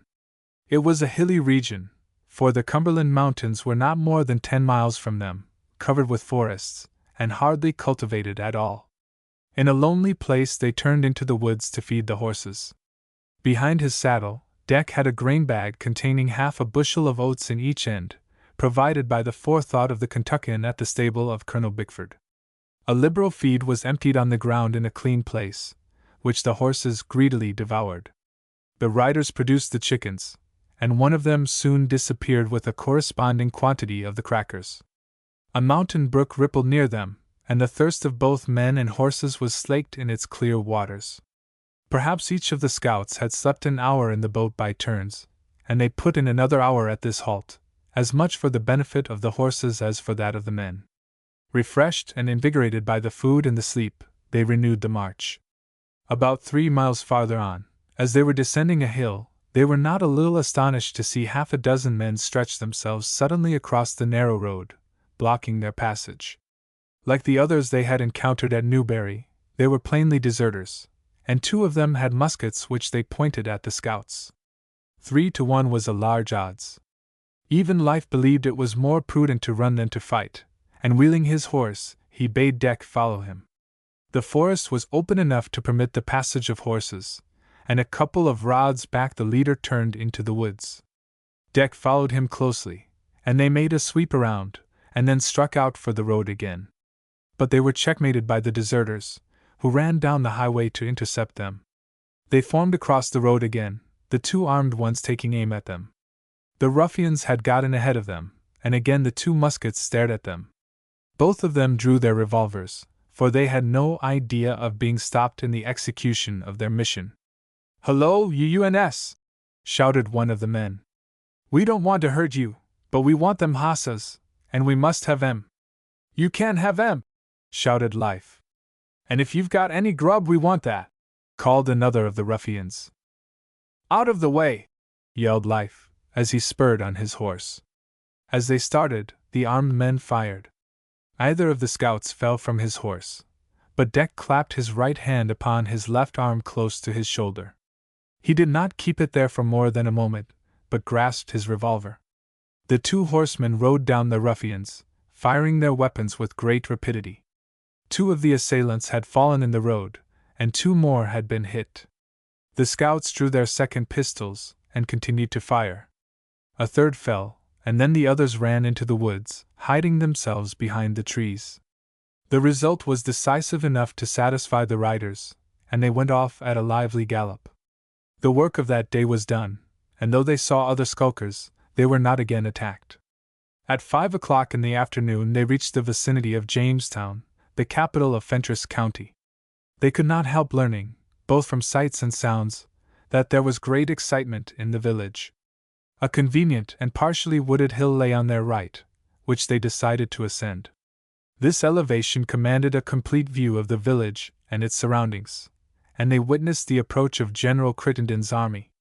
It did not halt, but proceeded to a more convenient camping ground. It moved out of the place by the Livingston Road, and this settled the question in the mind of Lieutenant Knox, and they had accomplished their mission. "We have nothing to do now but to get back to the brigade," said Life. "Shall we start back tonight?" asked Deck wearily. "Does your wound pain you, my boy?" asked the Kentuckian tenderly. "Not much, but I am willing to admit that I am very tired," answered Deck. "This is not a good place to stop overnight," added Life. "I could ride all night if it were necessary." "No, but we will halt somewhere near where we did for dinner today." Life led the way down the hill to the road. Everybody in the village had gone to see the army, but they met a Negro half a mile from the place, and the Kentuckian questioned him. He confirmed the conclusion at which they had arrived, and they rode on till they came after dark to the spot where they had halted at dinner time. Life had dressed the wound of his companion, which was a slight affair. Deck had brought with him the bandages and salve his mother had given him, and the injury was doing very well. The horses were watered and fed, and half of the remaining chicken was consumed by the riders. The scouts stretched themselves on the ground, where they slept the sleep of the just for 5 hours. At 1 o'clock the horses were saddled, and the march was resumed. In the forenoon of the next day they reached Newbury by the route they had taken the day before. They had eaten the last of the chickens and crackers, and they stopped at the post office to obtain more. The storekeeper had procured and cooked 2 more, which he was glad to sell at the same price, with an abundant supply of crackers. He added another half-eagle to his funds, and became very friendly to them. But he asked no troublesome questions, not even to what Confederate regiment they belonged. He wished them a safe and pleasant journey, and they proceeded on their way. Their boat was not where they left it, and they rowed along the creek till they discovered it in the middle of the stream, occupied by 2 Negroes, who were fishing. Life ordered them to bring it to the shore, to which the fishermen objected, for they were having remarkably good luck. But when the Kentuckian pointed his revolver at the speaker, they pulled to the shore at once. Dick noticed that they handled the oars very well, and he offered them $5 if they would row the boat to Cuffy's Ferry. They turned loose their horses, and they made their way back to their own stable. The offer was a godsend to the Negroes, and they promptly accepted it. Without their services the scouts would have been in a bad situation, for Dick's wounded arm rendered him unfit to row against the current of the great river. He had learned the dangerous places, and under his direction the ferry was reached in safety. "Where you done been to, Mars R.S.?" asked Cuffy as they landed. "We ask questions, but don't answer them," replied Dick. "Bring out our uniforms, and have 2 horses ready for us." The scouts, after they had washed themselves, put on their uniforms, and again they looked like Union officers. Cuffy set the 2 Negroes over the river, and with $2.50 in the pockets of each, they were satisfied with their day's work. The brigade with the light battery attached had marched, and were doubtless in Bixville at the time the scouts arrived at the ferry. Dick and Life, one or both of them, had slept most of the way during the long and hard pull up the river, and they were in tolerable good condition when they landed. Cuffy had the 4 horses left at the ferry by the deserters who had been drowned, and the 2 officers took the 2 best ones. It was all of 40 miles by the roads to Bixville, where the general said he might be on their return. After the best supper the ferryman could provide for them, they started on their journey, following the river. On their arrival, about midnight, at Creelsboro, they were agreeably surprised to find the brigade there. The general had given them the countersign, and the lieutenants were promptly recognized by the sentinels. They were conducted to the tent of General Woodbine, who was called by his servant. "I am very glad to see you, Lieutenant Lyon, and you also," said the commander, as he took them both by the hand. "I did not expect to see you before tomorrow. Have you obtained the information I need?" "We have, General," replied Dick. "We saw the Confederate army on the march through Jamestown, and on the way to Livingston, which makes it certain that General Crittenden is going to Gainsborough. Where he can obtain steamboats to convey his army to Nashville," supplemented the general. "I am satisfied now. I feared that Crittenden might march from Monticello, when I saw him headed in that direction from Oak Forest, by the way of 76 to the river, and then cross to Bixville, and pick up the supplies of which he is in such great need. I must await further orders here. I have no doubt you are very tired, and one of the sentinels will conduct you to your tents. I think Lieutenant Lyon had better see Dr. Farnwright before he goes to sleep," said Life. "Is he wounded?" asked the general, with interest and anxiety. "Only slightly. We had a scrimmage with 6 deserters from the enemy, and licked 'em handsome," added Life. The officers were shown to their tents, and the surgeon sent for. The wound was carefully dressed, and the doctor said it would be well in 3 days. He slept soundly after the long and hard journey, and the surgeon had ordered him to remain in his tent if the brigade did not march in the morning, which it did not. The first persons to call upon him were his father and his brother. "Where have you been, Dexter?" asked Major Lyon, after his wound had been considered. "I did not know you had been absent till this morning, though I missed Lieutenant Knox when I saw Sergeant Franklin at the head of his platoon. Life and I have been away on secret service, and for further particulars you must apply to General Woodbine," replied Dick with a meaning smile. "I shall not apply to the general," added the major. "I am glad your wound is no worse, and I hope your new duties on the staff will be agreeable to you." I know they will, especially if I get my share of the fighting, answered Deck. But the story of this campaign of the Riverlawn Cavalry, ending with the decisive Battle of Mill Springs, is completed. Deck Lyon has won and obtained his promotion, and has entered upon a new sphere of duty, in which his bravery, skill, and enterprise enabled him to distinguish himself. Before noon a messenger, escorted by a squad of cavalrymen, arrived at the camp with sealed orders for General Woodbine, and bearing a large bag of letters for the officers and soldiers. There were several for Major Lyon and for his 2 sons. They were from home, and everything at Riverlawn was quiet and prosperous, with no evidences of war near the family. Levi Bedford kept a watch every night at the fort named after him, and the 51 Negroes were as tractable as usual. A number of them had been drilled for service in case of need, but fortunately there had been no occasion for their services. Through his sister Dorcas, Kate Belthorpe sent her regards to Deck, and he had something to think of as he sat in his tent. Among the Major's letters was one which had been forwarded from his brother Titus, then in a prison camp in the north. He had written before, and the Major had replied to his letter. Titus had been informed that his 2 sons had enlisted in the Riverlawn squadron, and were good soldiers. Titus had no whiskey ration, or the means of obtaining liquor. It was plain from his letter that he was forced to be a sober man, and his sentiments were much more reasonable than they had ever been before. The Major wrote to him again, informing him that his son Orley had been killed in action while bravely doing his duty as a soldier. General Woodbine had his orders, and the information obtained by the scouts showed that he had no mission on this part of the frontier of Tennessee, and he must wait for further instructions. He sent a full account of the situation in this portion of Kentucky, in which there was no Confederate force of any magnitude, none except guerrillas and home banditti. But orders soon came, and the cavalry brigade and light battery were moved to the westward.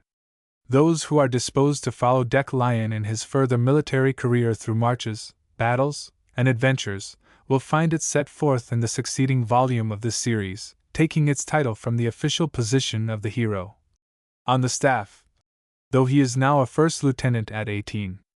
On the staff.